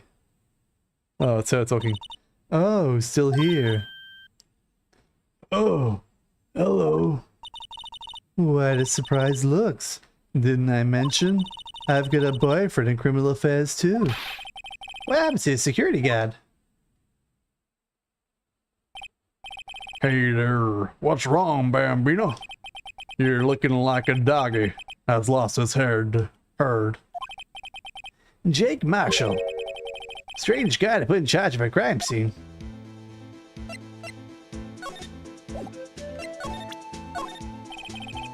Officer Marshall, can you take a look at this? Whoa, partner. If you're fixing a draw on me, you best be ready for a shootout. You'll become food for the vultures, compadre. Are you ready, Mr. Wright? Somehow I don't think he's gonna help us. Wait. There's something I wanted to ask you. The scene of the crime, a cold grave for men who've lost their dreams. And me, I watch over them as they sleep, dreaming of a desert's harsh judgment. He's asleep. Well, should we show this hopeless case something to catch his interest? There's something I want to ask you.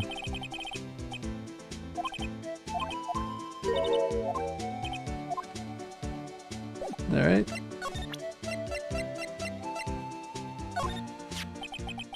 Would you mind reading this for me? Watch this. I warn you, fan letters to me go right to the spittoon. Lab introduction for Detective Gumshoe. May we investigate? Gumshoe, that old cow dog. He's holding a birthday party or something. Huh? Look, where it says letter of introduction, it says invitation. Ah, I think he just miswrote it. Wait, why am I getting all defensive here? No worries. This proves it's from Detective Gumshoe better than any blood test. I guess I better let you in then. Thank you, Officer Marshall. Oh, that's right, he's a patrolman, not a detective. Which reminds me. Hey, wait a sec. Isn't a crime scene supposed to be handled by a detective or higher? Well, folks, the clues are all calling. Welcome to our gold strike. And be like the settler, strike out for the lands unknown. Manifest destiny. Let's have a hootenanny. Note to self, police investigations are like settling land. Well, Mr. Wright, what do you say? I say I won't be needing this anymore. Detective Gumshoe's lab instruction has been crumpled and discarded.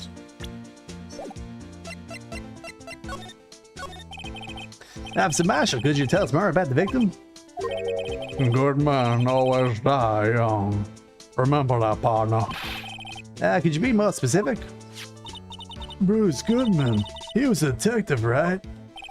Well, aren't you a feisty doggy there?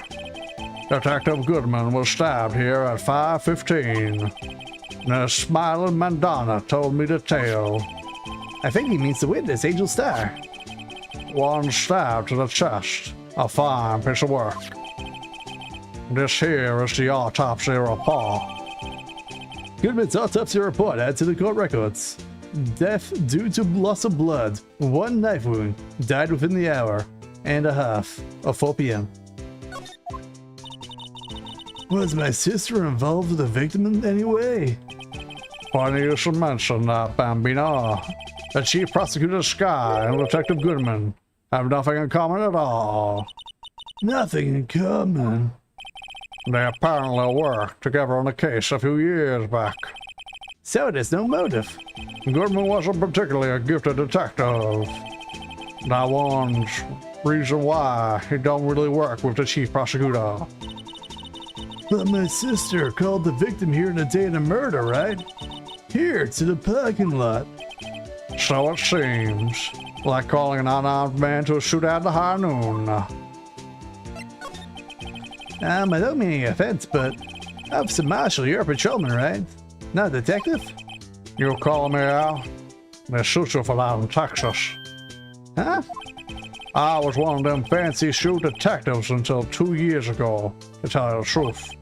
Oh, really? Now he tells me. But you're a patrolman now. How can you be in charge of a crime scene? Nothing gets by you, does it now, but me no. So why are you in charge? No reason. We're just showing hands right now. I'm keeping an eye out in the meantime. That's odd, though.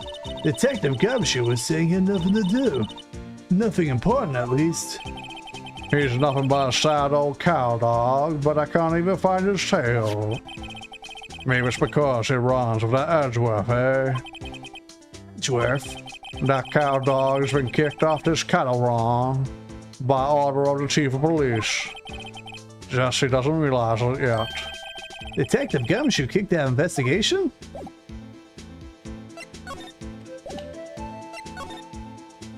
Alright, time to investigate.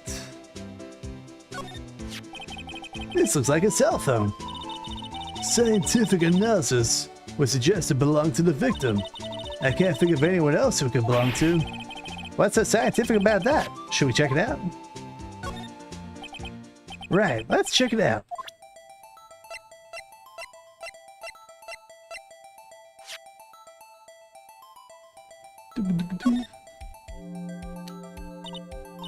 This phone's still on. The read dial screen.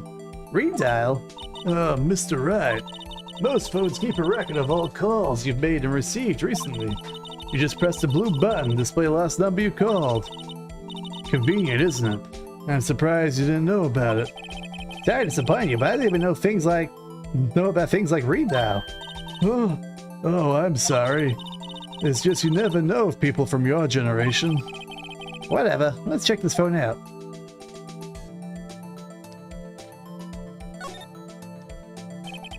Now to see who the owner of this phone called last.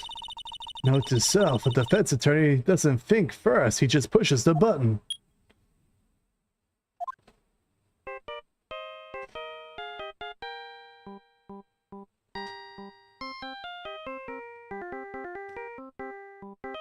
Clearly they called just for this funky ass tune. Hey, that song, I know it. Hey, what's going on over there? Oh, sorry. I see you, partner. You pressed the redial on that phone, didn't you? Well, yeah. Whose phone is this anyway? It was on the ground over there. Whose phone is it? That belongs to Chief Prosecutor Sky. What? It's my sister's? She apparently dropped it when she was taken into custody right after the crime. Look at the last call was made right when the crime occurred. Looks like she was fixing to call someone. Except she only spoke for a few seconds according to this. Who did she call? No idea. Sorry, partner. Now I got a question for you, partner. I heard a phone ring just now. One of those newfangled ringtones. Oh. I'm sorry, that was my phone. What? Your phone? Yeah, it's kind of strange, but someone called me right as we picked up the other phone, a wrong number. I hope you're not lying, partner. They shoot you for that in Texas, partner. Uh-oh, I'm inside the raft of a Lone Star patrolman. Cell phone was added to the court record. Last call made at 5:18 on the day of the murder. This appears to be the car where the body was found. It looks like the lock of the trunk is busted. The crime took place in the underground parking lot at the prosecutor's office. The body was found in the trunk of Mr. Barnett's car. Quite a luxury car. It screams, I have money to burn. Yeah, prosecutors get the big bucks. No, defense attorneys get the big bucks. Prosecutors get the small bucks in reality. Miss Bro, is it? Yep. They lay it out in the outline of the victim's body. Oh. So wait, the victim must have died when the killer closed the trunk on him. You gotta be the only person I know that would jump to that conclusion. It is weird that the legs are in first for the body. Like the guy was getting in legs first, he was gonna drag himself in.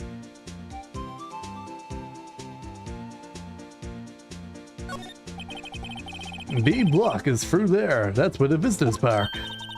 I can see the Lunchland car over there, far in the distance. Hey, you're right.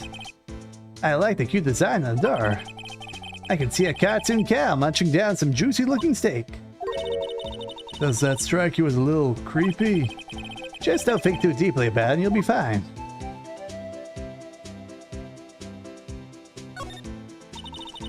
A block. This area is reserved for prosecutors. Defense attorneys are relegated to B block. I dream of the day when I'll be able to park my car here. I'll go over to B block, buy my hamburgers from you, Mr. Wright. I'm not planning on giving up my job that soon. And besides, he doesn't even know how to drive. What's this? Looks like a note of some sort. Look, something's written on it. 6/20/75/1202. You're right. Let's see. Oh, it's a S, not a 5. 67S 1202. There's a name printed on the paper above. Goodman. Maybe it fell out of his pocket when he was killed. Well, so what does it mean, Mr. Wright? How am I supposed to know? Note to self for deductive reasoning. Go to Edgeworth, not Wright. I'm sure Edgeworth wouldn't know what this means either. Goodman's note add to the court record.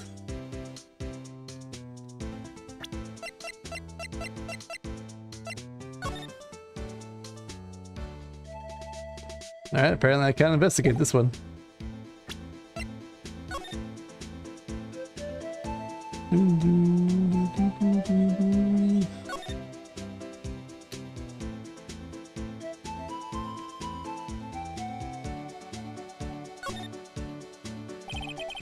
As though they push us again. What's wrong? You look like you do like I do during finals. Never mind, it's nothing. Alright, anything else here?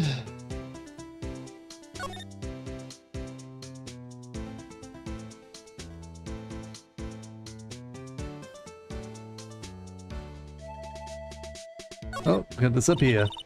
Look, a stylish glass-walled room. Very nice. You can see the whole parking lot from in there. It says security. Perhaps it's a cafe. Huh? Cafe security. Yeah, that must be it. Let's check it out later. I hate to break it to you, but I think that's probably just a security guard office. You know, I scored a 97 on my science test the other day. Too bad I don't have a test for common sense. Alright, and apparently... Oh, there he is, still here, okay. So, there's no connection between Detective Goodman and my sister? That's correct, but there's a gold mine of evidence against her. And the prosecutor tomorrow is none other than Edgeworth himself. I'm afraid your sister's fate is decided, Bambino. Many condolences. Officer Marshall? Yeah, Bambino? How could you say that? You and my sister, you were... Is there something between this cop and her sister that I don't know about? I apologize, Bambino. Something must have gone to me. Maybe it's that dry wind that's a-blowing through the prosecutor's office. Dry wind or ill will? Someone's up to something here, but who? Suspicions about Mr. Edgeworth have been flying around for 2 years now. Forged evidence in arranging testimonies, you mean? He was unbeatable because he did what it took to win. Unbeatable, that is, until he met you. But rumors are just rumors, aren't they? These are prosecutors we're talking about. Evidence is everything to them. If you follow the rumors about Edgeworth to their source, you'll find one person. But they're off limits. Untouchable, you might say. One person? Who? Hate to say this, but it's your sister, Bambino. Chief Prosecutor Lada Sky. What? My sister? Edgeworth couldn't rustle up all those cattle by himself, you see. Some people load their guns with bullets. Some people load them with deals. What? You're saying Edgeworth was making deals to win trials? Where's the gunshots, there's bound to be bullets. That's what the old-timers say. No, usually they say where there's smoke, there's usually fire, but you know. And there's a big old secret around hidden here somewhere. Everyone knows it. That's why Detective Gumshoe was taken off the case? Did they tag him because he was the closest to Edgeworth? So, well, how are we doing, Mr. Wright? I guess we got some clues. We have an autopsy report, a note from the victim, and a cell phone. So, you think we'll be okay? Well, the only thing that's still bothering me is Lana confessing to the crime. She says she did it. No problem. I can guarantee that she's not the criminal. Oh, by the way, Emma. Yeah. I know that's your song. I know that song your phone plays when it rings. What?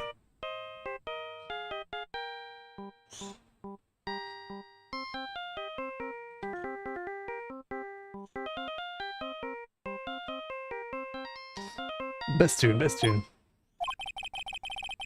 It's the Steel Samurai theme song, isn't it? That popular TV show for kids.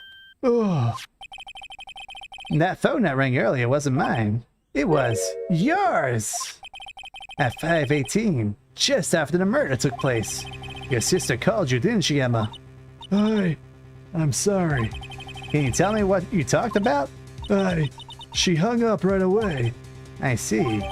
Cell phone update in the court record. Property of Lana Sky. Last call made to her sister, Emma, at 5:18 on the day of the murder. A detective is murdered, and the suspect is the top prosecutor in the district. I've got a bad feeling about this. Like maybe I still don't know everything that went on here. To be continued right now.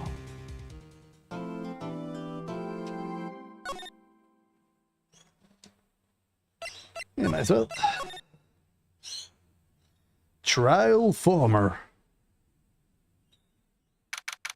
February 23rd, 9:34 a.m. District Court, the Feds Lobby number 2. How did the investigation go yesterday, Mr. Wright? Frankly, there's still a lot of gray areas. Oh, Rob, the whole thing's one gray area. Don't worry about me, no matter what the outcome. I am ready to accept my fate. I believe in you, sis. Mr. Wright, let me offer you a word of advice. Yeah? A defense attorney should never believe their client. Oh. The defense is called to a trial because they are suspected of wrongdoing. Never forget that. Miss Sky, you remind me a lot of Mia. But there's one decisive difference between you and her. And that is... You're not a defense attorney. Oh, I believe it is almost time for the crime. I mean, the trial. Good luck, Mr. Wright. My first trial without Faye helping me. No one's gonna bail me out this time. I'll be alone in there. So I have to discover the truth all by myself. Let's do it, Mr. Wright. I'll be with you the whole way.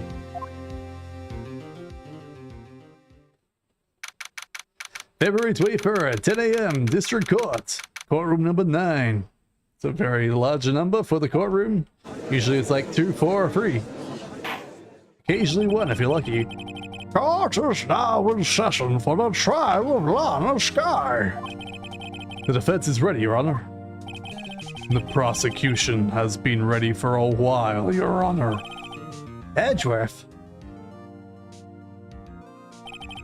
It's been 2 months, but I haven't been in a courtroom since his trial. I hope that personal feelings will not be part of the proceedings today, Mr. Wright. Ah! I choose the path I think is right, regardless of what those around me might say.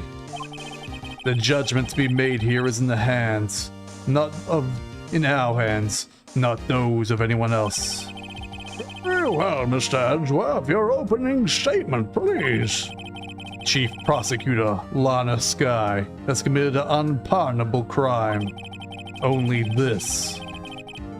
But, not only this, but she was rash enough to commit in the prosecutor's office lot. Wow. He's much more forceful in person. I suddenly feel like confessing to everything. However, she will now pay for the rashness of her life. With her life. There was a witness to her crime. A professional witness. Well then, call your first witness, Mr. Edgeworth. The prosecution calls its first witness, Miss Angel Star, to the stand. The cuff-up queen.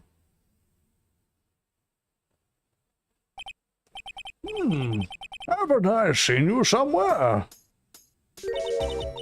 As you ordered, the caviar lunch, right? Oh, yes, caviar. I've never eaten caviar before. The judge is really wolfing it down. Oh, and for you, I have the Fiesta Bowl. Thanks. Will the witness state her name and profession? Oh, and you, sir? Did you order the fingerprint lunch? It's too early for lunch. Your name and profession, please. Well, Your Honor, how does it taste? So, this is why everyone raves about caviar. It's so tasty it hurts. I always thought caviar would taste like pickled tapioca. What the heck does pickled tapioca taste like? Name, profession, now. Me? Oh, the name's Angel Star. And don't go forgetting it. I find myself running Lunchland these days. Is that what you wanted me to say, Mr. Edgeworth? Very well, witness. Please describe the incident to us. The prosecution will wait. I'm not finished eating. Hurry it up. Very well, Mr. Edgeworth. As you know, we usually call on the police to provide a description of the crime. Your Honor, as Mr. Edgeworth has said to the court, I'm a professional. Oh, what exactly does that mean? Until 2 years ago, Miss Angel Star was a special investigator of the police. She was a first-rate homicide detective. What? Miss Star was a detective? I know who you are. You're Cough Up? Cough Up Queen, Angel Star, Your Honor. Long time no see. Very well. You may continue with your description, Miss Star. Just who is this lady? If I might have the court's attention over here. The parking lot at the prosecutor's office is divided into 2 blocks. A block is for the prosecutor's personal office. B block is for the visitor and clients. A chain divider separates the 2 blocks. There's not a lot of parking spots there by the looks of it. I suppose that's just to keep visitors from taking up the prosecutor's spaces, yes? The crime took place in the car at the back of A block, in the car's trunk. The killer stabbed the victim with a knife and went to drive the body out. Unfortunately for her, there was a witness and an arrest was made on the spot. And who was this valiant witness? Why, it was me, Your Honor. Parking lot floor plans added to the court record. Yes. Did you see the very moment of the crime? Of course, Your Honor. Immediately after that, I apprehended the chief prosecutor. It seems rather cut and dry, doesn't it? Well, Mr. Wright, I can't agree on principle, Your Honor. It seems that the poor losers are unwilling to accept the truth, Your Honor. Shall I proceed to crush what little hope they have remaining? If you can, then give them your worst, Miss Star. Wait, are they talking about me? Edgeworth was on the 12th floor of the building, so I guess they have a multi-floor garage. You reckon they have 12 floors of parking? One for every office? They just walk out the office and in a car park? Now that would be a questionable office design. Witness's account. Somehow I always knew a day like this would come. I was on my way to deliver a lunchbox to my boyfriend when I sensed something. Perhaps it was my finely honed detective intuition at work.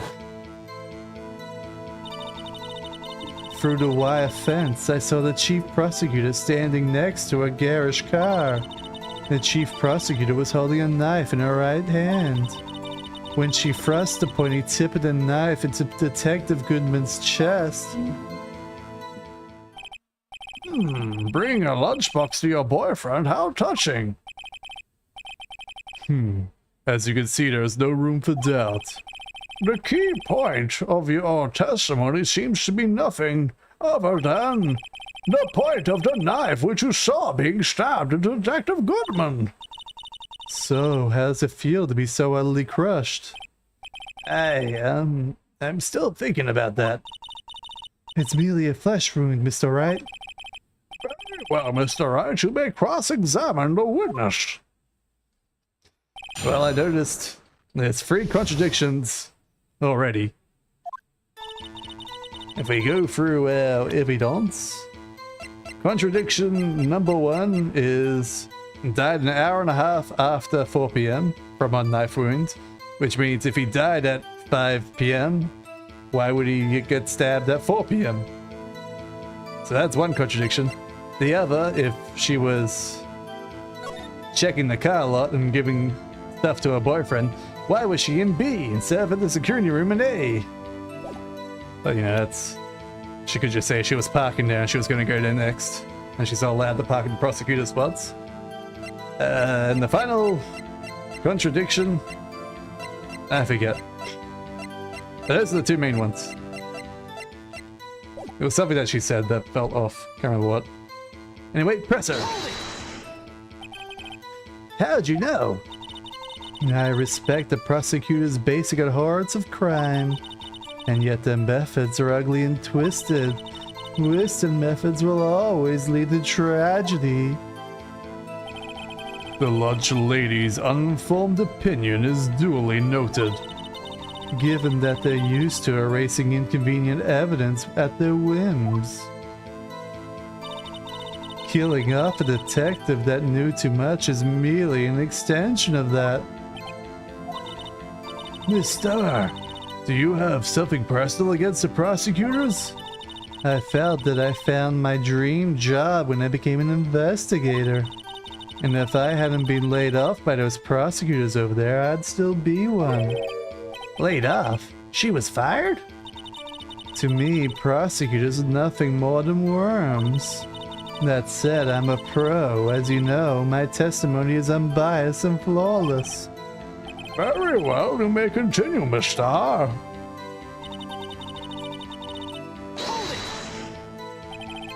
This boyfriend, he's a detective? Not that boyfriend. The security guard. That boyfriend? You have several? Yes. This boyfriend, that boyfriend, and the other boyfriend. Care to join? And yet, another boyfriend position is still open for applicants. I'll stick with the lunches, thank you very much. Note to self. Judge had to think before replying. The security guard room is in the lot A block.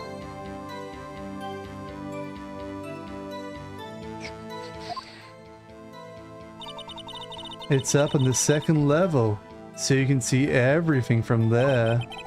That would be the room with the security sign. Incidentally, did you bring your lunchbox by car?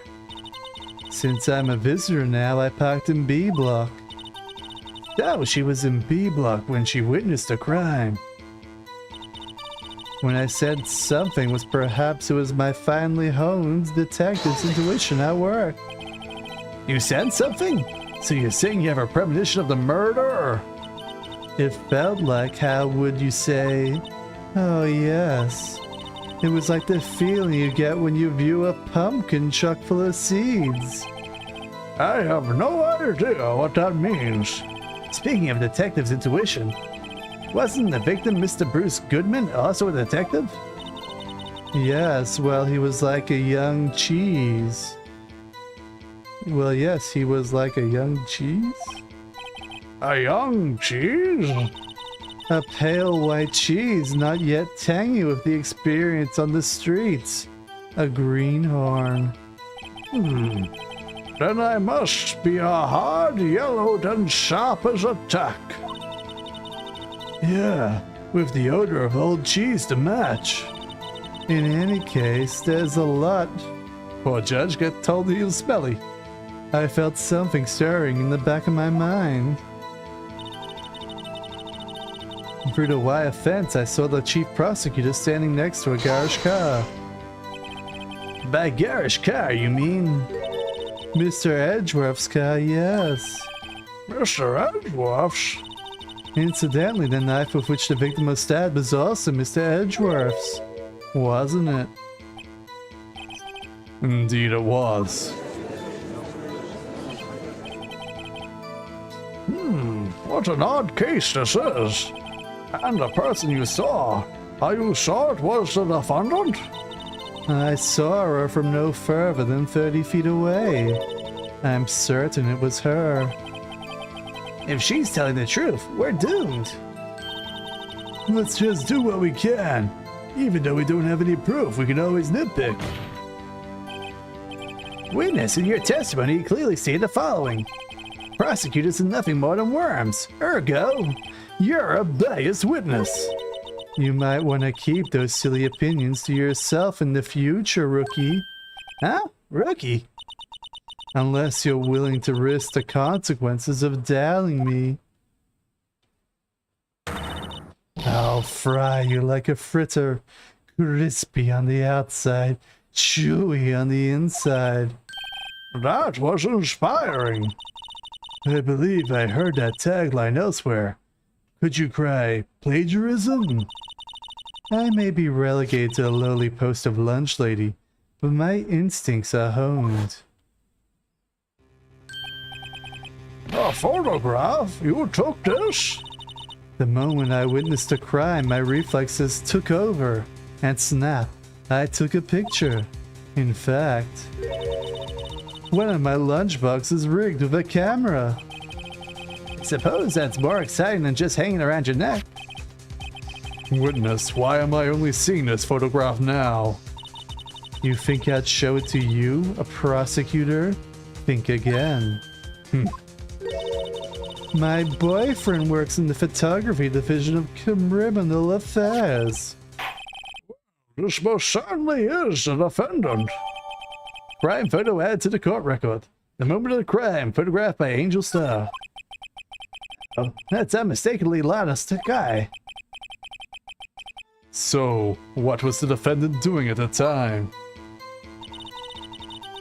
The chief prosecutor was holding a knife in her right hand.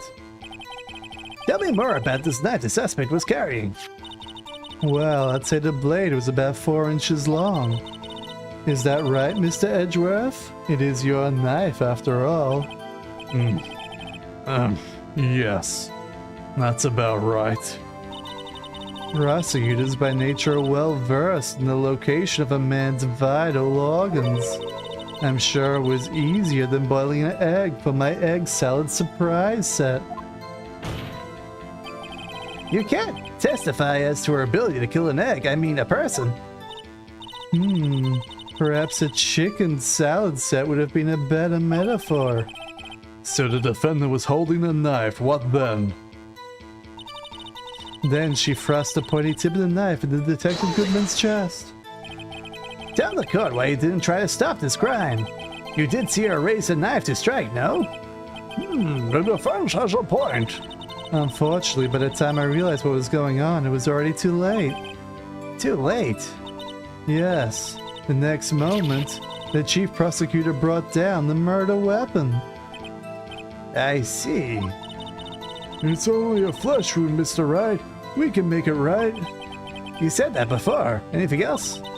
Scientifically speaking, Miss Starr's testimony is flawless. Sounds pretty fatal to me.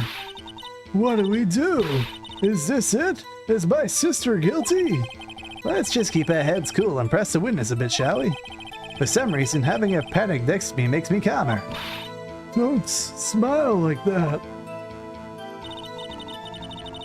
Alright, so...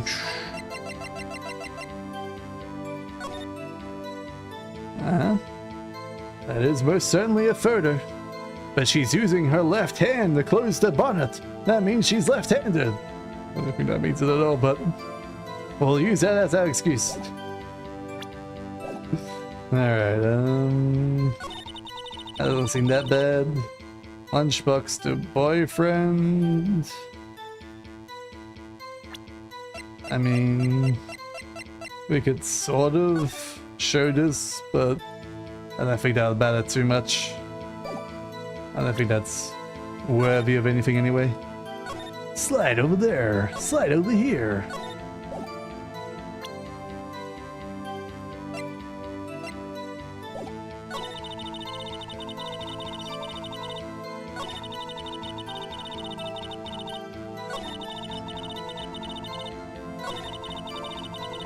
Well, I guess we can show the picture of her not having a knife in her hand. Because she didn't have a knife in her hand. You can always do a safety save, yeah.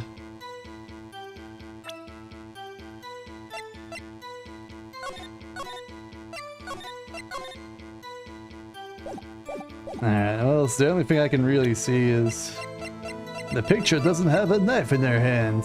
Objection! And you witnessed this. You saw Miss Sky stab the victim with the knife? As I've already said, yes. I swear it on my finest salmon swirl lunch. That sure is one fine lunch. But, isn't that odd? Look at this photograph. This is the photograph you took the very moment of crime, is it not? Then why is Miss Sky not holding a knife? Mr. Edgeworth, your thoughts? Objection. That'd be the weakest objection ever, Edgeworth. Yet, it was still stronger than your ever feeble mind, Mr. Wright. What do you mean, Mr. Edgeworth? This photograph was not taken the moment before the stabbing. This was taken the moment after the stabbing. Objection! And how can you tell that? Blood splatter. Huh? See the dark crimson stains on the chief prosecutor's coat? But it's black and white photograph. Ah, yes. It's hard to tell, but this could be blood. Well, Mr. Wright, I see no problem here. No problem, except you. Mr. Wright, are you gonna just sit there and take that kind of abuse? You got a better idea? Objection! Wait, that contradicts what the witness said in her testimony. Namely, that she took the picture the moment when she witnessed the crime. Well, it seems I was slightly unclear. My apologies. That's it? If you run out of lunch, you order seconds. Problem solved. If you don't like it, try ordering jumbo-sized lunch from the get-go. Good advice. I'm not sure I understand it, but good advice. I didn't have time to stop her. Prosecutor Sky was cold and calculating like a robot, and she killed without pain or remorse. It was premeditated murder. Premeditated? How do you know that? Look at the chief prosecutor's hands in that photo. Those are gloves. Surgical gloves, made of thin rubber. Most likely why she would have those on? If it was not premeditated, she would not be wearing those gloves.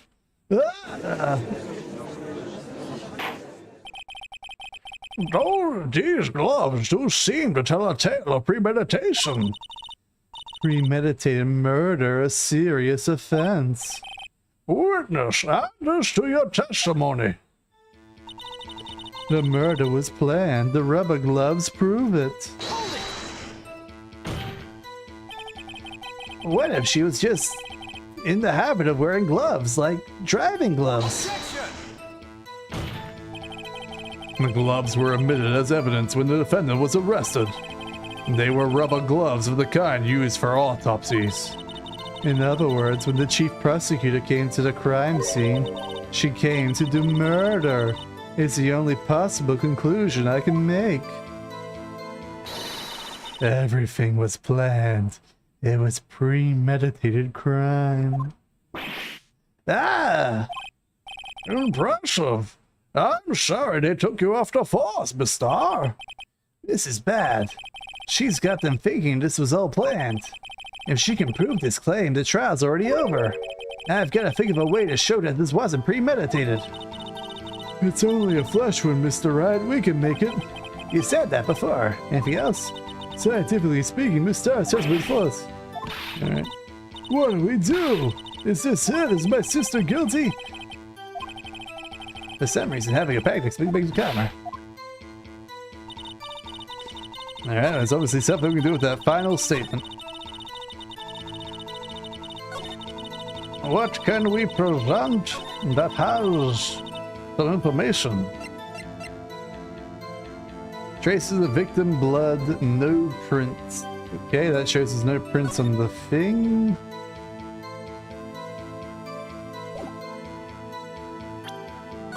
Wait, why can I check the blood again?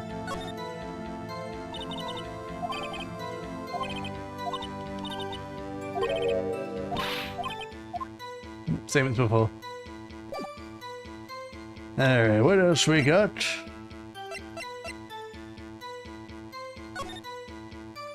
Anything we can do with this badge?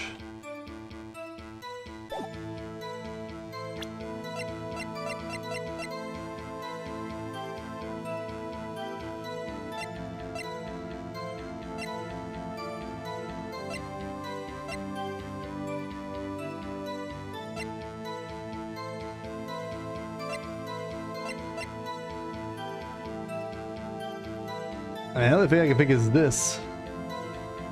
I'm not really sure of anything else that is even slightly connected. What proves that it wasn't premeditated?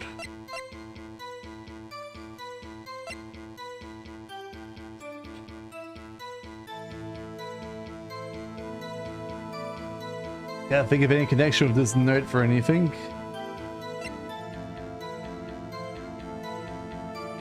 If it was premeditated, why did she make her call? But that wouldn't be worth presenting on this situation.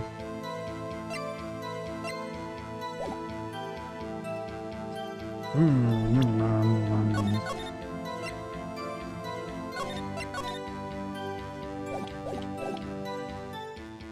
mean, it has to be something to do with this one, right?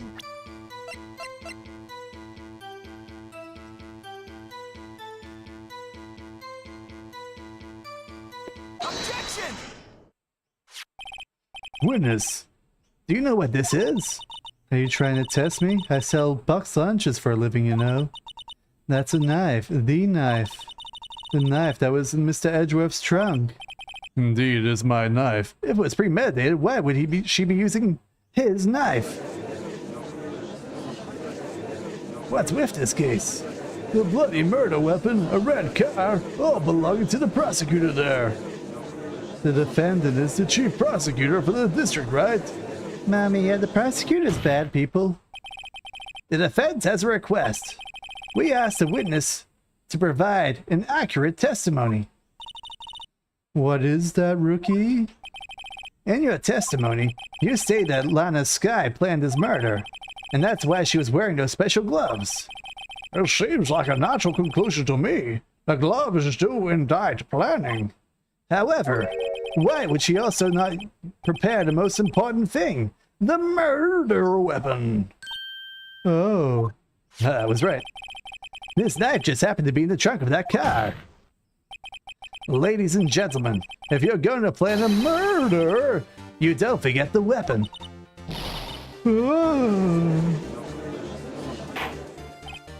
Order, order, order. Great. Now the tide's turning in our favor. Great show, Mr. Wright. My sister's as good as free. Right. I believe the next lunch you'll be eating is humble pie. What? I hope you weren't deluding yourself into thinking the tide has turned. Not over such a trifling detail. But this shoots a hole in the whole premeditated theory. Bah. The prosecution can care less if it's premeditated or not. The only one who seems to care is that lunch lady over there. The defendant, Lana Skye. Murder the detective with a knife. That is the only thing the prosecution needs to prove. Nothing else. Very good, Mr. Prosecutor. I suppose you think you're clever now. But you know as well as I do that she planned on killing him. It was planned. If it wasn't, why would she have been wearing... I believe I'd like to hear your testimony again. Witness, please. Tell us only what you saw, not what you thought. How dare you? My powers of deduction are not to be underestimated. Really now? Alright, we made it to the second part of her testimony. I was a little worried there for a moment. Lana Skye had intended to murder Detective Goodman. That's why she called the victim all the way to the prosecutor's office. I'm sure the chief prosecutor had a grudge against the victim. Nothing else could drive that human machine to plunge a knife in again and again and again. Well, there we go. We proved it again. Again and again means more than one stab. The victim was summoned from the police department to the prosecutor's office. That does sound a lot like premeditation now, doesn't it? So, if I order a pizza, does that mean I'm planning to kill the delivery boy? In any case, the defense may now cross-examine the witness.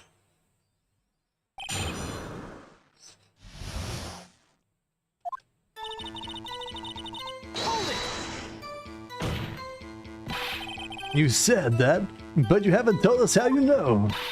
That's what I'm about to tell you, rookie. I believe what she just said was merely a prelude to the story she's about to tell. Try not to interrupt her again. Rookie. Never interrupt a storyteller. It's like pulling a bun out of the oven half-baked. Something half-baked here, and it's you. Try not to confuse the defense, witness. Try to confuse the defense, witness. They're not very quick on their feet. Now, why did you believe the suspect had intended to murder the victim? The actions speak for themselves.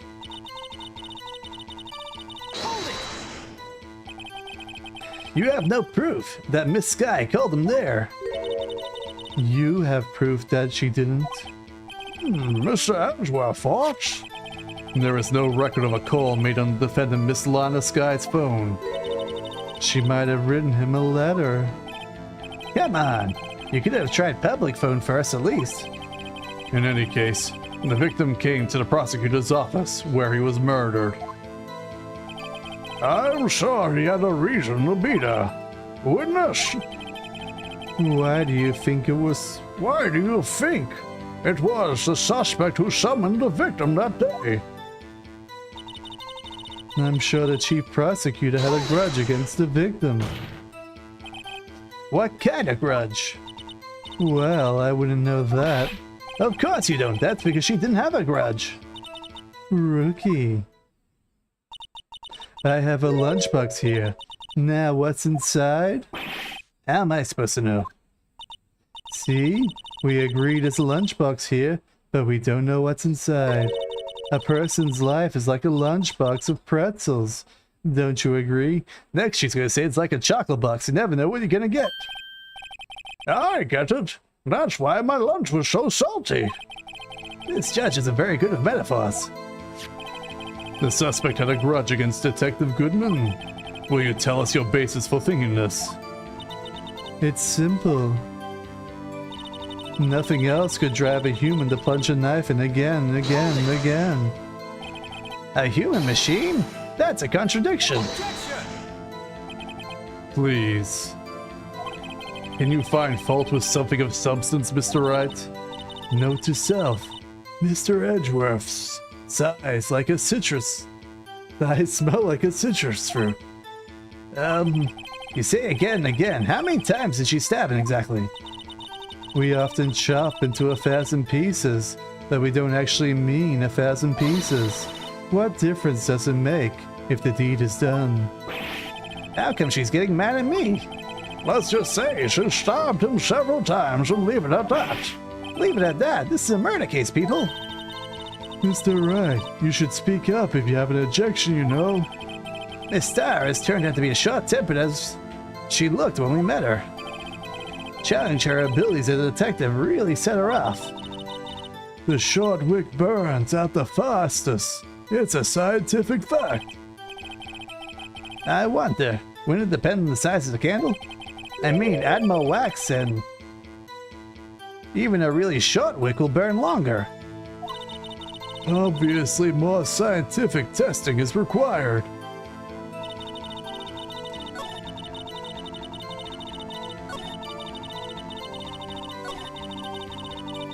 Alright, presento. One knife wound. You say she stabbed him again and again, but you couldn't have witnessed that. Are you testing me? Then I'll test you. With my moss surprise. I'm afraid the moss is growing under our feet as we wait, Miss Star. What do you mean? I shouldn't have to explain this, but take a look. The autopsy report states the death was due to a loss of blood from one stab wound. Ah, you're right. Good show, Mr. Edgeworth, old boy. What a hunk. He's my hero. Really?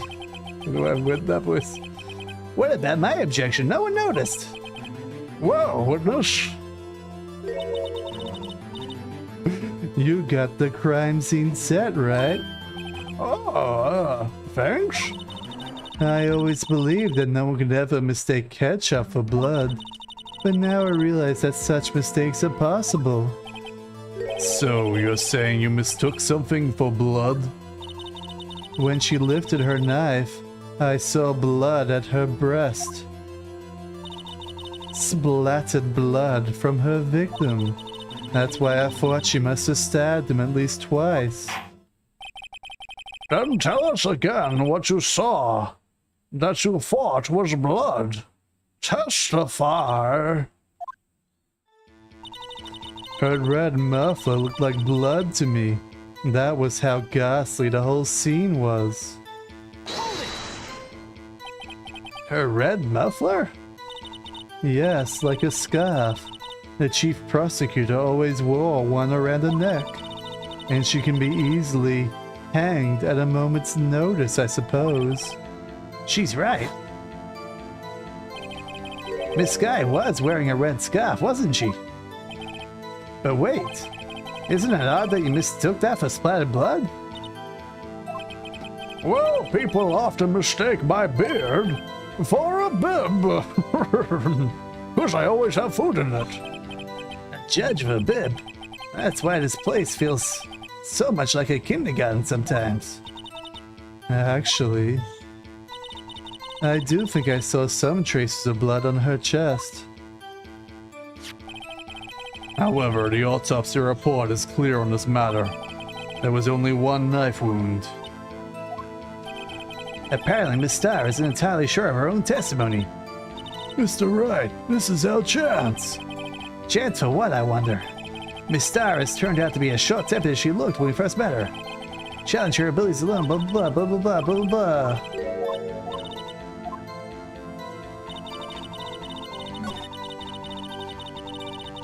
Alright, does the picture have a muffler on her?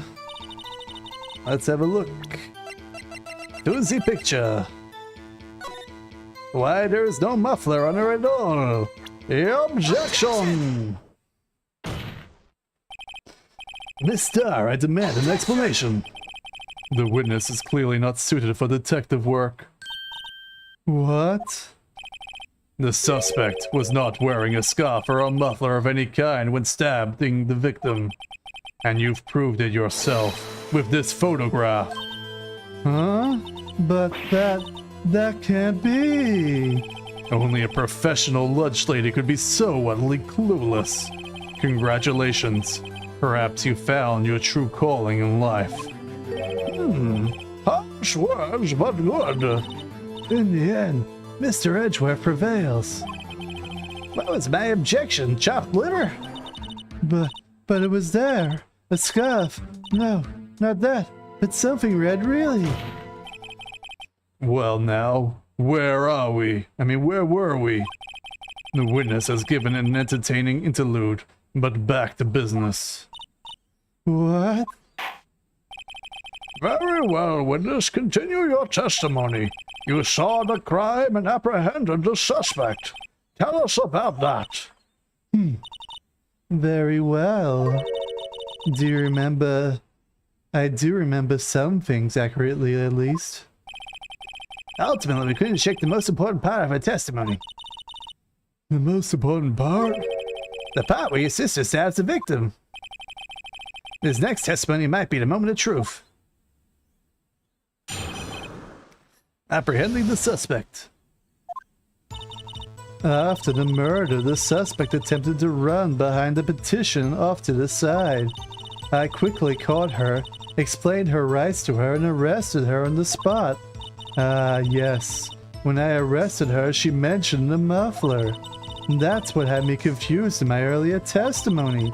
The chief prosecutor made the escape, but against Angel Star, resistance is useless. Was she a Dalek? Resistance is futile.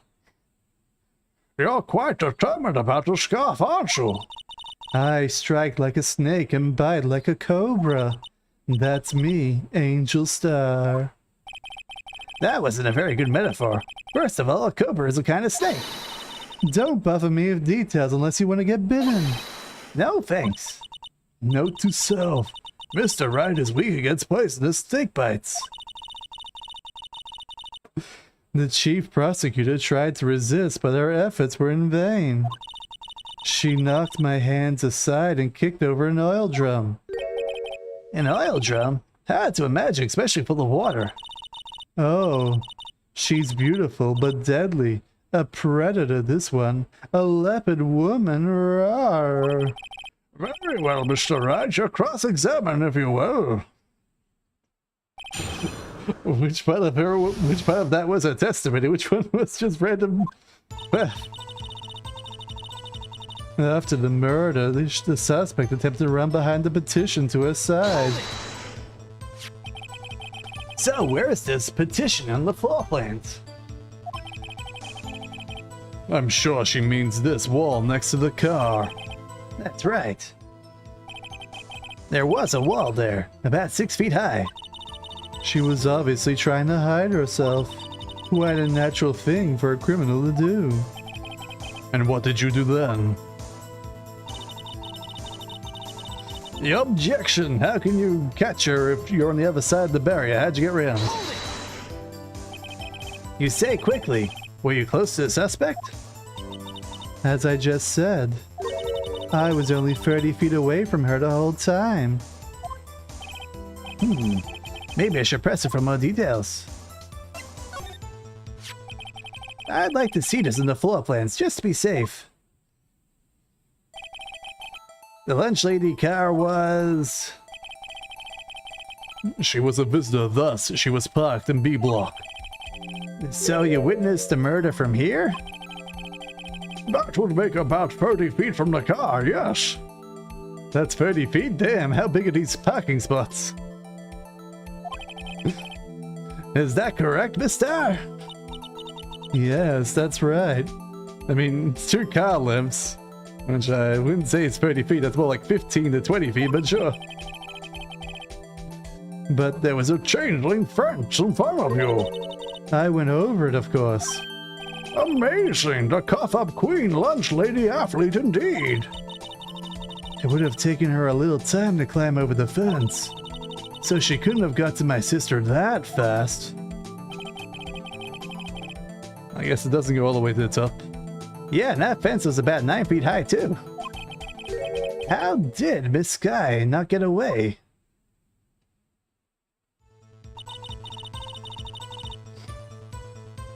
So do I present evidence here? Saying I don't think she should have gotten away? Do I have a photo of the fence? Or do I just... Whatever. We'll keep pressing. She mentioned the muffler? What exactly did she say? If I remember exactly, I would have told you in my testimony. Cheeky. Anyway, all I heard was the word muffler. Just that one word? So, what you heard wasn't the suspect talking to you, but to someone else. Yes, the chief prosecutor was talking on her phone. Her phone? She can't mean... By phone, do you mean this cell phone discovered at the crime scene? Yes, ultimately. Ultimately. My memory. It's like a salmon heading upstream, you see. No, the court doesn't see, mister. The chief prosecutor first attempted to use the phone hanging on the wall. That was behind the barricade, but you said she didn't get behind the barricade. On the wall? That's right. Near the car, there was an emergency phone on the wall. Apparently it was out of order. And so she used her cell phone? Indeed, the emergency phone was out of order that day. The emergency phone, why is it out of order? They're always meant to be well maintained.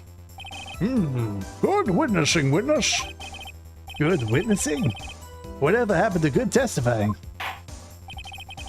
You should, of course, add this to your testimony. The things I do, please, this rookie, the things I do to please this rookie defense attorney. Lada's cell phone updated the court record. The word buffalo was overheard during a call made to Emma at 5:18. I saw it all, how she tried the phone on the wall, but had to use herself instead.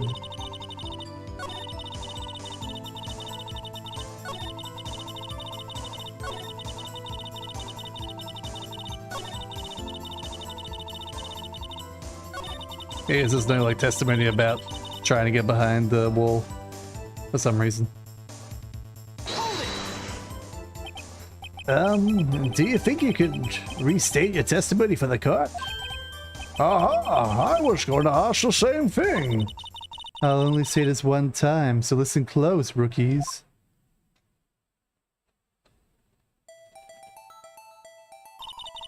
The chief prosecutor stabbed the victim and ran behind the petition. She picked up the phone on the wall, but it was out of order. So she pulled out her cell phone on her pocket. And during that time, you climbed over... And during that time, you climbed over that chain link fence? And when I boldly grabbed her arm, the chief prosecutor hung up her phone. And you saw her doing this? What is it, Mr. Wright? The chief prosecutor made her escape, but against Angel Star, resistance is futile. She made to escape. Can you be more specific? She brushed aside my hand and ran. It was a terrible sight to see, like a dollop of lard on a pate of foie gras. Is it foie gras or foie gras? No. She even kicked over an oil drum at me. An oil drum? There was an oil drum lying on its side at the scene of the crime. But it is strange. What's that? If she wanted to escape, why didn't she run the other way? The other? The parking lot entrance. That's right. This doesn't make any sense. She would run from behind a petition to the oil drums. Excellent. More mysteries. I wish we could solve a few before finding more, though. So Miss Sky tried to run. I'm sorry my sister is so suspicious, Mr. Wright. Not as sorry as I am. But she didn't do it. You have to believe me. Alright, obviously we're gonna say that she couldn't have possibly seen that she was on the phone because she can't see the phone. Present. This one? Yep, this one. Present. Miss Star, I have to conclude that you have a personal grudge against Miss Lana Sky. The witness is a former detective. Her testimony is unmarred by personal bias. Well, who would have thought that you would be my knight in shining armor, prosecutor? And who, together with the chief prosecutor, kicked me out 2 years ago? Well, Miss Star, this is a fatal contradiction with your testimony. How do you explain this? I don't know what you're talking about. Mess with me and I'll make you cough it all up. Let's look at the floor plans, shall we? You said you witnessed a crime from this point. However, if that's true, you couldn't possibly have seen Miss Sky making that phone call. I believe you see what I'm getting at. The emergency phone was on the backside of the petition. If you indeed were in B block, you couldn't have seen it. Foie gras, that's how you pronounce it. Alright. Order, what is the meaning of this? Maybe if I ever ordered foie gras or tasted foie gras, I would actually know how to say it. It's simple, Your Honor.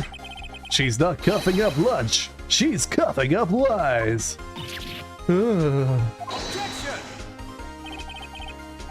That's quite a claim, Mr. Wright.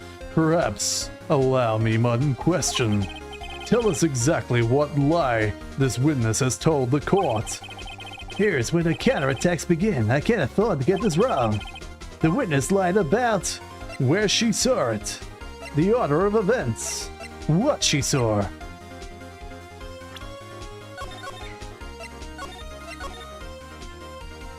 Alright. For me personally, I think it's where she saw it, because I think she would have saw it from her boyfriend's thing up the top there. But the camera angle of the picture makes it really confusing. So maybe the order of events is all messy, turvy, messy. What she saw doesn't make any sense, so I think where she saw it makes the most sense. Miss Sky tried to use the emergency phone, but was out of order. What's significance about this fact? Nothing. Therefore, it would be pointless for Miss Star to lie about it. Pointless to lie, I see. But say the witness did actually see Miss Sky using the emergency phone. It would mean Miss Star witnessed the crime from a different location. A different location? Now that's a pointless lie if I ever heard one. Before you call my lie pointless, at least let me tell it. Let me ask a question to our clever wordsmith, Mr. Wright. Just where was the witness when she saw the crime? Well, the testimonies we heard up to now points us one direction. The place where Miss Star witnessed the crime was here. I'm assuming the security room? And then there was like a camera facing or something? This is the most logical place where she would have been. To me personally. This is the only place where she could have been. The security guard room. Indeed, a security guard room in the underground parking lot is well positioned. It's built on the second floor. You can see the entire lot. She would be able to see the emergency phone from there. But why there? There are many other places she could have seen the phone. Not in this case, Your Honor. The witness, not being part of the prosecutor's office, couldn't park in A block. The only place where she could have seen the crime and the back of the petition is here. If you remember your testimony, you said you brought a lunch to your boyfriend in the security guard room, yes? Well, Miss Star. How many years have I been getting the better of men? To think that the tables could be turned. Today, a man has gotten the better of Angel Star. Order, witness. What have you done? You used to be a detective. You should know better. I'm not turning back. The guilty will be punished. And I'll do what I must to make sure justice prevails. The guilty? Is she talking about Miss Sky? Mr. Wright, doesn't this strike you as odd? Why did Miss Star lie? It doesn't make sense. Huh? She could have just said she saw the crime from the security guard station. It wouldn't change anything. Exactly. This photograph tells all. This photograph was the defendant who stabbed the victim. The truth still stands. It still stands? I disagree, Mr. Edgeworth. What? If a witness is found to be lying, they're guilty of perjury. She knows this. She wouldn't risk that without a good reason. Tell us what her reason was, Mr. Wright. Huh? Me? Who else? Mr. Wright, let's review what we know. Miss Starr witnessed the crime from the security guard station. But she lied and said she saw it from B Block. It must make a vital difference. But what? What would that change? The distance to the crime. Difference in lighting. Well, distance to the crime makes most sense to me, but I don't know how this difference in lighting would matter. Angle to view the crime. I got no idea any of these. Gonna go with my gut and go with distance to the crime. It changes the distance between her and the scene of the crime. My condolences, Mr. Wright, but one look at the floor plans and it's quite clear. The distance between the scene of the crime and the guard station is 30 feet. I don't see how that would change what she could see. What she saw is not in the question here. What matters is the time it would take her to reach the scene of the crime. Miss Starr, you witnessed the crime from the security guard station. Now how long did it take you to go from there to the scene of the crime where you arrested Miss Sky? Well, witness. You. Yes? You ordered the squid wheels, right? The quality of my lunches have gone from low to inedible. I was bringing a PB&J lunch with fresh boysenberry jam to my boyfriend. Boysenberry for the boyfriend. He was in the station, so I waited. I witnessed the crime from the glass-walled station. And before I knew what I was doing, I found myself running towards the scene. But the door was locked. I couldn't open it. Oh my gosh, you had to run a hell of a long way to get there. God damn, dude. That's why I had to go for the visitors parking in B Block. That's quite a detour. And a lot of the time she wasn't looking at the crime. It probably took me at least 5 minutes to get to the scene of the crime. 5 minutes? It's also pronounced Salomon without the L. Not sure if that's just American. Yeah, salmon. Salmon is definitely how you meant to say it, but I like saying salmon. It's funny. This changes things considerably. But it was that woman over there, the defendant in the chair, who stabbed him. I know it. I have photographic evidence. I swear it on my finest plastic spork. You have a point. The spork is a wonderful invention. Would you like another caviar lunch? Absolutely. Uh-oh. Miss Wright, you have to do something. Do I have any evidence to stop this? I mean, honestly, I don't really care at this point. I mean, my objection would be she didn't see the crime. 5 minutes between the witnessing of the murder and the arrest. Think about it. You can make pasta in that amount of time. If you like it al dente. I've got lunch boxes that tie pasta into knots, rookie. A 5-minute blink. Isn't that strange? Strange. If you were a criminal, what would you do in 5 minutes, Your Honor? Well, I guess I'd flee the scene. Hey, don't get the wrong idea. I didn't kill anyone. But you have the instincts of a killer. You would run. But this time was different. Miss Sky dawdled at the scene of the crime. She even had her picture taken. No true criminal would act this way. It's inconceivable. Yeah. Well then, it seems we've come to the end of this testimony. The witness has a grudge against the defendant and a blank in her testimony. Mr. Edgeworth, is the next witness ready to go? Unfortunately, I appear to have overestimated this witness on account of her professional history. We did it. We screwed that can shut, Mr. Wright. That was too close. I'm afraid that the cuff-up queen has been dethroned.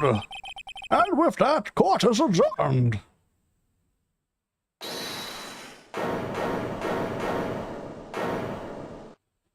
Hold it. Mr. Edgeworth, you ordered squid wheels, right? That's the one she tried to foist on me. I prefer not to take the defense team's leftovers. Anything else to say?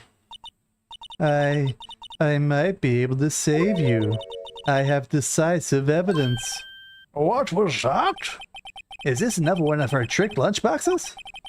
My apologies, but we have no further questions to ask of you, Miss Starr. Ah. Is this your jumbo lunchbox? Ooh, a triple-decker. Out of deference to the witness's determination, I'll allow one more testimony. Let's hear about this decisive evidence. Like the lunch lady motto says, you won't be disappointed. She gonna pull out her lunchbox this time.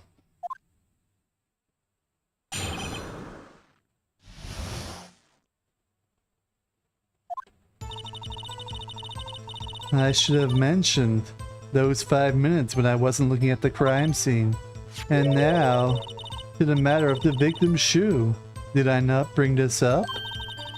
2 types of blood were found on this shoe. One was of course the victim's, and the other blood type matched the defendant, Miss Lana Sky. And this shoe proves its flawless, decisive evidence. What? There was blood found on that shoe? Try Lunchland for all your lunches and decisive evidence needs. Witness, what is the meaning of this? Why is this the first time I've heard of this evidence? Simple. As I've already said, I don't trust you with evidence, Mr. Edgeworth. And that's why I took the liberty of investigating this myself. And you had the blood test performed? Didn't I mention? I have 3 boyfriends in forensics. In any case, Your Honor, I can't accept this as evidence. What? You must know the 2 rules of evidence law. Rule number 1, evidence shall be shown without no evidence shall be shown without the approval of the police department. In other words, this shoe is illegal evidence, at least for the time being. Is that right, Mr. Wright? It seems so. Edgeworth sure is celebrating. Not so fast, Mr. Edgeworth. Don't forget, I used to be a detective. As I mentioned previously, this shoe has already been tested by a member of the forensic department. As you can see, it was approved by the police department as of today. Even the general public can produce official evidence, Mr. Edgeworth. Is that right, Mr. Wright? It seems so. Edgeworth's looking pretty sullen. You could at least study some evidence law, really. The prosecution's complaints notwithstanding, it appears that this evidence satisfies the first rule of the evidence law. However, it seems to have yet another count against you, witness. Anything to ensure that the guilty are properly judged. Victim shoe adds to the court record. Very well, Mr. Wright, you may cross-examine the witness. Decisive evidence. My god, how she got 5 things here from this one? Anyway, let's have a look at Al. Evidence.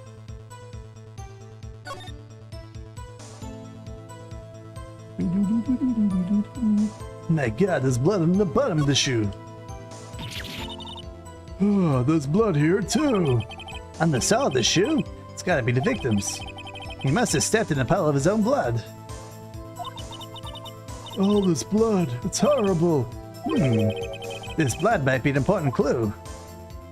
How can the victim have blood on his shoe soles? If he was stabbed and then... This blood, it's my sister's, right? It appears so. Lana's right hand was bandaged when we saw her in jail. She must have cut herself at the time of the crime. Oh, sis. Alright. Why did you lie about those 5 minutes? I guess you could say I just wanted people to look at the results. The results? How many times do I have to say this?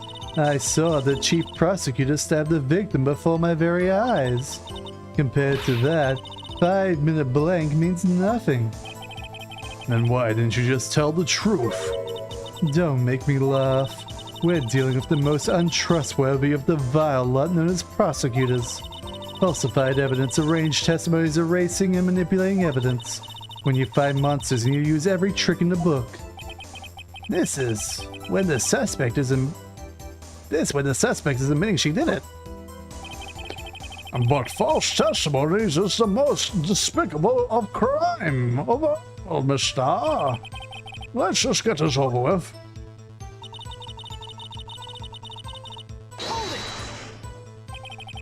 And you found this shoe at the scene of the crime? I detained the chief prosecutor and notified the police department. I wanted to make myself useful while I was waiting for the police to arrive. So like an ill-trained pooch, you snuck off with a shoe. I was afraid someone would erase the chief prosecutor's crime. This shoe was my secret weapon, if that should happen. See this fashionable basket I have here? It carries more than lunchboxes, gentlemen. I'm happy for you and your lunch bag, really. In any case, you removed valuable evidence from the scene of the crime. Now tell us what you did next.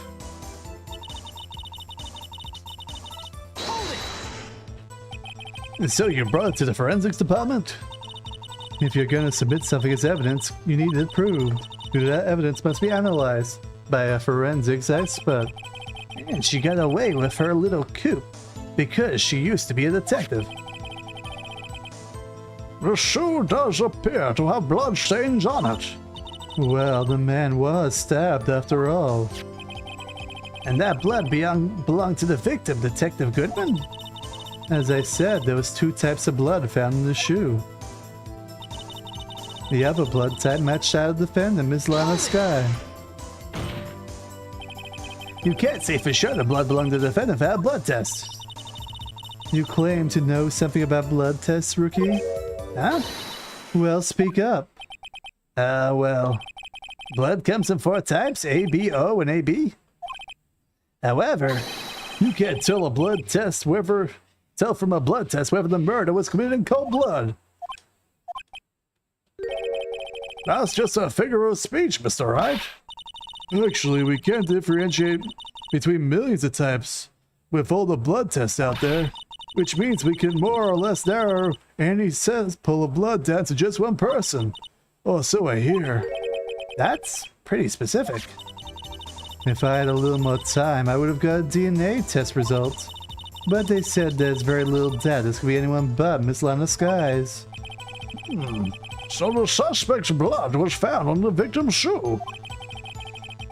That ties her directly to the death of Detective Goodman. I was afraid he was going to say that.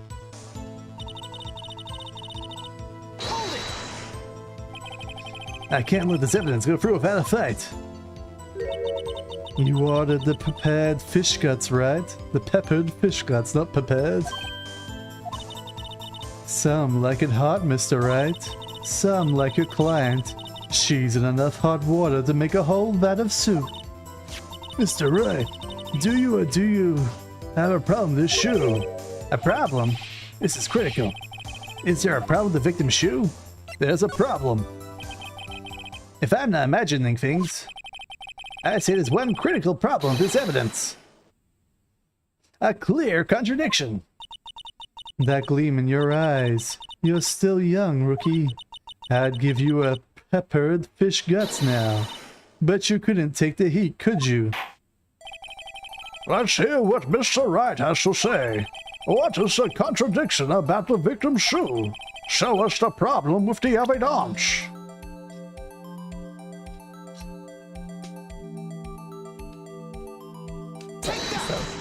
Press the wrong button. I was like, why is this not working? I wonder if you noticed. There's blood on the bottom of the shoe. Don't mess with me, rookie, or it'll be your blood on the bottom of my shoe.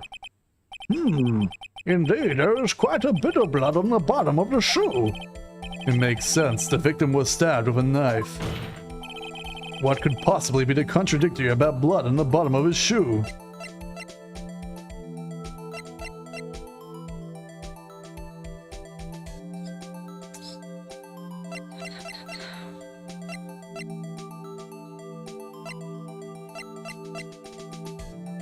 I don't know, this one maybe?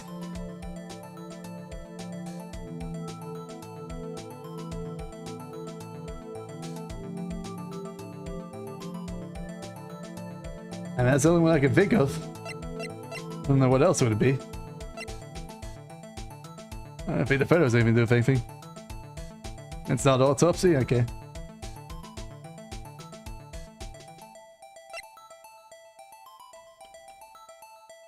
What could be contradictory about the blood on the bottom of the shoe?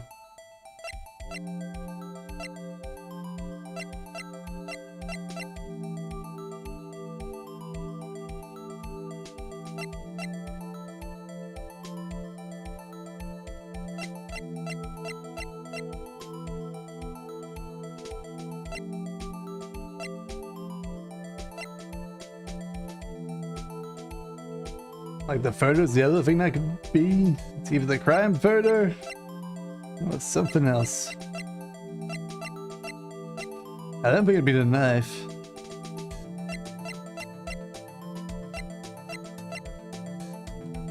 Go with the crime photo, I don't know. The problem lies in the footprint. The footprint? Note that the bottom of the victim's shoe is covered in blood. Then, isn't it strange? Why weren't there any bloody footprints found at the scene of the crime? Aha! As you can see, there were no traces of any such footprints at the scene of the crime. That contradicts your claim about the shoe. This picture only shows part of the floor, so there could have been bloody footprints. Then where are they, Mr. Edgeworth? Because we checked the scene and found nothing of the sort. It's clearly the Blue Badger. Has to be Blue Badger. Everything goes back to him. Order, order, order! Well, witness?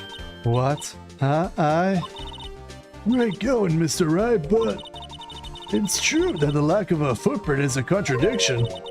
But then we have to ask why there wasn't a footprint.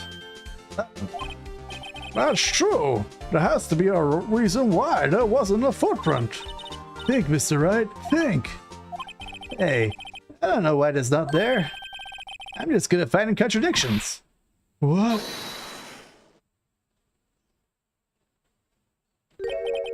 I see. Now I get it. Yeah, what? Our witness is more devious than I gave her credit for. We were hoodwinked to the very end. But she slipped. There is one vital hint to the truth in her testimony. What are you talking about? Think back to when she told us about the apprehending of the suspect. The chief prosecutor tried to resist, but her efforts were in vain.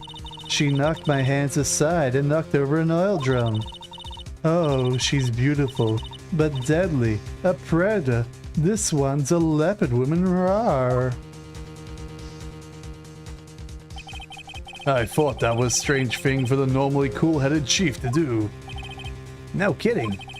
Now, witness, allow me to ask a very simple question. This oil drum, was it empty? Oh, that... I'm not sure I like your attitude, Mr. Edgeworth. though apparently not the slowest conveyor belt in the lunchbox factory. Witness? Well, was the oil drum empty? The oil drum kicked over by the chief prosecutor was brimming with water. Water? What does that mean? Still don't get it, Mr. Wright. Do you want to know the real reason she knocked it over? The real reason? Ah, you don't mean...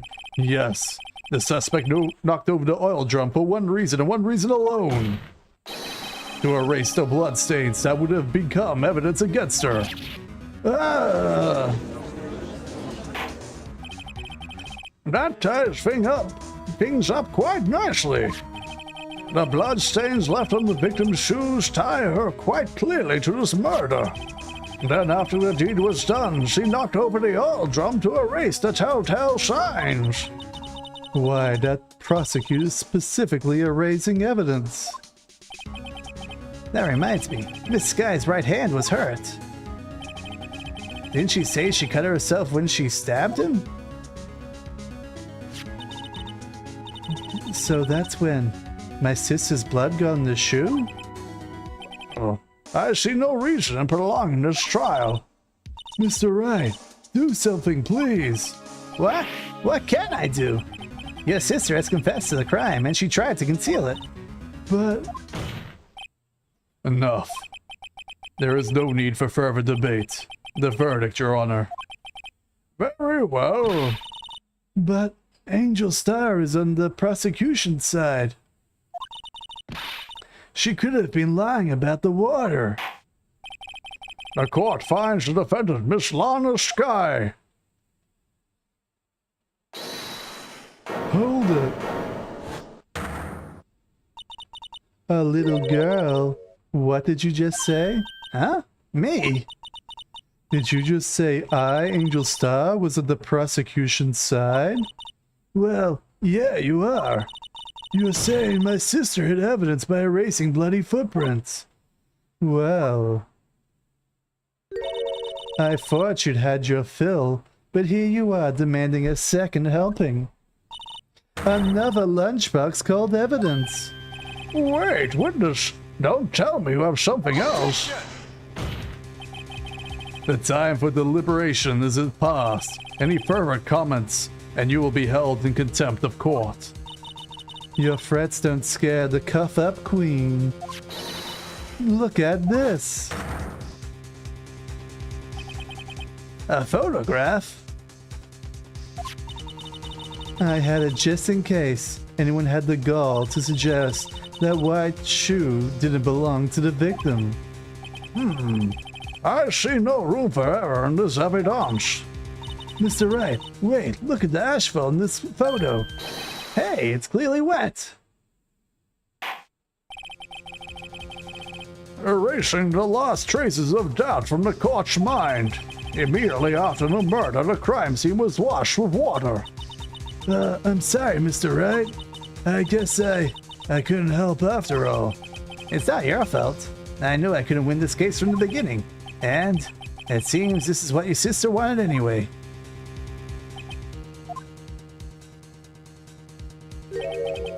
I'm sorry, Mia. Right, wet or not. Don't be so quick to throw in the towel. Get yourself off of the asphalt and take another good look. Don't give up, not until the bitter end. This is the last piece of evidence. Very well, this time I'd like to declare a verdict for good. Objection! Your Honor, wait. What is with you people? Can't I hand down my verdicts with peace anymore? Whatever it is, can it wait? No, it can't. Then it'll be too late. Look at this photograph, the last one submitted.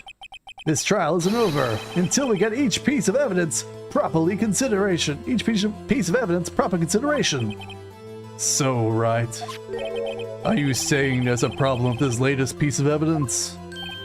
Yeah, I'll think later. Yeah, that's a problem. Right or wrong, I gotta go ahead with this.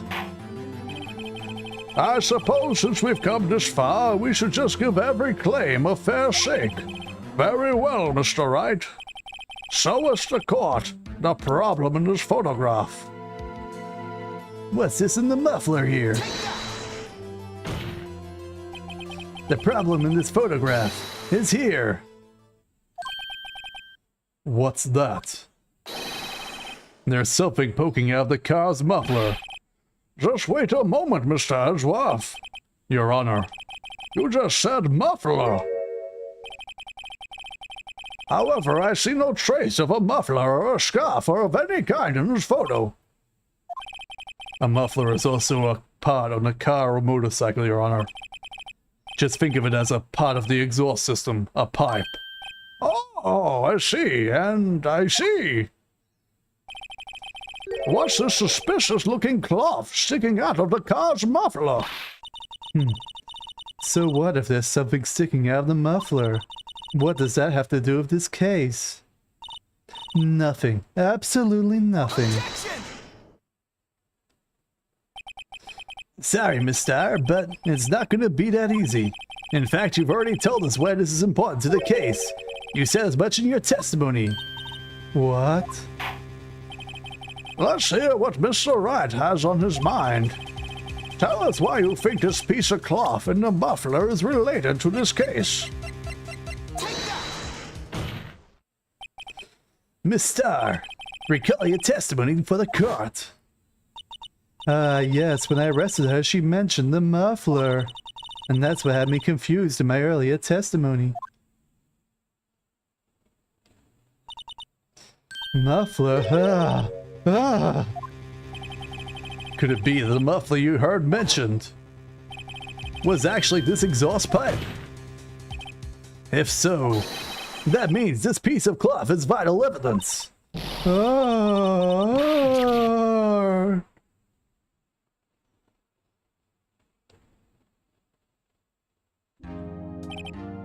Well, it seems we'll have to suspend the proceedings. Suspend? I find myself wondering about that piece of cloth. If we leave any question unanswered here, we do a disservice to the law. Have the car at the crime scene inspected at once, and bring me that cloth. The verdict will wait until we've seen all the evidence. Agreed? I suppose so. Phew, that was close. But we made it. At least for now. This court will adjourn for a 30-minute recess. It's lunchtime after all. He's still hungry?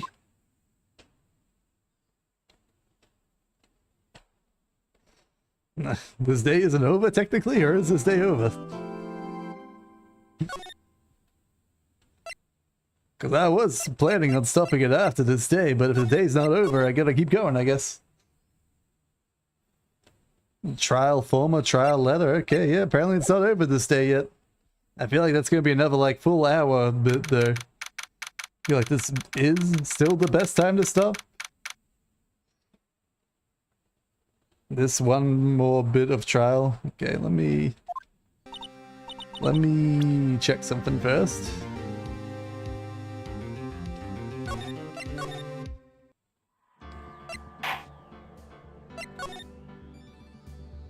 It's one cross-examination, so it's not that long, okay.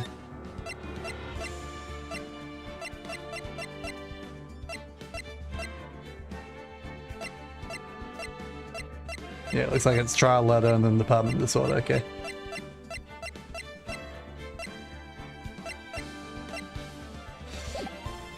Alright, well, we can do it, we can do it. Trial letter. February 23rd, 11:56 a.m. District Court, Defendant's Lobby number 2. Mr. Wright, feel free yourself if you want. Yeah, no. It all depends if it's like an hour to do it or 30 minutes to do it. That's the main thing. Huh? What? A trial's always like this with you. Like you swimming up from the bottom of a lake to reach the surface, but no matter how hard you paddle, you never seem to get there. Pretty much. Except today was swimming in quicksand. So what happened to your sister anyway? Apparently she got called up to the judge's chambers. Probably something to do with that piece of cloth. So this is where we turn the trial around, right? Our only weapon, a tiny, insignificant piece of cloth. I'm the one who's starting to feel tiny and insignificant, to tell you the truth. Hola, partner. They say you sold a red cloth to a bull. It'll fire up its temper. That is what they told me. When I was a young'un, at least. Officer Marshall. I thought I'd come take a look to see what the trial's going to look like. And looks like I'm late. They've got a home ranch locked down tighter than a fort in enemy territory. That hard to slip out, huh? What's going on over there anyway? All the beliefs I've seen these last 2 days have been really on edge. Don't you go worrying your plate without worrying about other people, comprende? Comprende, probably. You could be worrying about the chief prosecutor's taste in mufflers, for example. Officer Marshall, the whole muffler thing didn't have anything to do with the scarves. She wasn't even wearing a scarf. You don't say. Now, no digest, beat it all. I've seen the red breeze blow her slender neck many a time. I saw her that day too. She was wearing a red muffler. What? At the awards ceremony that afternoon. Edgeworth seen it too, I'd reckon. What does that mean? In the photograph taken at the crime scene, she wasn't wearing a scarf. So, Miss Star wasn't mistaken? Well, it's about time. Remember, partner, sometimes you gotta grab the bull by the horns. And sometimes you just gotta let that bull go where it will. Time will tell. I have a bad feeling about this. So, what are we swimming in now, Mr. Wright? If it's steak sauce, I can hook you up with some fine ribs. Woo-wee!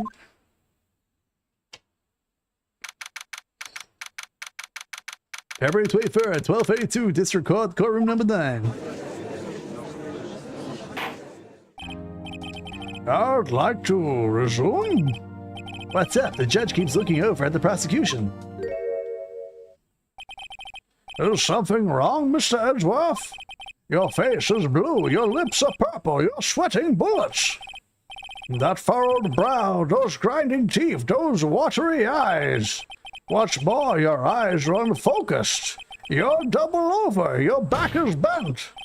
It can't be. This can't happen. I wonder what happened to Mr. Edgeworth. Well then, I believe it's time we continue on with this trial. During our recess, I had to request that the prosecution conduct an investigation. This is unacceptable. It seems our prosecutor is quite beside himself. Excuse me, knock knock. Who's there? They're not gonna think of a new voice, apparently. What's with this guy? A strange, stuffy aura seems to be filling the courtroom. Hey, the temperature rose 5.7 degrees when that man came in. Who on earth is he? Ah, it's you!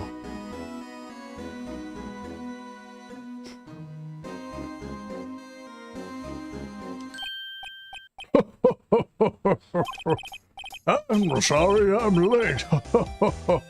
Oh gee, the roads were packed. It's just me. Long time no see, oh gee. How you been? Swim much these days? Hello. Oh, I've been busy. Busy smizzing, oh gee, my boy, you have to make time to relax.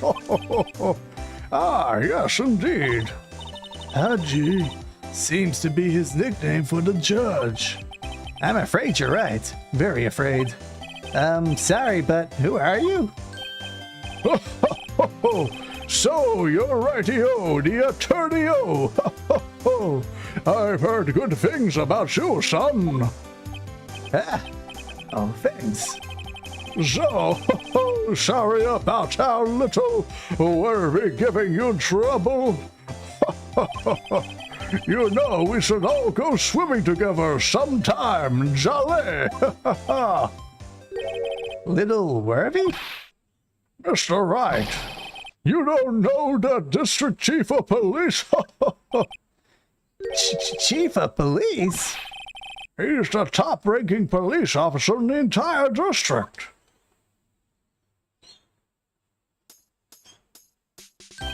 Name's Gaunt, Damien Gaunt. Everyone, pleased to meet ya. So, what do we owe the honor today? It's been over 2 years since you last came to this courtroom, hasn't it? Well, it's Worthy here. Look at the poor fella. I just thought I'd help out by bringing this. Hey, that's my sister's muffler. So, Miss Stars wasn't just seeing things. When the crime occurred, Miss Sky really was wearing that muffler. But to think it was stuffed into an exhaust pipe. Oh, little Worthy's car, no less.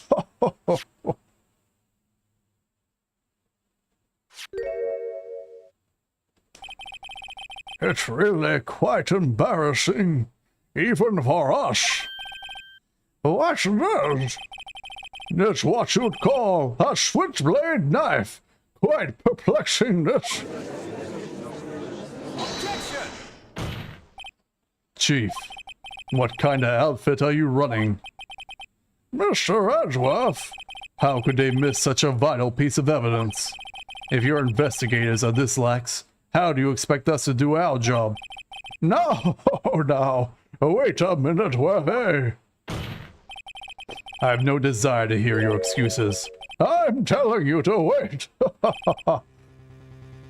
Or didn't you hear me? Have a look at this document, where it says, person in charge of the investigation. There's no mistaking that signature is there. Miles Edgeworth. That's not fair. On the day of the crime I had.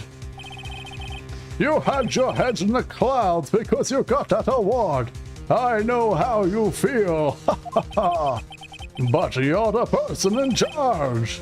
I'll be expecting a written apology. What?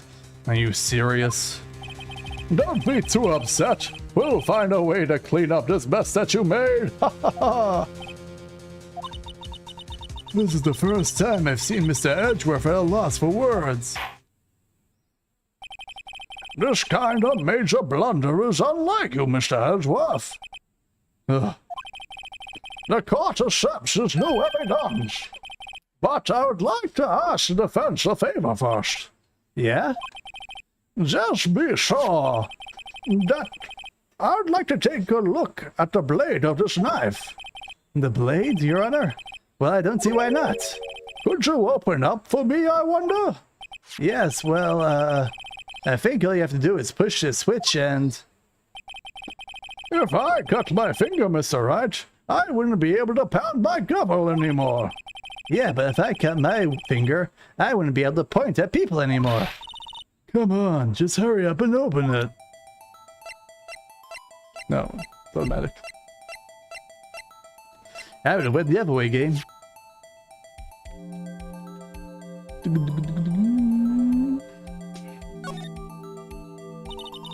There's a small tag on this knife.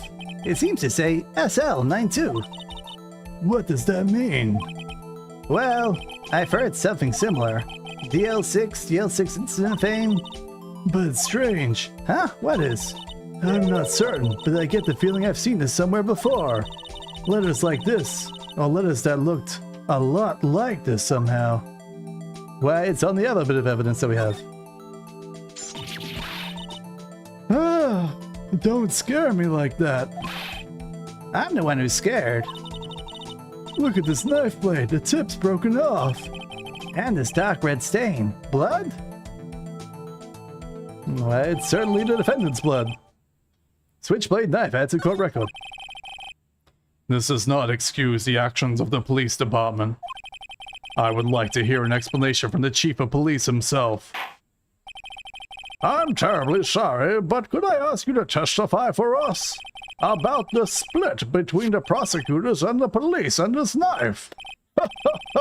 Sure, no problem. Not even a little one, really.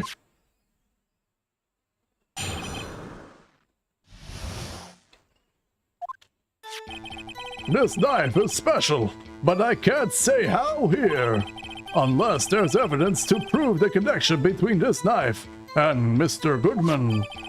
That was a bad day for the department. We weren't in any shape to do an investigation. Our detective was killed at the police department. What a mess. The time of the crime? 5:15. Scary coincidence, eh? It's not officially linked to this here case, but I can't talk much about it. That was when old Edgy showed up. There was a murder at the police department? A detective? That's hush-hush information, OG. We haven't exactly announced it yet. Wait a second. You said 5:15. That's the exact time that Detective Goodman was killed at the prosecutor's office.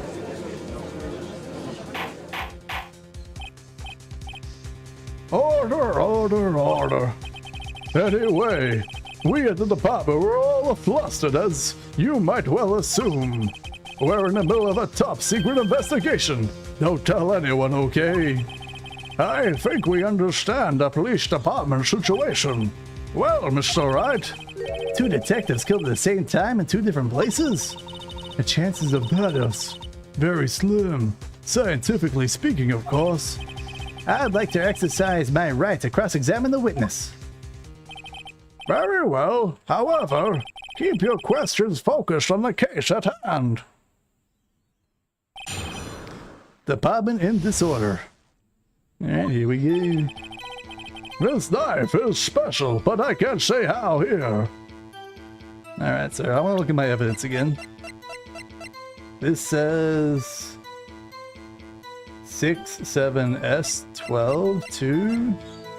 And that one says SL92. So if we turn it upside down, that would be the correct way, right? Turn it upside down, it becomes 212. I mean 221, my bad. Which is the day of the murder. And it's SL9. Which is the same as it says right here.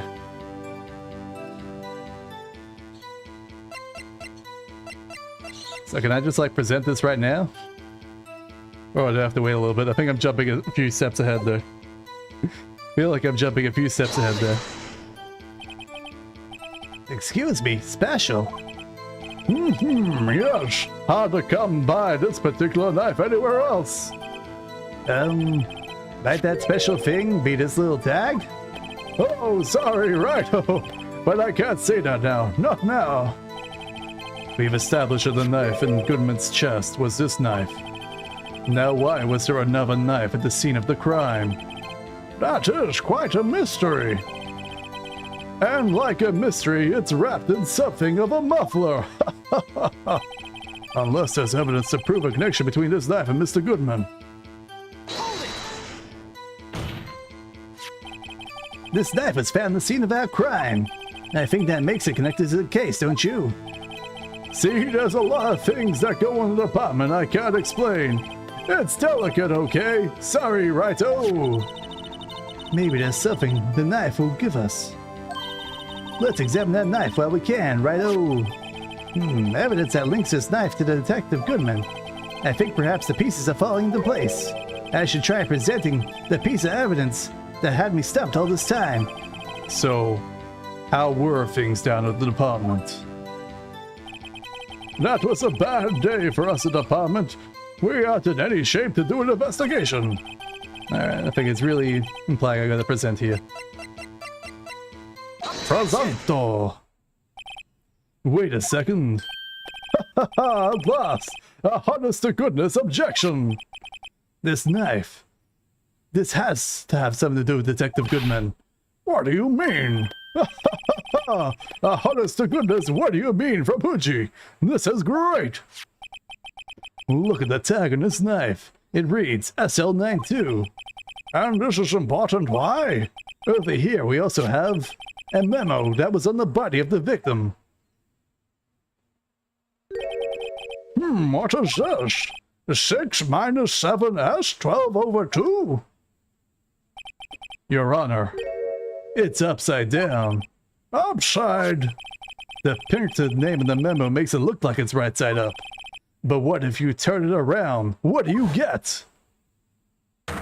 My God. Oh. Whoever wrote this note was holding the paper upside down. SL9. That's the same thing that is written on the knife's tag. Order, order. Well, Chief? Oh. Well, I guess the cat's out of the bag. You win, righty-o. I win? Ah. What game is this guy playing? This knife was evidence in the case that was stolen from the department's evidence room. So this knife was stolen? Yes, but on the day of the murder. It was evidence, you say? Was it in fact a murder weapon? Nice, nice.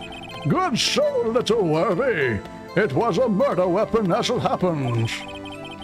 It was evidence from a case long since solved.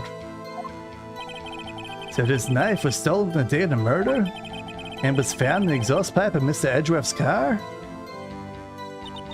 Hard to think that there isn't a connection there. That was a bad day. We weren't in any shape. So something happened at the police department too? You got a look in your eyes there, righty-o, my boy. Sharp, hungry. Though something did happen, and why wasn't I informed? Why weren't you informed? Well, why didn't you ask? No matter, I understand you were busy, what with the ladder case and all.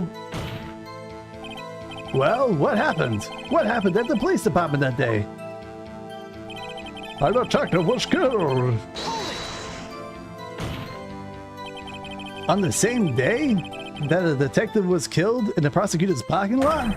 Another detective was killed at the police department? That's a fact. Surprising, isn't it, Uji? I am at a loss for words. And the perpetrator? Do you have a suspect? Well, there was a suspect. Just arrested him, in fact. Just arrested? That was quick. But there's still a lot of unanswered questions. Maybe you could help, righty-o. I suppose I could help if you help me by giving me data on your case. Good one. This kid's sharp. Okay, here's the deal. I'll tell you one thing and one thing only. Okay. How was the victim killed? When did the victim die? Where was the victim found?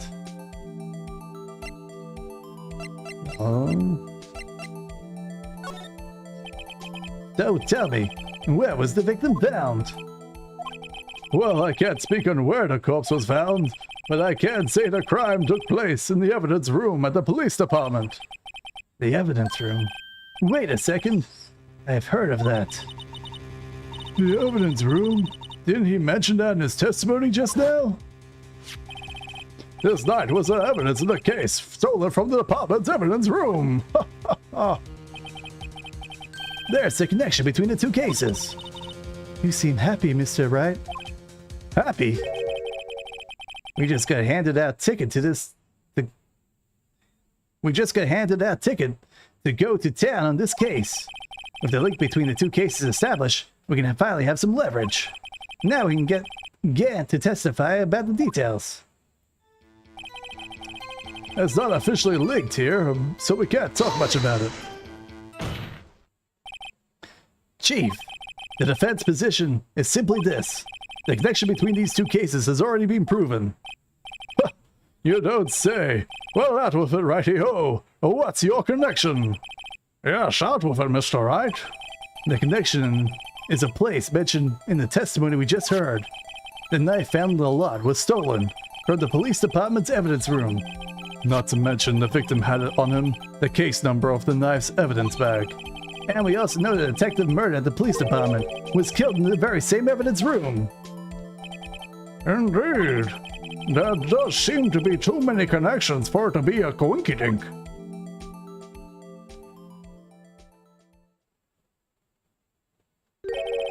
You two make a good pair. It took my men 2 days to find out what you deduced right here. Chief, I request you release your information on the victim at the police department. See, that's the tricky part. It hasn't been announced yet. And, oh... Can we get the information unofficially?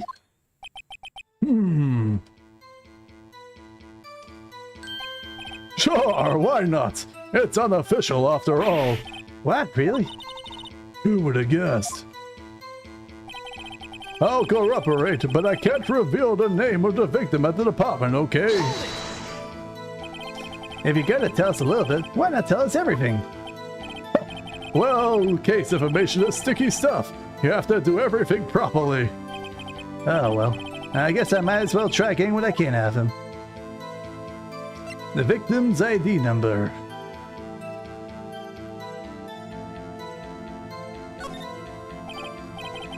Okay, how about you tell me the victim's ID number? Sure, why not? It's not like you'll be able to tell who it is from that. Of course not. You would tell me their name after all. We keep a tight lid on ID numbers, so don't get your hopes up now. The number is... 5842189. Well, that's quite long. And we have to remember it. Jeez, it drives me nuts. 82, I can't do it. You didn't even get the first number right. Well, Mr. Wright, does this tell you anything? The ID number of the victim at the police department is 584. This tells me something. Actually, it does, Your Honor. It does. I think. Meaning? It has to be what I think it is. But what does this mean? Well, let's hear what the defense has to say. You say the ID number of the detective who was murdered at the police department tells you something? What does it tell you?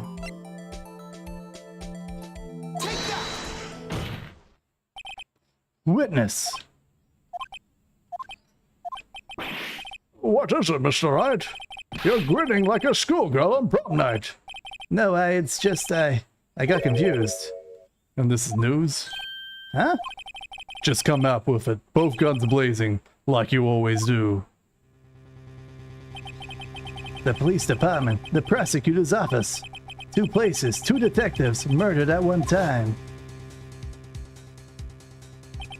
Actually, I happen to have the police ID number here. Oh, is it yours? No, Your Honor. I'm a defense attorney, remember? This is the ID number of that victim, Detective Goodman. Shame on you, Radio. Personal ID's a top secret. Detective Goodman's ID number is 5842189. And this means what exactly? Huh? Wait, that ID number we heard from the chief earlier. That started with 82. I've forgotten. You didn't even get the first number right again. The number the chief policeman gave us was 5842189. Wait a second, Mr. Wright. What does this mean? That's what I want to know. The 2 ID numbers are identical. In other words, the detective killed in the police department's evidence room was Bruce Goodman. What does our witness think about all that? Sharp as a tack, righty-o! Sharp as a tack! But wait! Detective Goodman is our victim. He was killed at 5:15 in the underground parking lot. Yet a Detective Bruce Goodman was killed at the police department in the evidence room at the exact same time. That's impossible. So what we're saying is the same person was killed at the same time in a completely different location. Order, order, order. Chief, what does this mean? No. What I want to know is, why didn't I hear about this? Yes, it's top secret, fine. But I'm a prosecutor in charge of this case. No, just wait a second, Worthy. No need to get all flustered. Your Honor, the police department has made a grave error in this case. Wait. I said, wait. Or didn't you hear me? The oversight, the grave error. Mr. Edgeworth, they're yours. What? How? How dare? We informed you yesterday. I believe it was our Officer Meekins who brought you the news. Officer Meekins? Mr. Wright, where have we heard that name before? Wait.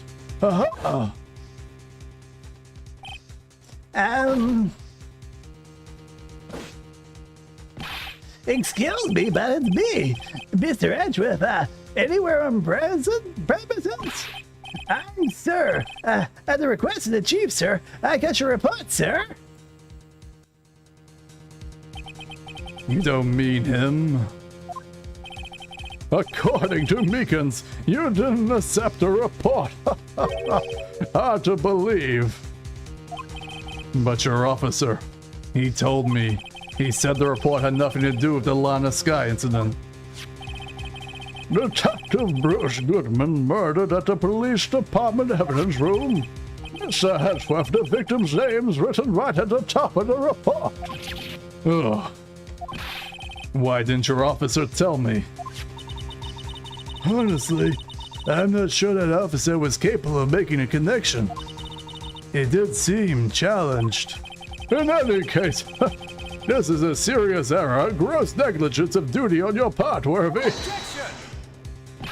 But sir, you could have submitted that report this morning to the court as evidence. Then I...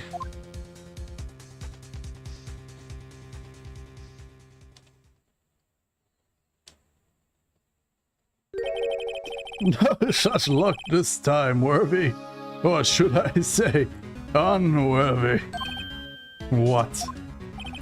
No, that was the second rule of Now, what was the second rule of evidence law? Well, right. Huh? Oh, well, it's, Rule 2. Unregistered evidence presented must be revealed to the case on trial. And how is this rule relevant? Normally, you submit a list of evidence to be used in the court before trial. This report wasn't on that list. So, what does this mean? I couldn't submit this evidence until a connection was proven in court.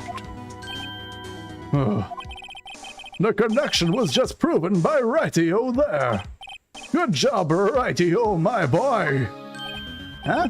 Oh, thank you. I was just doing my job. No. No!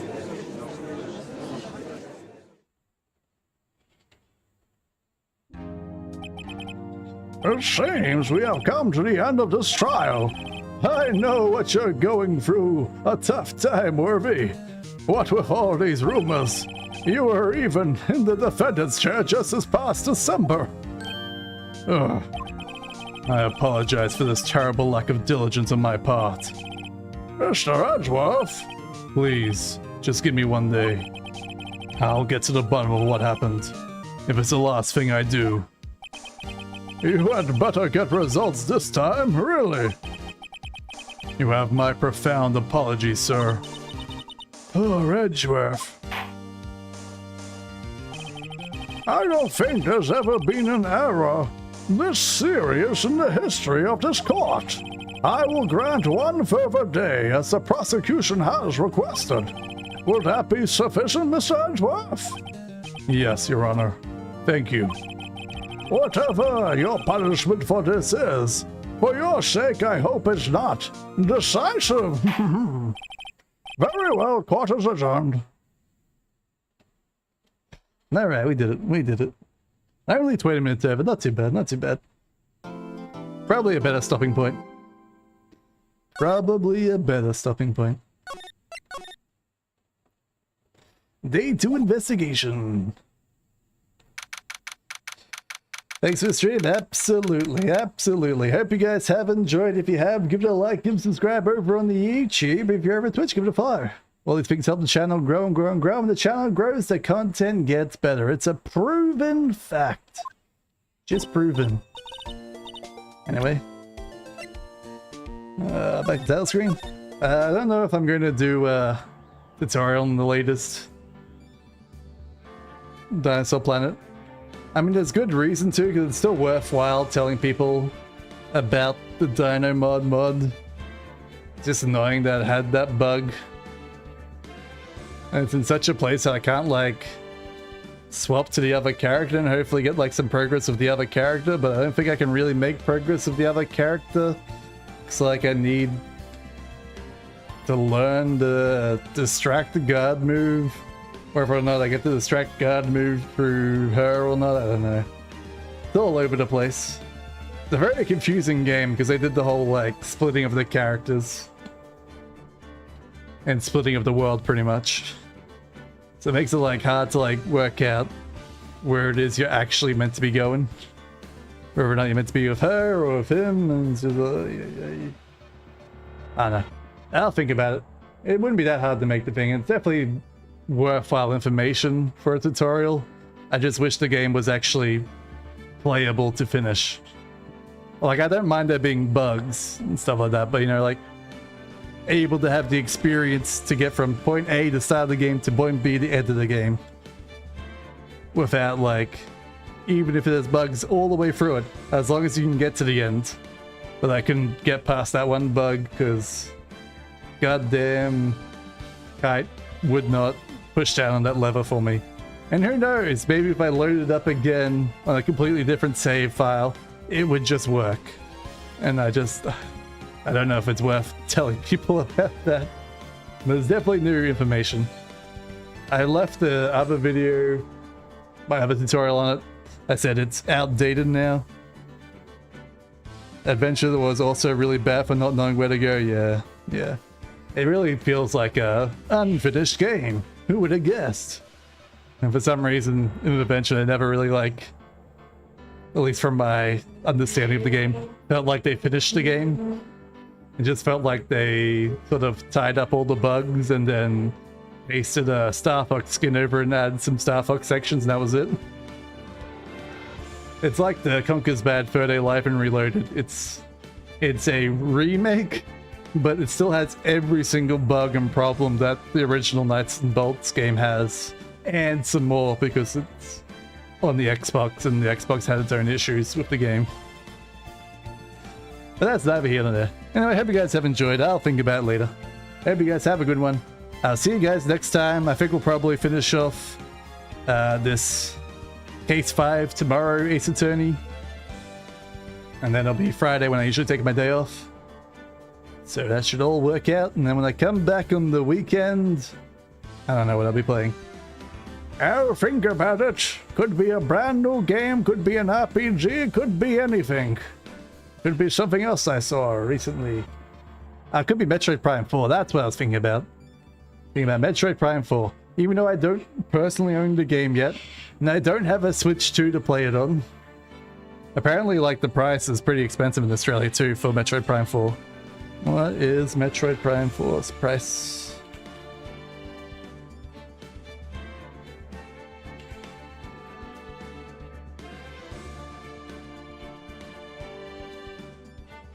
It says 80 to 89 Australian. Let's go here.